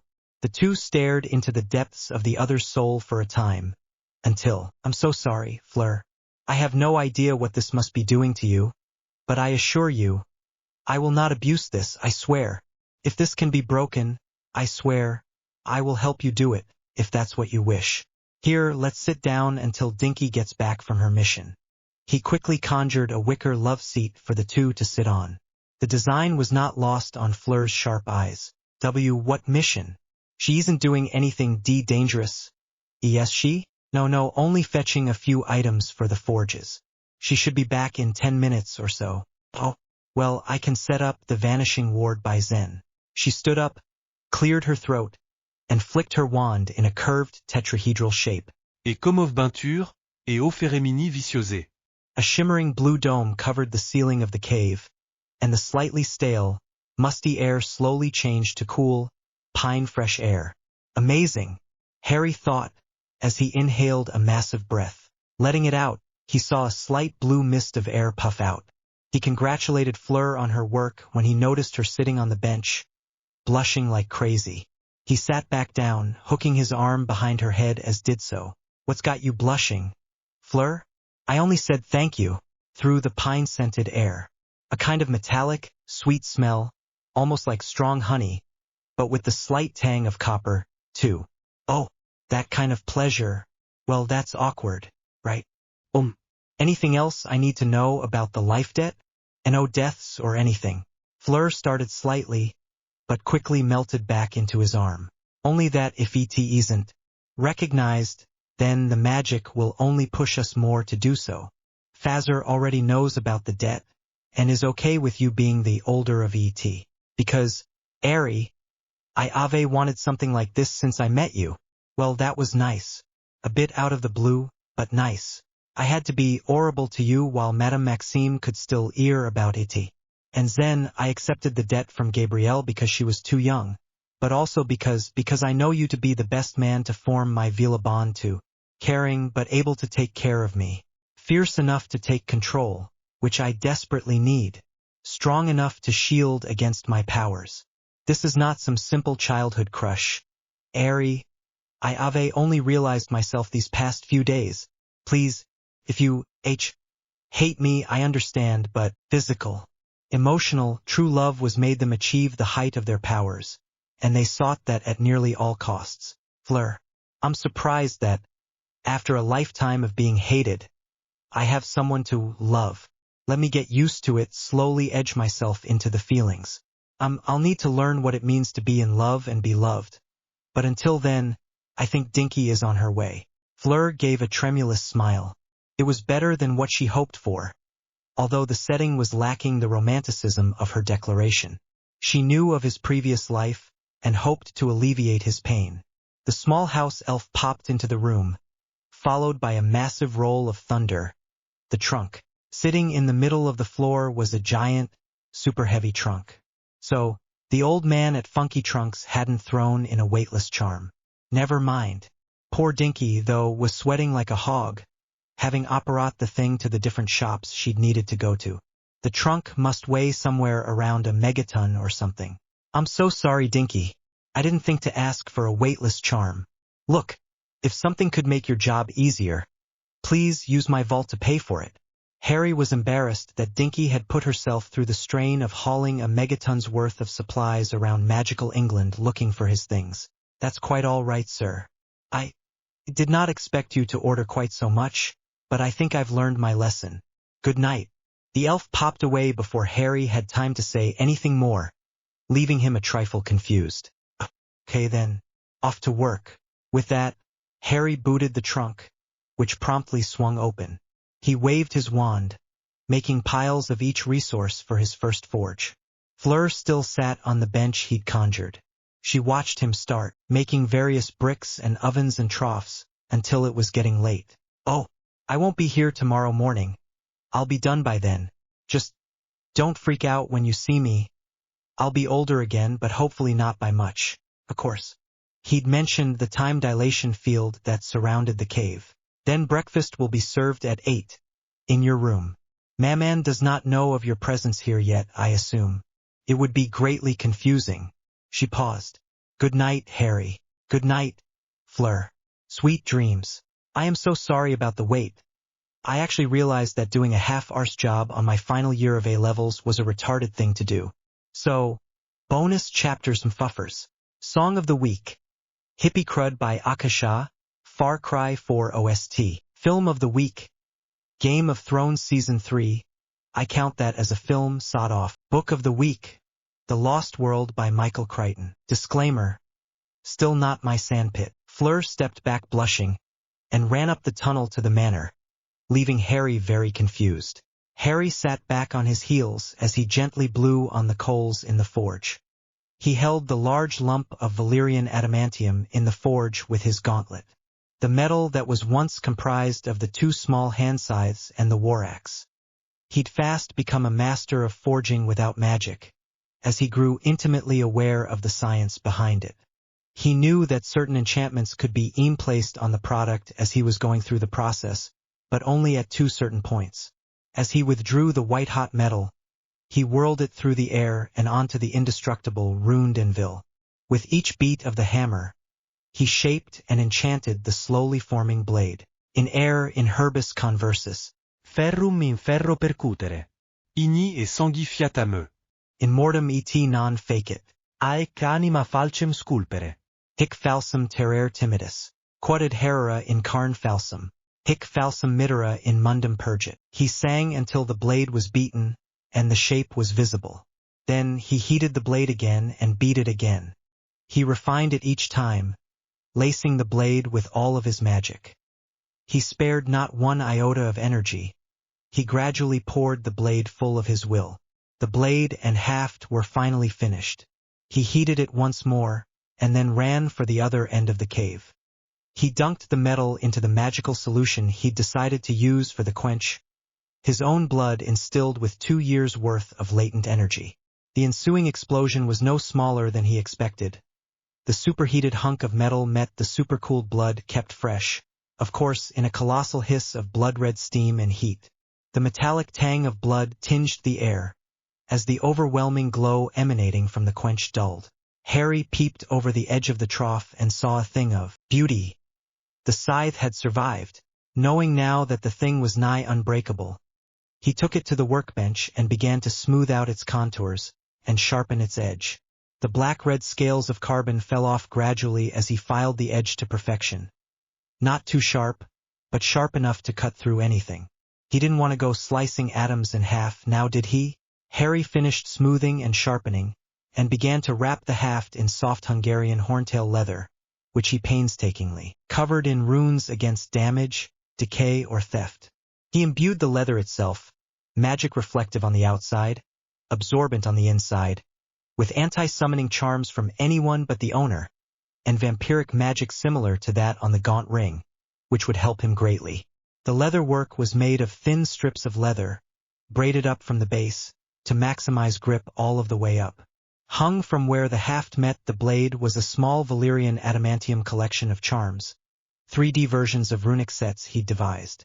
The blade itself was a dark red-black, with swirling shifts of smoke within. The typical scythe curve was interrupted towards the end with a vicious hook on the top side, and serrations on the bottom side near the haft. The back edge was a short conical spike. The blade was beautiful, a weapon of mass destruction given age-old form. The scythe was taller than he was by only 6 inches, due to the thin ferrule tipping the base of the haft. It needed a name. Scythe.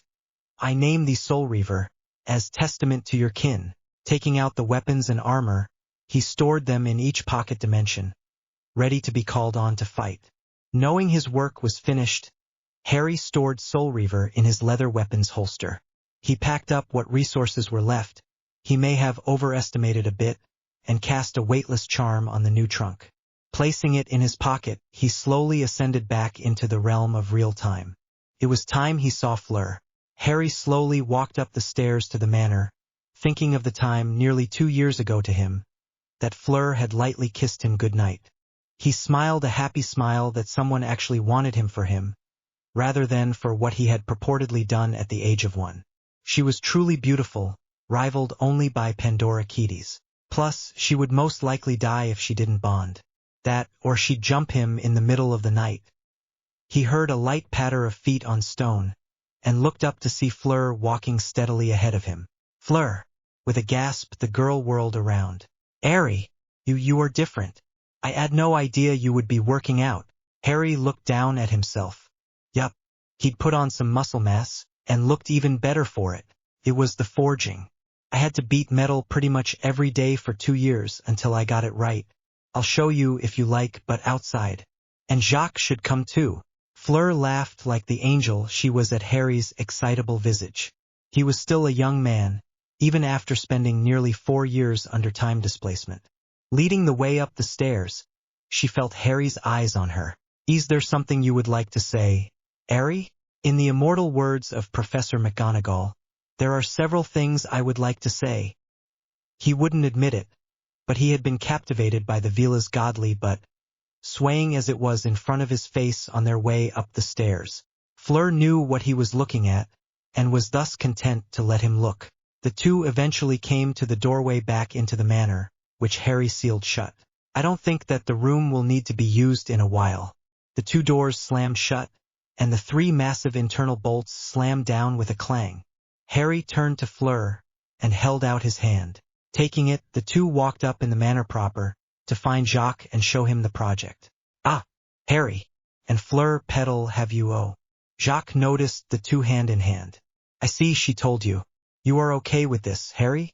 The older man frowned slightly. For the most part, yeah. I just wish that Fleur and I weren't pushed into this, instead of getting to know each other better first. I'm also glad that Gabrielle wasn't pressured into this. That would be abhorrent. I do, sir. Before the deed, I have something to show you. Can we go outside to the garden? Of course, Harry. What is it you wish to show me? Jacques' eyes glinted with curiosity, as he quickly packed up his papers strewn across his desk, and slipped them into a drawer. The finished project I spent the last 2 years making, Harry said with a wink. The last I see what you did there. Yes. Come. Let's go outside and see this. With that, the three followed Harry, eagerly walking ahead until they reached the expansive gardens. Once there, Harry bade them stop and walked on 5 paces. He then whirled around, with an air of overly dramatized pretense. Ladies and gentlemen, what you are about to witness is not for the easily frightened. You may turn away at any time. Harry bowed a sweeping bow, deeper to Fleur than Jacques, and then pressed his finger to the scythe ring on his leather holster. A brief haze of deepest black smoke washed out of his holster, obscuring Harry for a second. Then his audience gasped. Before them stood Harry Potter, Lord of Hogwarts, Azkaban, and Old Mercia. He was not just their friend, but a man with fire in his killing curse green eyes, a white-bladed scythe held in his right hand, a wand in his left. The scythe emanated a feeling of death, but not the dark, grim afterlife, no. It was the sweet relief for a tortured soul, the ultimate mercy. Harry swung the scythe in a few test sweeps, feeling the way it slid through the air without the slightest resistance. If the blade was any sharper, then he knew he'd be dealing with atomic destruction. The thought made him absurdly happy. Out of the corner of his eye, Harry saw Jacques subtly wave his wand, conjuring several lions, tigers, and birds of prey. The predators burst from his wand, straight at Harry. Fleur's eyes bugged out, suddenly fearful for Harry's safety. Let's see how you use this scythe, Harry. Opugno. Jacques commanded the animals to attack, each going in for a different approach. The birds swept skywards, wheeling up into the blue. The tigers leapt forwards, slinking through the grass to surround the man, whilst the lions rushed straight in. Sweeping Soul Reaver around in an arc, Harry held the haft end down to the dirt. The first lion rushed towards him, faster than Fleur could track, and yet slower than Harry would wish. It leapt into the air, intending to collide with Harry's chest and tear him to shreds. It swiftly met its end as the white scythe slid through its length, cleaving the beast in two. A low pant from behind was enough of a warning to Harry before a tiger bolted out of the bushes of the extravagant garden, and up behind him while the lion was resting in pieces. At the same time, a hawk dived down from above, angled to slam directly into Harry while he dealt with the more pressing tiger. The green-eyed man slid 1 foot forward, grounding himself, as he felt the tiger rear up behind him. The curved blade of the scythe slid up into its belly, and then its heart, while the unlucky hawk speared itself on the ferrule at the end of the haft. Wandlessly dispelling the remains, Harry sniffed lightly. To his right was a small posse of lions, and all around him in an even circle were the remnants of the tigers. Harry crouched down low, watching Fleur's reaction. He wasn't sure how she would react to the casual spilling of blood. The woman was entranced with his finesse and lithe movements, not taking an eye from his lightning-fast strikes. He held his position as Jacques once more prodded the conjured animals to fight. They all rushed forwards at once, allowing Harry to use his master plan. Leaping up, Harry twirled the scythe around his head, and slammed back into the ground, cleaving every beast into chunks before they could put one more paw or claw near him. Harry settled back into a nonchalant lean against an apple tree, as it rained fast evaporating gore. The neatly trimmed grass surrounded him in a circle, a remnant of where he'd struck. It stretched further than his blade could possibly have reached. Oh, well done, Harry. I had no idea that you had taught yourself so well. You will indeed be able to protect yourself and those you care about, no matter the situation, I am sure. I presume you have other weapons? The question delighted Harry. There was only so much training with mannequins could do. Conjure up some more beasties, and I'll show you. Bonus chapters mfufers. Ah ha ha ha chokes quietly. Song of the week. Pokemon theme, Billy Crawford film of the week. Pokemon the first movie. Book of the week. Sun Soul by 50 Caliber Chaos. FFDOTNet. After a long, bloodily gruesome session of butchery, Harry had shown off his new skills besides his magic use. The three were back in the office, sitting comfortably in the armchairs therein. Well, Harry, I think it is time. You already showed me your designs. Are you ready to implement them? Jacques raised an eyebrow, fully aware of the possible complications this could bring. If Harry took too much of a concentrated amount at once, he'd burn up. I think so. I did some reading, and it turns out that triangle one with the line and the circle in it, it stands for the Deathly Hallows. Supposedly an invisibility cloak, a resurrection stone, and an elder wand. These three would make one the master of death. Strange that I feel such an attachment to them, but yes, I think it is time too. Fleur was looking slightly confused. What were they on about? Before her question could be voiced, however, Harry spoke up again. Fleur, it was decided that a power boost may be needed, one that would last forever. The Philosopher's Stone that I saved in first year, well, Jacques saved the dust from anyone else finding it, and came up with the idea of putting it in my blood immortality, and power from a righteous, pure source. I have just one question. Will you take my mark too? If it means being with you forever, ma chérie, I would say oui if it meant cutting off my own hands. How do I do it? Jacques was surprised. Maybe she didn't understand. Petal, you would live forever. Everyone but Harry would die, leaving you alone time and again. Could you face that? And Harry didn't say, the way we're going to make the marks is by tattooing. A muggle thing. They implant ink into the skin so it doesn't come out. You're comfortable with that, darling? Fleur did look at least slightly troubled at that. Even she held some small vestiges of vanity in her heart. She looked at Harry and saw his hopeful face. She knew she could not leave him alone with the ages. Who knew what kind of trouble he'd into? Oui. I understand, Fazzer. What kind of mark is it? Harry sat back, thoughtful for a second as he pondered what kind of mark she should have. Something personal, he decided. Well, how about something that means something to you? A symbol, perhaps? Fleur thought carefully. She spotted something on her father's desk that caught her eye. She picked up a sheet of pure white paper, simultaneously marveling at the smoothness of the paper, while staring at the design on it. A pure black phoenix with glowing green eyes held its wings skywards. The bird held its beak open, swallowing a bolt of pure gold lightning. A rather two-dimensional design, but one that was simple enough to convey meaning. The phoenix itself was wreathed in ruby-red flames. The detail of the image was astounding. The swirling of the flames were almost lifelike, and Fleur almost expected the phoenix to suddenly flap its wings. Looking up, she smiled at Harry and said, this sings to me like no other. Harry? Harry smiled. His coat of arms, upon his soon-to-be eternal partner's body? Heck, why not? While Dinky retrieved the tools, a pestle, magical tattoo inks that acted like the liquid magical photographs were developed in, and several other intricate needle holders, coloring stones and towels, Harry prepared to lie down on Jacques' cleared-off desk. He tried to say he'd conjure a bed or something, but the man blatantly refused. So, there he was, with the images copied onto his own skin with a transcription spell, waiting for the trial to begin.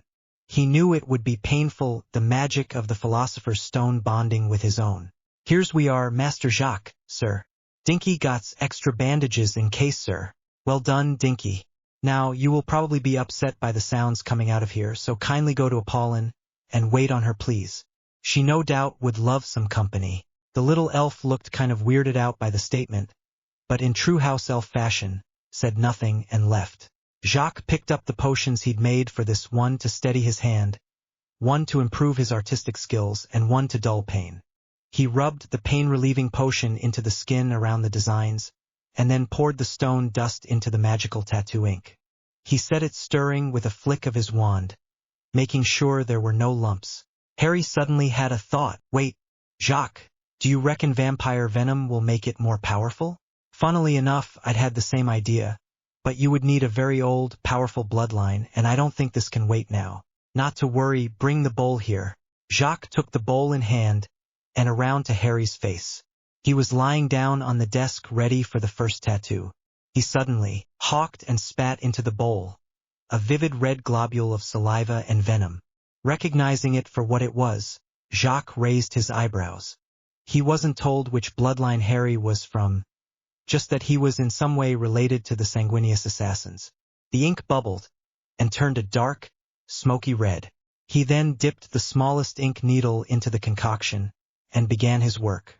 Finally finished, Jacques sat back and allowed exhaustion to wash over him. He'd had to draw on Harry's magic himself to cement the stone dust in his blood, and channeling the vast currents of energy that Boyman had was draining. Harry sat up, rolling his shoulders, and looked over Fleur. She'd sat down looking at him, not taking her eyes off of his perfect, lithe, jaguar-like physique. She could see in her mind's eye how different Harry was from just 2 or 3 months ago from her perspective, not including the tattoos, of course. Her eyes raked his form, taking in the varying designs. Around the ankle, the random lines had grown more angular and straight. Nearer the runic arrays of his arms, they were more pointy and rigid. Although different to anything she had ever seen, she thought it beautiful to look at. Fleur, would you like it done now or later? Harry was looking deep into her eyes, and could without a doubt see her vestiges of personal vanity clawing her mind. Yes, but I would like it, Harry, if you did it in the same place as yours. Fazur is asleep, and I won't wake him. Please? He looked at Jacques. Perfectly asleep. I don't see why not. Harry sat at the desk with Fleur sitting on it, a leg on either side of his chest. He was lathering up his hands in readiness for something that he didn't think he'd get to do for a long time yet. He made sure his hands had an even covering of the pain-relieving potion. Then he looked up to Fleur's eyes. She nodded. The final design was similar to Harry's in a way. The burning phoenix, swallowing a bolt of lightning, but with small vine-like lines stretching out from it across her chest. A fleur-de-lis was tattooed at the base of her throat, which had a green tinge that shimmered yellow when it caught the light. Fleur could feel the power of the stone rushing through her, empowering her. Excited are we, Fleur? Harry winked. Oui. How can I not be? That potion. It felt amazing. We must do that again, Harry. Sure. For now, though, I have an errand to run in Hogsmeade. Coming? Of course. What for? Wait and see. With that, Harry took her hand and pulled to a standing position, and walking out of Jacques' office without waking him. Down the halls to Fleur's room. Have a shower, Fleur. As soon as you're done, we'll go to Hogsmeade. Okay. Fleur bolted into her room, ripping off clothes as she went. The last thing Harry saw before her door closed of its own accord was a goddess-given rump disappearing into her bathroom. Not 20 minutes later, Fleur appeared, fresh-faced and hair still wet from her room. She decided to put a shirt back on, despite Harry's admiration from earlier. It read "Too hot for you," and was black, with purple lace sides. To be frank, Harry was impressed. He didn't think she was the kind of witch to wear muggle clothing. Well then, shall we go? I've got a port key to the Hog's Head. Ready? And go. Harry and Fleur disappeared in a swirl of jumbled body parts. The two landed on their feet outside Aberforth Dumbledore's pub. The pair didn't spare a glance to the rundown establishment, as Harry led Fleur up the road leading out of town towards the cave that Sirius hid in nearly 6 months ago. They had a pleasant time of it, walking and talking, learning small things about one another and exchanging sweet nothings. The cave mouth was covered in ivy, hiding the entrance from the slope and the town. Harry slipped in first, making sure nothing was there. Come on, Fleur. There's nothing here now. Slipping through the gap in the ivy, Fleur found herself in a small, round cave that seemed to hold the skeleton of a chicken, and a few rats that were scuttling about. Lying in the middle of the floor was a wand. Not just any wand, but Dumbledore's wand. Harry, what is that doing here? Isn't that Dumbledore's wand? Yup, the old man's wand. I told you of my dream, the one I had on my first night of the Magia Mutatio? Well, in that dream I was wearing the mask of Dark Souls. And for some reason I was brought here. On the wall over there is a snake symbol. Parseltongue will give someone entrance to the school. But first, Harry replaced his clothes on his body, and then swung the cloak into place. As he pulled up the hood, Fleur could have sworn that she saw skeletal wings wink in and out of view. Harry pulled the hood down again. Once he was sure that he still had that old invisibility edge. Right? Fleur, how would you like lunch in Hogwarts kitchens? Really? Isn't it impossible to get past the wards? Nope. You can just walk out of the Forbidden Forest into the surrounding countryside, and there are at least 3 working secret passages. I'm going to show you one that I haven't used yet. Open. Holding out his hand, Harry led Fleur into the depths.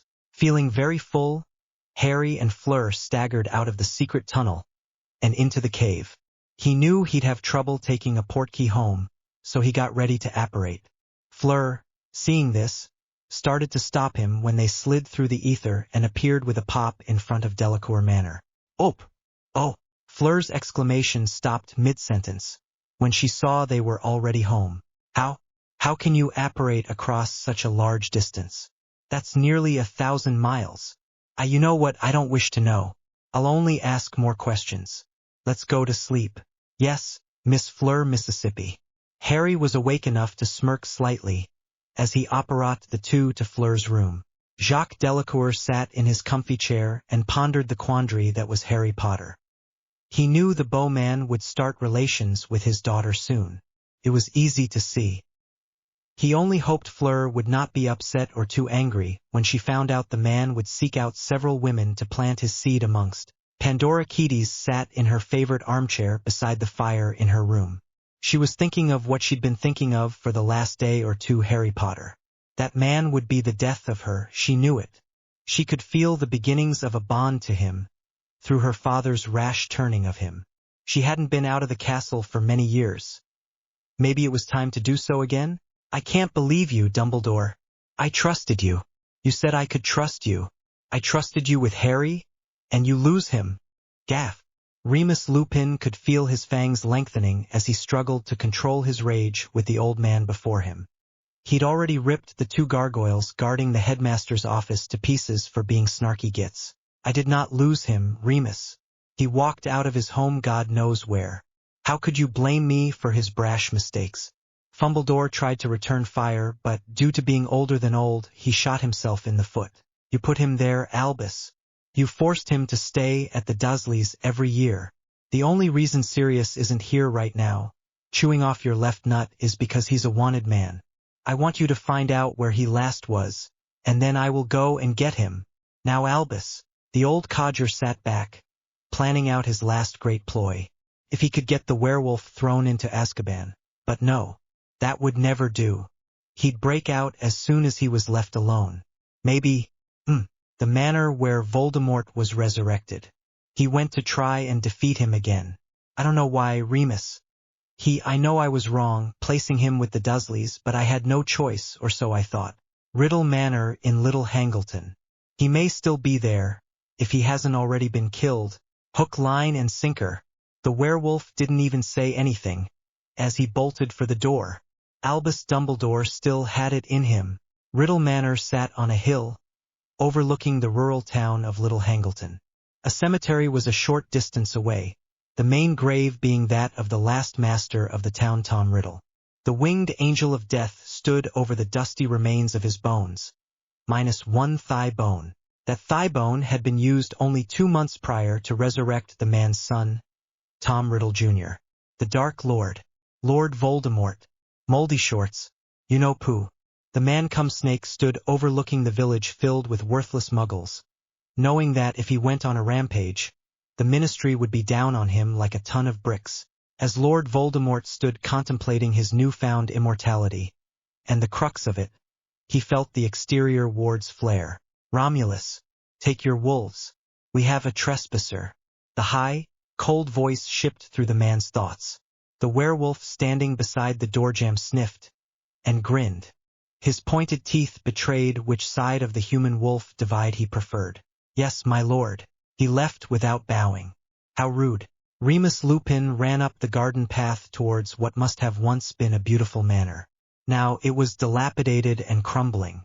Remus saw none of this, only a distinct lack of any battle damage or hairy-shaped bodies. He smelled a trap.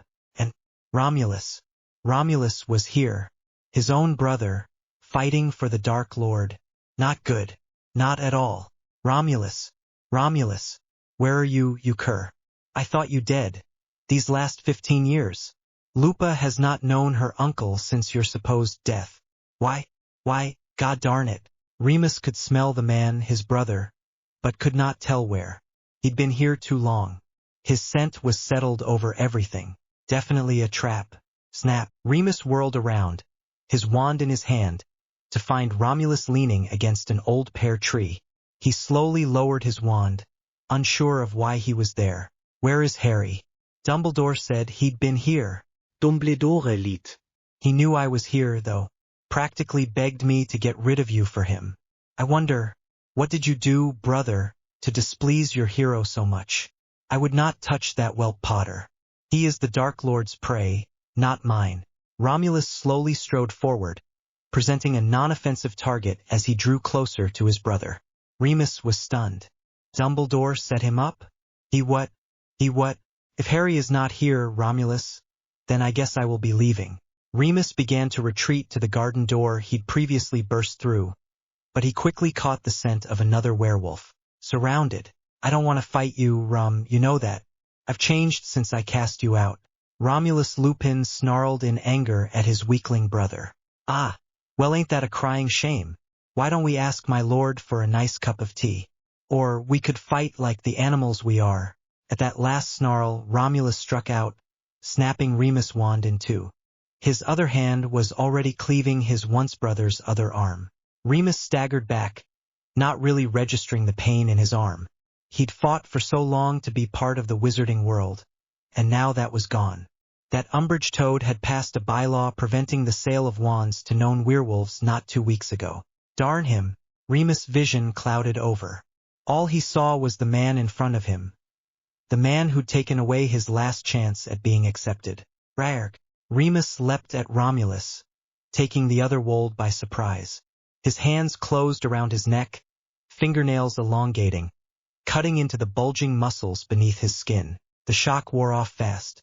Romulus drove both his fists into Remus' neck, throwing off the lighter man. Skidding back, Remus barely had time to recover before his brother was upon him. A swipe to the left saw Remus clutching his side in agony as it was ripped open. A swipe to right saw the same. Romulus prowled around his wounded foe. This was too easy. The man lost his touch. The supposed alpha wolf was pitiful in his retirement. The prowling werewolf stopped behind the kneeling Remus and took a good grip of his former best friend and brother's neck. Claws digging in, Romulus put one foot carefully on the man's prostrate legs and took up the strain. He pulled lightly at first, but with ever-increasing force as he began to rip the limb straight off. A sickening crunch, followed by a tearing ripped through the garden's silent twilight. As the sun set on little Hangleton, Remus Lupin werewolf, former Hogwarts Dead professor, faded from the world as his own brother took his life in battle.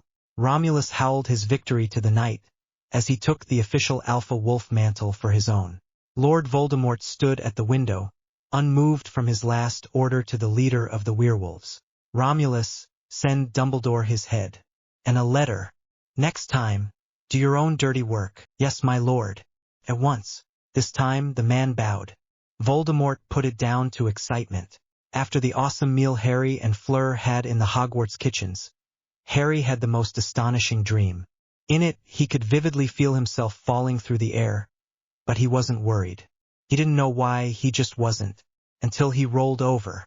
The ground was approaching at a much faster rate than he'd thought. He wasn't going to make it. He could make out the individual leaves on the trees below him when suddenly everything stopped. Think, young master. Your panic has blinded you. You have magic in your veins. An imaginative mind. Can you not fly? Do you not wish to fly above the heavens? Flying is part of you. So fly, young master. Fly. Harry'd heard that voice before, when he was using the blood ritual to absorb the Peveril Gaunt ring. The Mask of Dark Souls. Harry concentrated on the feeling of flying, of how the wind felt rushing through his hair, the heavy feeling in his stomach as he soared towards the heavens.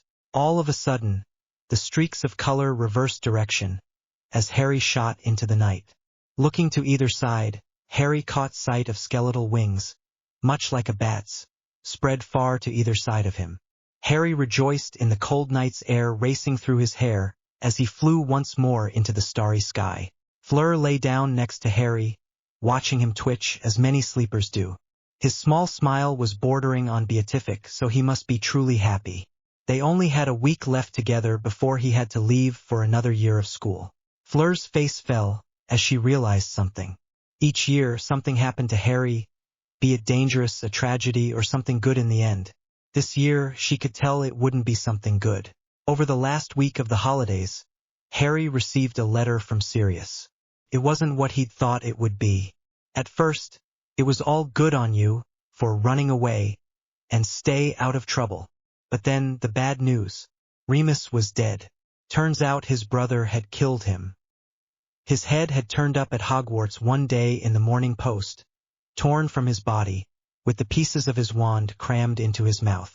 Despite the sadness Harry felt, he was also somewhat glad Remus was so sad, all of the time.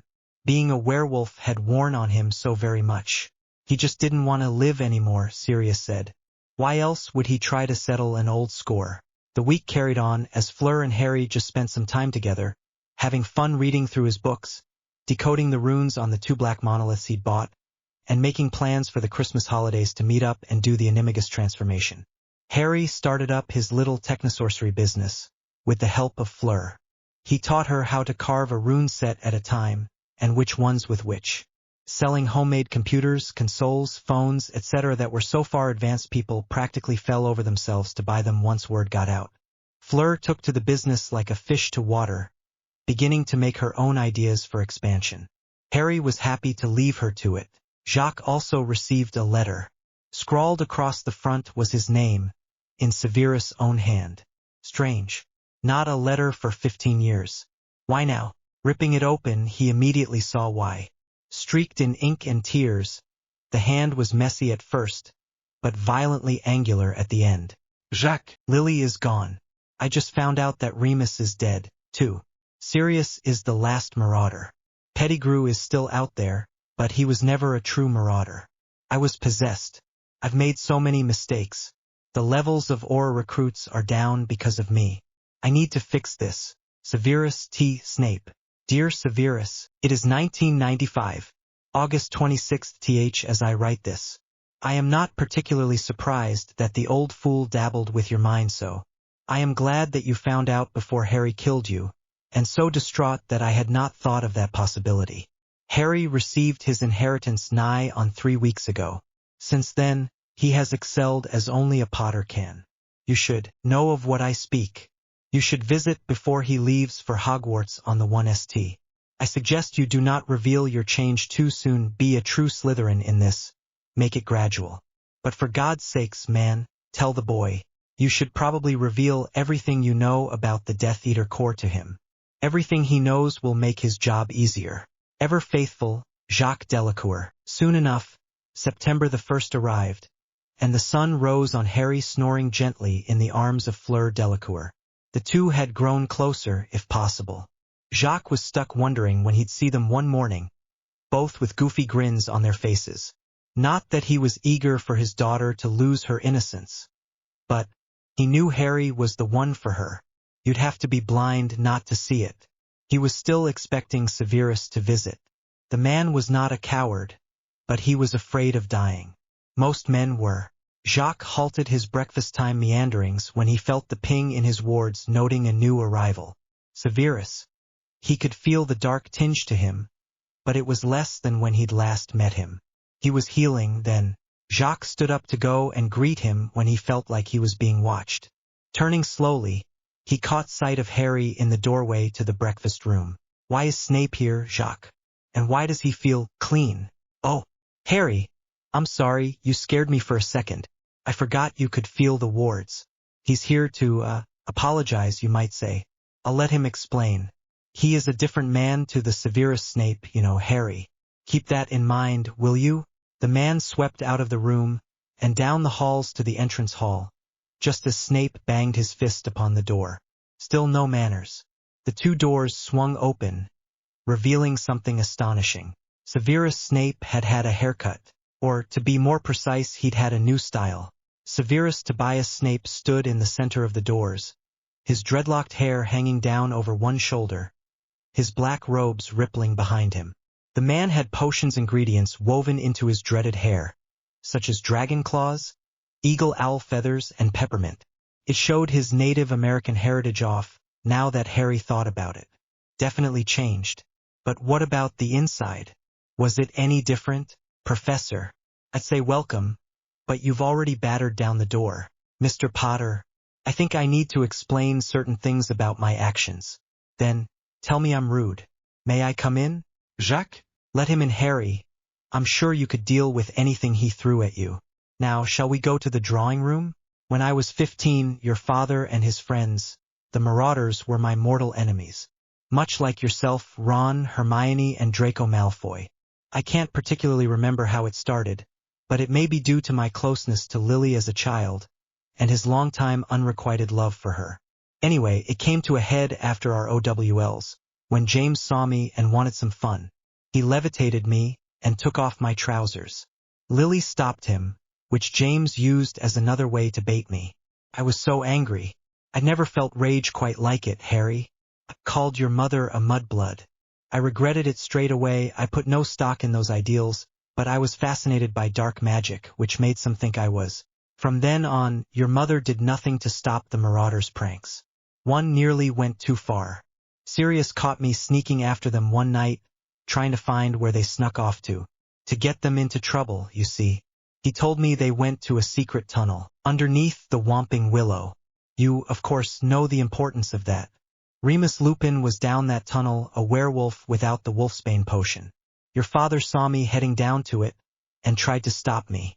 Remus heard, and came investigating. I barely escaped with either my life or my humanity intact. Your father knew what he'd done. He'd earned himself a life debt. Snape stopped here.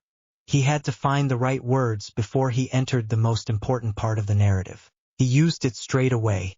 He said that from now on, the Marauders would never attack someone who did not attack themselves or an innocent first, and I would never tell a soul of what I saw then, until one of us died.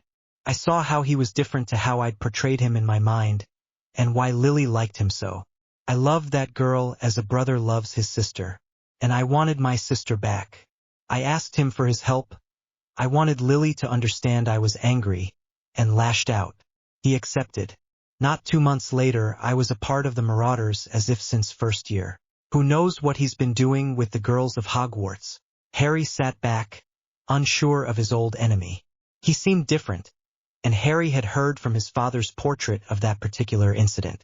It was as it happened. Snape didn't emphasize his role or downplay it. He talked to Sirius at some point about the werewolf incident, though. I agree, Harry. I can't believe no one has died yet. The two sat and talked, Harry learning things about his mother's childhood, and Snape about the Golden Trio. Jupiter, I need you to assume your smaller form so that I can transport you to Hogwarts. Really? Must you? Can I not just fly, Lightning One? No, you must enter through the gates so it knows you are not there to attack. We've discussed this before, have we? My mind must have been elsewhere, Master. Harry harumphed. The thing had been developing a slightly snarky side since being exposed to Harry for the last couple of weeks. Dairenpest. Harry summoned his trunk and Jupiter's cage while ordering Hedwig to fly on ahead. Once the dragon had stopped complaining, Harry gathered himself, making sure he had left nothing behind. Wands, check. Weapons holster, check. Trunk, check. One last thing. Turning, Harry spied Fleur standing beside the doors to the manor, looking as if she was holding herself together. Harry met her halfway, hugging her tightly and whispering, I will be back soon. Fleur, I promise. It's only until Christmas. Until then, have fun in Gringotts. He pulled back and winked. That was you? You recommended me to Ragnarok? Someone else might have gotten it wrong. These past few weeks you've shown extraordinary knowledge when decoding the obelisks, and I mentioned you to Ragnarok. He did the rest, believe me. He wants you to decode as much of the recently unveiled dwarven writings of old as you can. I will help, of course. Fleur's eyes bulged at that. they'd found dwarven writings and kept it hidden from the ministry? How? Goodbye. I need to leave now to get there on time. Harry leant in and gave Fleur her truly first deep kiss. It went on, longer than Harry had meant, but Lord, she tasted like heaven. Goodbye, Fleur. See you soon. With that, the Lightning One apparat away. Platform 9 3/4 was, as per usual for 10:30 in the morning, busy as can be. Children could be seen saying goodbye to their parents, embarrassedly taking the kiss on the cheek from their mothers, and the prideful have fun from their fathers, if they were lucky enough to have them. Neville Longbottom stood next to his grandmother, Lady Regent Longbottom, in awkward silence, regretting the day Bellatrix Lestrange had cursed his parents. Good gran. In his normal, for him, nervous slouch, he boarded the train in silence. He idly wondered if Harry had the same trouble as him. Furthermore, how he was after running away this summer. Would he make it here in time? The train waited here for no man, nor woman. Neville leaned back in an empty compartment, reminiscing the time when Ron and Harry flew to school in an illegally enchanted Muggle car. Hermione had just been dropped off at the platform by her parents. They knew their daughter was sad about something, but couldn't find out what. She refused to tell them. They did notice a distinct lack of a snowy white owl this summer, which would certainly explain some of her depression. But surely their daughter was smart enough to know that sometimes boys just forgot about common pleasantries and lived a dual life? Even more hopefully, Ron wouldn't be a complete prig this year and betray Harry. She hated the boy enough to let it show, but she loved Harry too much to let it come between them. Ron was Harry's first friend his own age, so she let it go. She really was too smart for the both of them, but, to make her own way in the world, she needed some form of socially upstanding person to back her. If Harry wouldn't, then Ron could. It didn't take money, just good blood. Ginny waited for her 3 brothers to use the flu, while she sat back on the comfy sofa. She checked things off her list. Trunk fully packed, Pigwidgeon was flying around his little cage. Her sandwiches were in her bag, and the love potions that her mother had given her were safely at the bottom of the pond. Did she not understand? She didn't want to be with Harry anymore. He was too busy, too dangerous, and Hermione wouldn't let another girl near him. She was sure. She hoped he was okay, and would turn up for Hogwarts. She hated to think what the result would be if he turned up dead, giving you-know-who a clear run for supremacy. Ginny held back her tears as her rampant imagination caught up with her.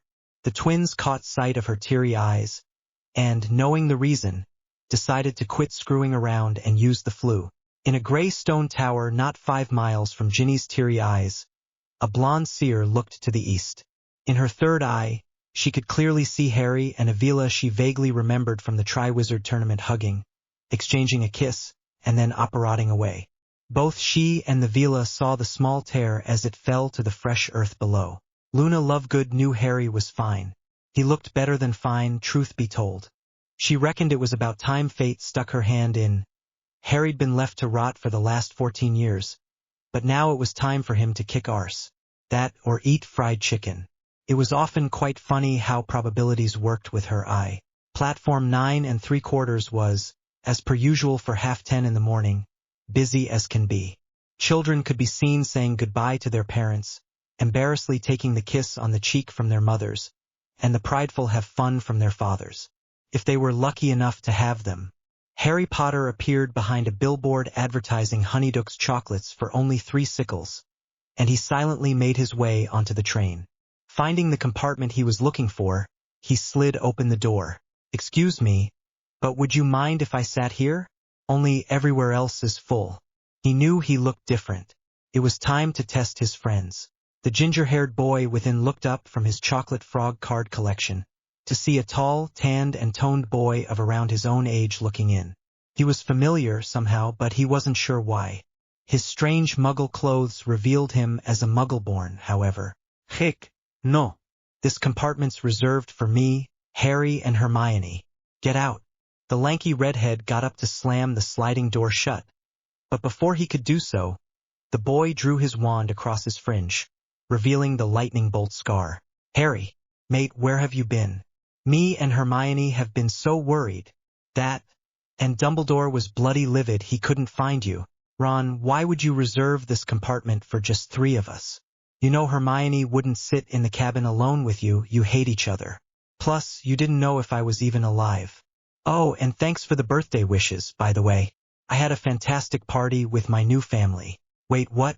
Dumbledore said we shouldn't send you any letters because it could lead you-know-who to you. We had no choice. You had all the choice in the world, Ron. He's your headmaster, not your father. He's in charge of the school, not you. Where's Hermione, then? She's normally here much earlier than you. Ron looked slightly insulted by this. Harry wanted her company more than his? No, he probably just wanted the golden trio together. No idea. She walked straight past earlier. Anyway, look, I'm sorry I was rude about the compartment. I was worried, you know? The Order thought that you'd been taken. The Order? Well, seeing as it's for your protection, the Order of the Phoenix. They were around last time to combat the Death Eaters since the Ministry was useless.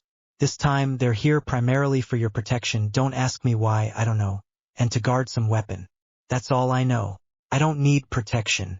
I dealt with Voldemort, oh grow up, will you? I dealt with Voldemort on my own, and I've been practicing over the summer.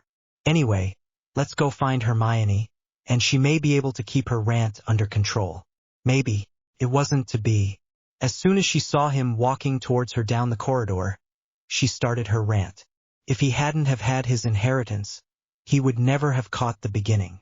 Harry James Potter, you dare to run away, and then leave me no way to contact you? What did you think you were doing, Hermione? Shut up. My life is not yours to command. I left the Dursleys because they were abusive, vile, and mean. They starved me to the point of me needing medical attention this summer. Do you think that anyone should have to live with that, on the off chance someone with a 13-year-old grudge comes knocking? No. I will live my life as I want. Now, I realize I didn't send you any mail after my birthday, but I couldn't send you any before due to lockdown. And then I thought you'd done the same thing as Ron, and just followed the old man's order of radio silence. Ron looked perplexed for a second, before he understood the reference.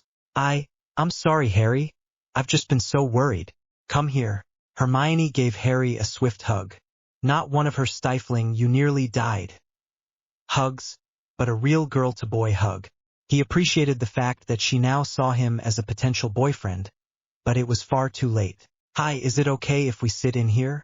Only everywhere else is full. Hermione asked the girl. Oh, of course. If by full you meant obnoxiously hating Harry Potter? A yes? Good. Then come on in.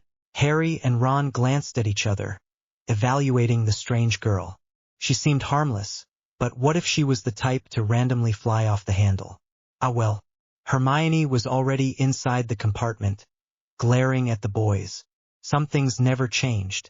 My name's Luna. Luna Lovegood. I live on the other side of Ottery St. Catchpole to the Weasleys. How do you do? The small girl was too perky enough to bring down Harry's mood. Some people were too happy, but he couldn't begrudge her that. However, the other person in the carriage, who had not immediately stood out due to her complete immobility, was a girl roughly the same height as Fleur, but curled up in the farthest corner of the compartment, partially hidden behind Lovegood. Ron had taken his customary seat by the window, doing his best to wake the girl up with his brutally inquisitive stare. Ron, barked Hermione, don't you dare wake her up. She's obviously exhausted. Let her sleep a while. Looking downcast, Ron turned his gaze to Harry, and noticed for the first time exactly how stacked his best mate was. Harry, how was your summer? Then, Harry sighed. It was going to be a long train journey. As typical, Draco Malfoy came around once the train started moving. Him and half of Slytherin, it seemed. Together they tried, unsuccessfully, mind you, to bait Harry into doing something rash. Malfoy's new prefect badge gleamed in the dying afternoon light, his snapely greasy hair shining even more so. Ron, catching sight of the badge, immediately started having his 5-star tantrum of unfairness. Harry, however, was still looking amused at the gathering that had showed up for nothing. No fights here today. I see you're as poor as ever, Weaselby. Are those actually last year's robes? Or do they just smell like them?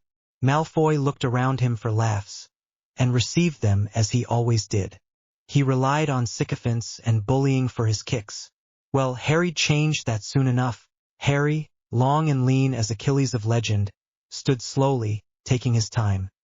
He let everyone see the muscles underneath his British Rugby Union muscle shirt flex.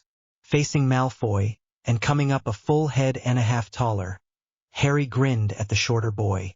Have a good summer holiday, Draco? I heard that dear old Lucy got his balls handed to him, and his lip bloodied. He should have stayed away from his betters. Oh wait, he didn't, did he? Well, he paid the price in the end, Harry said. You, how do you know that? I told no one. How? I know, boy, because I am well acquainted with the man who did the good deed. Indeed, you could say that he and I are incredibly alike. However, I would know what brings you to this compartment in particular, Draco, although I'm flattered. I'm sure for your attentions. Malfoy stood there in unutterable shock for nearly 5 seconds, before his mind caught up to his pride. I'm not gay, if that's what you mean. I'm here for the girl, to throw her from the train. She doesn't belong.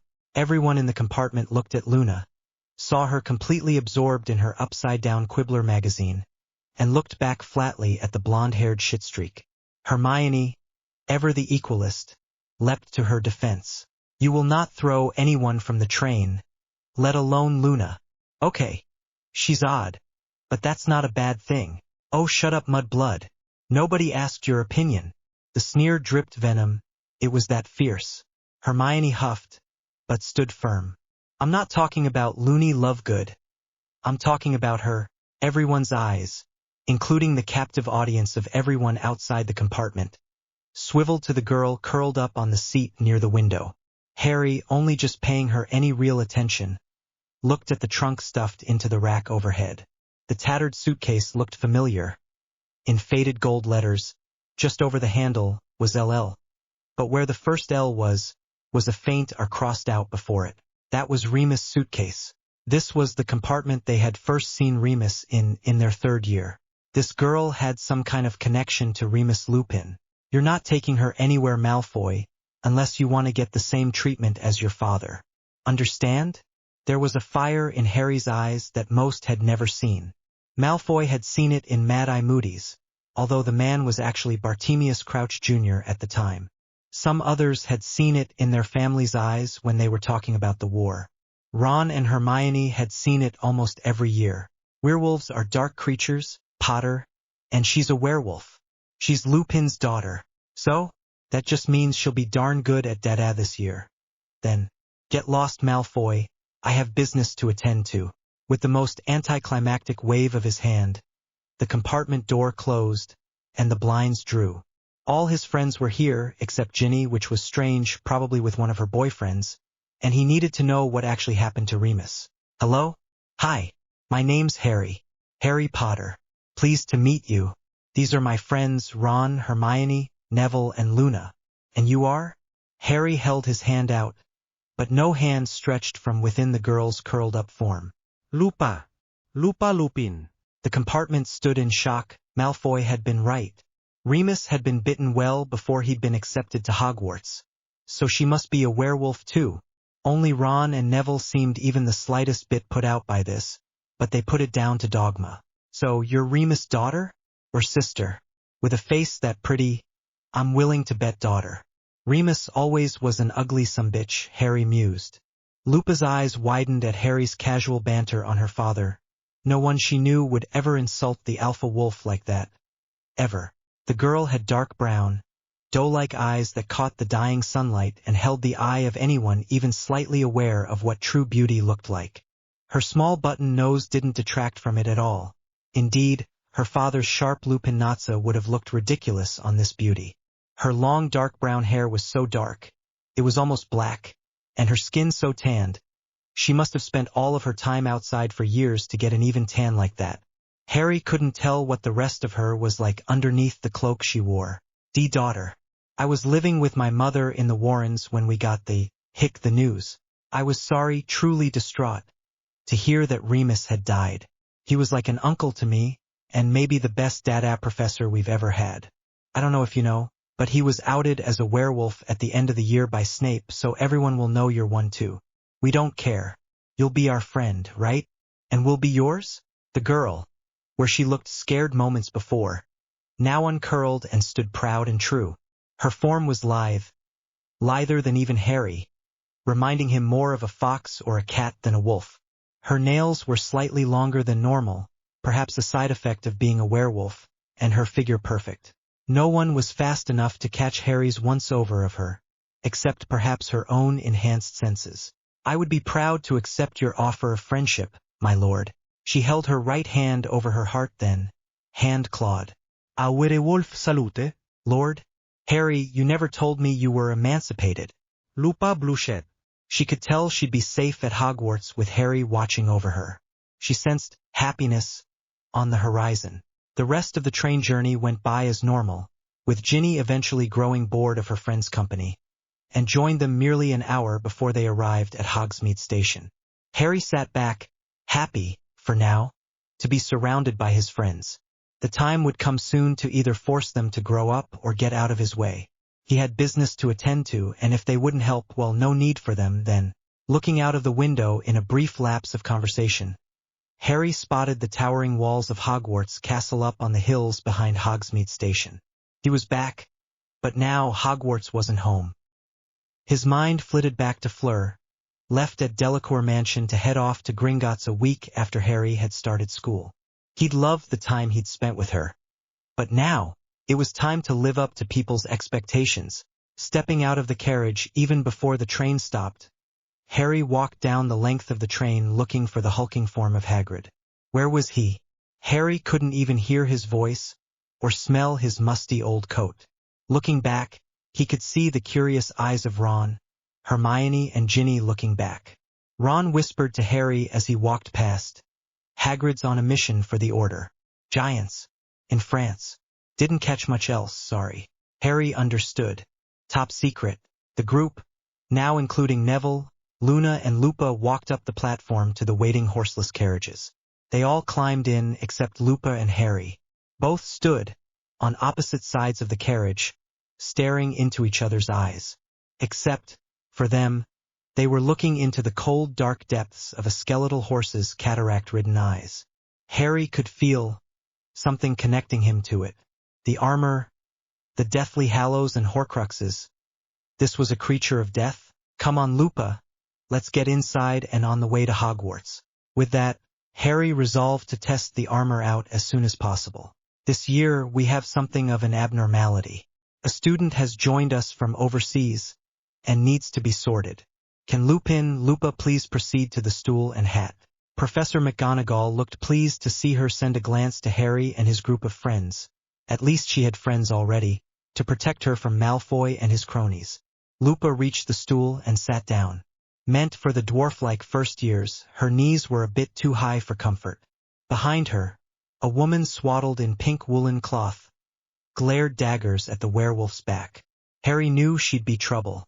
As McGonagall lowered the hat over her hairline, she felt a presence slip straight through her mental defenses. Another late sorting, I see. No occlumency can keep me out, girl. I'm not using legilimency. I am you, judging yourself on your own qualities. Now, I see you're brave. I see you wish to be with Harry until you find somewhere safer to be. But think on this a while. If you stand with him, you will be put in danger, your secrets will be known, and the world will never be the same again. Are you sure Gryffindor is the best house for you? Loyalty is oft stronger than strength. I want Gryffindor. Danger is nothing new. Final answer? Lupa nodded. Gryffindor. The whole Gryffindor table erupted into cheers. People who'd been here when Lupin had taught through their school hats into the air word had traveled fast that she was Lupin's daughter. The lithe girl looked pleased as punch to be put with her friends, excluding Luna, seeing as she was in Ravenclaw. She waved to the blonde over the heads of her peers, and went to sit with Harry. Before the feast begins, I must reveal some astonishing news. No doubt this summer you heard of Harry Potter's going missing, and no doubt you have seen him alive and well. However, there have been astonishing reports of late. Vampires of the lowest order have been seen once more upon our shores, and thus we have need of some protection. This much young, magical blood would call to the beasts like nothing else. Please welcome to our halls the sanguineous assassins and their leader Pandora Drackle, who have all sworn the oath to protect each and every student from dark creatures and wizards alike. Doubtless over the holidays you have read some article or other claiming Lord Voldemort still dead, me insane, and dear Harry a bumbling idiot. Does he look like a bumbling idiot? Too confused to tell the difference between an accident and murder? No, he does not. Over the last few months, I have been gathering resources. Although a subjective term, safe is probably the only word we can use to describe Hogwarts right now. With us, we have Dolores Jane Umbridge, on loan from the Ministry of Magic to teach defense against the dark arts this year. I trust you will treat her with the respect befitting her station. The old man's eyes glittered at the twins, daring them to do their worst. A challenge, from Dumbledore of all people? They couldn't let him down. Once again, the strange, pink-wrapped woman was glaring daggers, this time at both Dumbledore and the vampires lining the halls. Now on with the feast, as the clattering of silverware gradually came to a close, until the youngest Weasley male was the only one left eating. Dumbledore stood for his after-feast announcements. Well, now that we are all fed and watered, I hope that all of your holidays were as fun as mine.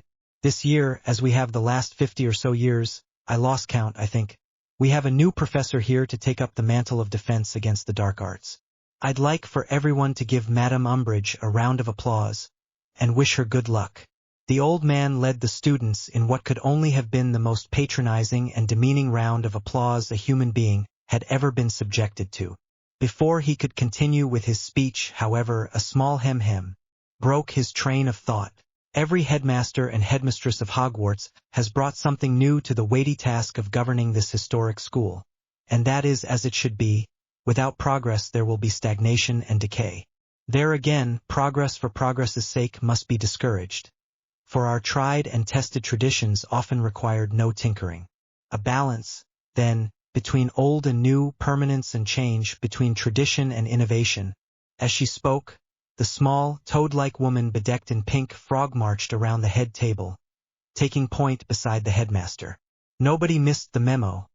This lady thought she was equal to Dumbledore. Truth must come first, above all else. Thank you. She gave a simpering laugh that sent shivers down the students' spines. This year would not be a good year. Later, Harry, Ron, Hermione, Ginny, and Neville all escorted Lupa to the Gryffindor common room, pointing out landmarks on their way. Later, Harry planned to show her her father's greatest achievement, the Marauder's map. For now, it was time to sleep and get ready for the weekend. Lots of exploring to do, pranks to coordinate with Fred and George, and, more importantly, a Horcrux to find. Dawn broke over Hogwarts. The astronomy tower lit up in gold and crimson from the fiery rising sun. The sun cracked in through the Gryffindor boys' dorm, finding 4 boys asleep. One bed was empty. Harry Potter walked the halls of the 7th floor, feeling the thread connecting him to the Horcrux, but he just couldn't find it. It was as if there was a hidden room, but the Marauder's map told him it was just another wall. Walking back and forth, the young man pondered on his situation. I need to find where the Horcrux is hidden. I need to find where the Horcrux is hidden. I need to find where the Horcrux is hidden. I need to. Harry started to run, aiming for the lowest point on the mountain ahead of him. Jumping at the last second, he cleared the mountain and slammed straight into a wardrobe on the other side. Shaking the shattered planks off, as well as the wigs stored within the shredded armoire, Harry rethought his tactic. Accio broom, a small, stunted twig of a thing came soaring out of the distance, leaving Harry stunned that people over the centuries had only ever hidden one tiny broom. Oh well. Slipping a leg over, he pushed off carefully, and started to fly erratically in the general direction of the Horcrux in this bizarre room. It took nearly 5 minutes of bobbing and weaving in the air for his to come to a satisfactory proximity to ditch the broom and destroy the rest of the crud in his way. Much more fun to do it this way. Using blasting curses of various origins, Harry made his way the last 200 meters through enemy territory, imagining Death Eater's masks among the detritus. At last, he came to a halt in front of a small wardrobe so much alike every other one he'd seen in the fabulous room. A moth-eaten wig rested upon a bust of a really unpleasant-looking wizard. Laid upon the wig was a beautiful diadem, with sapphires laid into the bronze backing in the shape of a raven. Harry felt the black magic within it, swirling, congregating in the central, largest sapphire. However, he could also feel the enchantments that felt older, centuries older. Must be Rowena Ravenclaw's lost diadem, thought Harry. Levitating the relic, he slipped it into his trunk for later disposal, once he could find a way to look at the enchantments. Harry made it back to his dorm before any of the boys woke. Slipping between his sheets, he pretended to wake when he heard Dean and Sumas murmuring on the opposite side of the room. He was about to greet them, when he heard what Sumas was saying. Bloody nutter, as if you know who can come back from the dead. He's just trying to add more to his bloody legend. It's his fault me ma'am didn't want me to come back this year. Sumas spat. Hey, we don't know that. He's never flaunted his fame, and you've seen how he reacts to praise for what he's done. I reckon the prophet has been speaking out of its arse again, like it did last year. If he did see Diggory die, he wouldn't want to speak out about it, especially seeing as he was seeing Chong for a while, remember? So don't crack down on him for it. Ask him. He'd appreciate it more than the Spanish Inquisition. Harry rolled over, pretending to continue sleeping. He'd let Sumas ask him later, if he had manners. Meanwhile, Harry rolled over and went back to sleep, safe in the knowledge that it was a Saturday and he wasn't needed to save the school this early in the year. Not even 5 minutes later, or so it seemed to Harry, Ron came storming in. Wasn't he still snoring in the bed next door? And immediately began to shake Harry awake. Harry, Lupa and Malfoy are dueling in the entrance hall. Come on. Without further ado, Ron bolted out of the dorm again, leaving Harry staring at his canopy. He'd spoken too darn soon. Harry hated taking the stairs. Somehow, knowing he could jump the lot and be fine, but still having to run down the whole 7 floors made it infinitely worse than having to put up with the slow-moving, planking staircases. Once he'd reached the first floor, he gave in and jumped. No one was around besides the portraits, but heck, Lupa was in trouble already. Breaking his fall with a roll, Harry came to his feet in the back of a huge throng of fellow students. The robed kids gave way quickly when they saw him, expecting an even greater show. The vaulted ceiling was flashing with various colors as spells were exchanged between Lupa and Malfoy. She was fierce, as much was obvious. Her teeth bared in vicious defiance. Lupa was holding her own against the borderline dark arts being thrown around by the blonde-haired Ponce. Poor boy. He didn't know what he'd let himself in for, did he? Malfoy, what on earth are you doing? Both Lupa and Malfoy froze in midcast, staring in shock at the boy who lived. Despite the cavernous size of the entrance hall, people's ears rang with his words. Drawing his wand, Harry swiftly disarmed the pureblood, and then turned his wand on Lupa. Lupa, what exactly happened here? The girl looked surprised at being held at wand point, but her nature forced her hand. I'm sorry, Harry. He tried to curse me from behind, but I heard him, and we've been dueling ever since. I'm not used to having an opponent, or I would have beaten him earlier. I didn't start it, I swear. The girl was working herself into a panic, becoming incoherent. Harry stepped up to her and wrapped her in a hug, quickly quietening her before she had a true panic attack. Stepping back, he looked into her amber eyes, seeing them slowly darken back to their beautiful brown. It's okay, Lupa. Come with us and we'll get you a hot chocolate or something, and then you can tell a professor what happened. Before they left the area, Harry tied up Malfoy before he could flee the scene, and picked up his wand.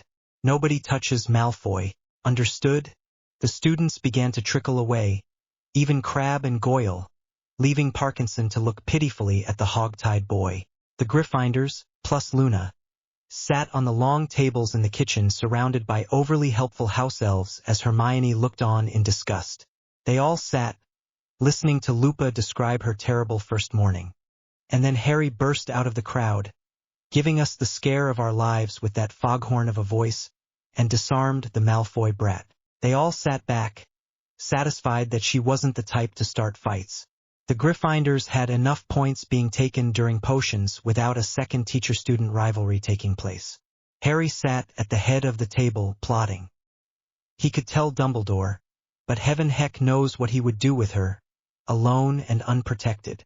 Speaking of, Harry needed to find a way to track Dumbles, and make sure he wasn't doing anything he shouldn't. Maybe Sirius would know.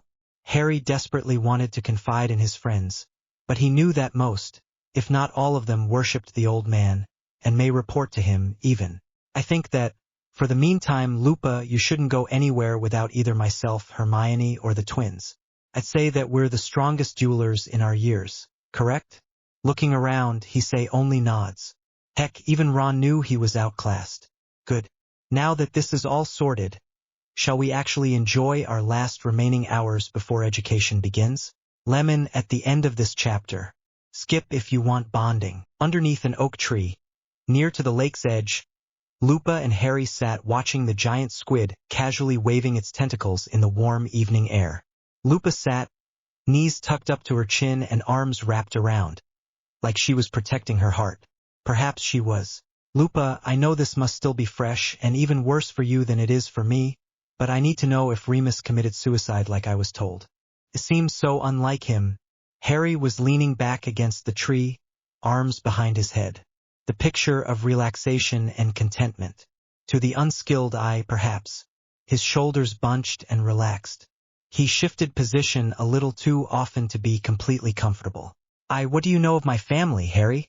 The small girl looked at him from the corner of her eye, as if aware of his sudden discomfort. Truth is, Lupa, Remus never mentioned anyone he was attached to or anything like that. I only ever really had one conversation with him, and that was about my parents. He taught me the Patronus charm when I was 13, but besides the basics, I know next to nothing about him. That was a sad fact. The man was a link to his parents. A veritable mine that Harry had left untouched for over 2 years that he'd known he'd existed. First, you've got to understand how werewolf families work. To you, this may seem unconventional, but in a pack of werewolves, the strongest male is the alpha. He must continuously fight off challengers to prove his mettle and worth. Dad was the best, most brutal and vicious alpha since Fenrir Greyback was banished from the Warrens. If someone challenged him, it was to the death. No capitulation, nothing. The worst Dad ever got was a clawed face. Second, alphas have exclusive mating rights. Any female he wants, he gets. But Dad, he wanted to be human. So he paid off this small village's priest to marry him and Mum. I'm his only child. Others began to follow his lead. But then my uncle died. Everyone mourned. He was well liked within the Warrens and missed. Except, I received a letter from him, not a week ago, saying Remus is dead. Dumbledore sent him to me as a present. As a sacrifice. The small wolf spat out her hatred then. Such a difference to her normal, unassuming look. Harry understood. Romulus had obviously faked his death to avoid the people he felt were betraying the werewolf way of life, and Dumbledore did as he saw fit. Well, that was going to end soon enough. I'm so sorry, Lupa. No one must know what we know of Dumbledore, not yet. I've got some bare plans to take him down, but Voldemort needs to go first. Remus will have his revenge. I swear it. Your purpose here is to keep the students safe, and yet, on your second day of duty, you fail. I cannot believe this. Dumbledore sat on his throne in his office, staring at the vampire before him. She didn't even have the grace or sense of place to look contrite. The girl was in no danger, despite the Malfoy spawn's best efforts. And the boy Pandora had to hold herself back.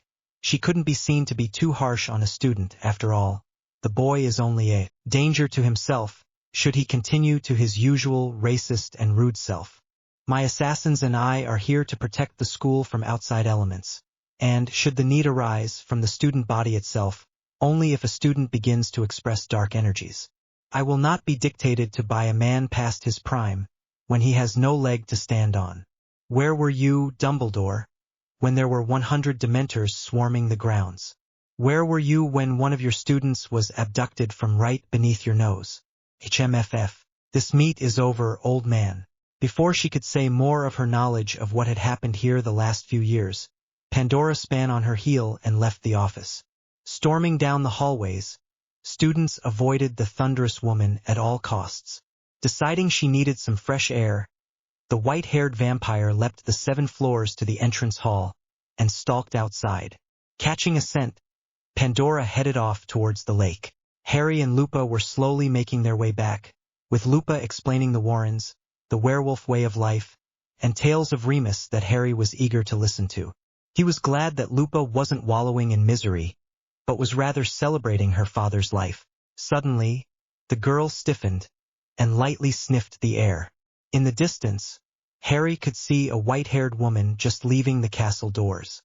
He was glad that Pandora had come to find him away from any possible spies. Lupa, however, did not seem happy to see the woman. In fact, Harry would go so far as to say that her hackles had risen. Standing where they were, Harry took the time to settle his new friend. Lupa, Pandora is a friend of mine. Is there some kind of rivalry or feud between vampires and werewolves that I should know of? Yeah, one as old as werewolves. My father once said that we were descendants of Cain, but there was little to no evidence of it. He also thought that vampires were descendants of Adam and thus we hated each other on pure instinct. So, yeah, you could say there's a feud. Harry blinked. Well, that was weird. If werewolves hated vampires on instinct, then why didn't she hate him? Before he could ponder the fact, Pandora closed the distance between them. Well, fancy seeing you here, Harry. Isn't this the new student? Turning to Lupa, Pandora smiled and held out her hand. Harry could tell, however, that the ancient woman was controlling herself very finely, trying not to offend Lupa from what he could tell. Yeah, Lupa, this is Pandora. What are you, my sister? Aunt? Grandmother? Lupa was gradually becoming more horrified as the byplay went on. Harry, what you mean? She's a vampire. Lupa looked horrified. Harry chuckled. Lupa, my family is descended from her and her father's. And, over the summer holidays, Pandora took me to her father to help me in my fight against Voldemort. Harry noted the lack of flinch from Lupa. He bit me, Lupa. I'm essentially a vampire, but I'm unsure as to why you can't sense it. There's a lot no one knows about me, I suppose. Pandora, here, facilitated part of my growth as a person this summer. Just don't show your discomfort around other people. Okay? Pandora chose that moment to speak up. Lupa, your instinctual hate of vampires is understandable. You are products of Cain, and we are of Adam. Two opposing forces when magic was wild and furious in its vengeance to wrongs done. Cain killed his brother in cold blood, for something that could never be his. Hence, his curse to be an animal on the night he killed his brother every month. I guess Hecate just didn't expect her curse to be so hurtful to the world, or perhaps she didn't care. The point is, we can get on civilly if only we try, and I promise me and mine will not seek to hurt you and yours. Harry is looked upon favorably by my father, as an heir and as a son. I hope that you and I may become friends, and perhaps do away with the curse of Cain Abel? The vampire extended a hand to the werewolf. On the grounds of Hogwarts, underneath a tree that had seen generations of students study, kiss, and laugh, the beginnings of something great was fostered in their hearts. From her office window, Dolores Jane Umbridge stood, fuming at the presence of the subhumans upon the school's grounds. She may be here to disrupt the reputation as much as possible, but by all that was good and pure, she'd put a stop to whatever they were planning. Turning away from the disgusting sight in the distance, Professor Umbridge took in her decor with smug satisfaction. The house elves had done a satisfactory job at best. She had had to straighten everything up, of course, but that was to be expected. Filthy creatures. She had yet to find out how Potter had gotten rid of the Dementors she'd sent after him early on in the summer. She needed a plan, and so the ministerial implant sat, planning her moves for the year. Professor, I was just coming to find you. I have Malfoy's wand here. Harry quickly passed it over to the surprised-looking Scot. Malfoy attacked Lupa earlier this morning, with some pretty borderline dark curses. Lupa broke in there, and explained exactly what happened. The professor's expression was steadily souring, making even Harry wary of her imminent wrath. Yesterday on the Hogwarts Express, Malfoy, Crabbe, Goyle, and a few other Slytherins tried to throw Lupa off of the train once we were underway. He specifically said, because of her being a werewolf. I will not stand by whilst Remus's daughter is harried and heckled by the student body for what she is. The next person to try anything will have their wand snapped. The Scot took a step back, mildly alarmed at Harry's protectiveness. and his newfound vehemence both. A small flame of pride was shown in a twitch of her thin lips, before Harry took Lupa's hand and marched her away from the maggot on the floor. Back in the Gryffindor common room amongst the others, Harry explained his plan to the others. Anyone who came across the Slytherins bullying anyone of any house were to be stopped. Points didn't matter, house unity did. After his little Chinese parliament, Harry sat down for the evening with his friends, and nattered about what he could of his summer holidays and general nothings. Was he still losing? Harry decided it was time to go and see Fleur. Slipping out of the common room, he made his way to the statue of the One-Eyed Witch on the 3rd floor. Once there, he tapped the hump and slipped through the hole that appeared. He allowed a smile to slip onto his face as he sealed the passageway behind him. This year was going to be full of his girlfriend, his friends, and putting a stop to a raving lunatic. Creeping up the steps to the shop floor, Harry became aware of someone watching him. Turning slowly, Harry saw an old man standing next to an ascending staircase. "And what do ye think you're doing, boy? He who must not be named is back.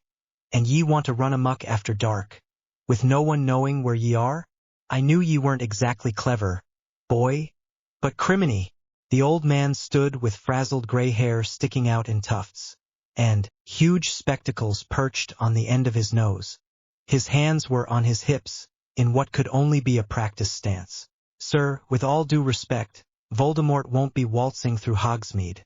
Not when the wizarding world is doing such a good job of ignoring him. I suppose you're part of the Order, then?" Harry saw no point in being sneaky now, so stood up straight, fully showing off his newfound health and vigor. I am, boy. I was told it be likely that ye'd try to slip through at some point, but ye certainly didn't wait long. Now just why are ye slipping out o' Hogwarts in the first place, Ichem? If ye got nobody but Sirius on the outside, and he's locked up in London." At that, Harry realized he'd have trouble sneaking out now. Quickly working through excuses, he replied, "I'm off to meet one of my Muggle friends in London. I said I'd see them for their birthday, and I intend to stand by it." Harry made for the front door, but before he could reach for the handle, the old man took his shoulder. "Look, Potter, if you're gonna go, that's okay. I won't tell Dumbledore this time, but next time I catch ye sneaking through my store for more than the usual contraband, I'll be sending ye to Filch in chains. Ye understand me?" Looking into Harry's eyes, the old man made doubly sure of Harry's understanding, before waving his wand at the door and ushering Harry out into the cold night air. Slightly perplexed by the night's events, Harry quickly plodded down the high street, operating out with a swift turn of his heel. This was the second night that Harry was away, and Fleur was already feeling uncomfortable. She knew that Gabrielle must feel worse. The bond was still pulling her. Fleur needed to consummate the bond sooner rather than later, if it was this intense already.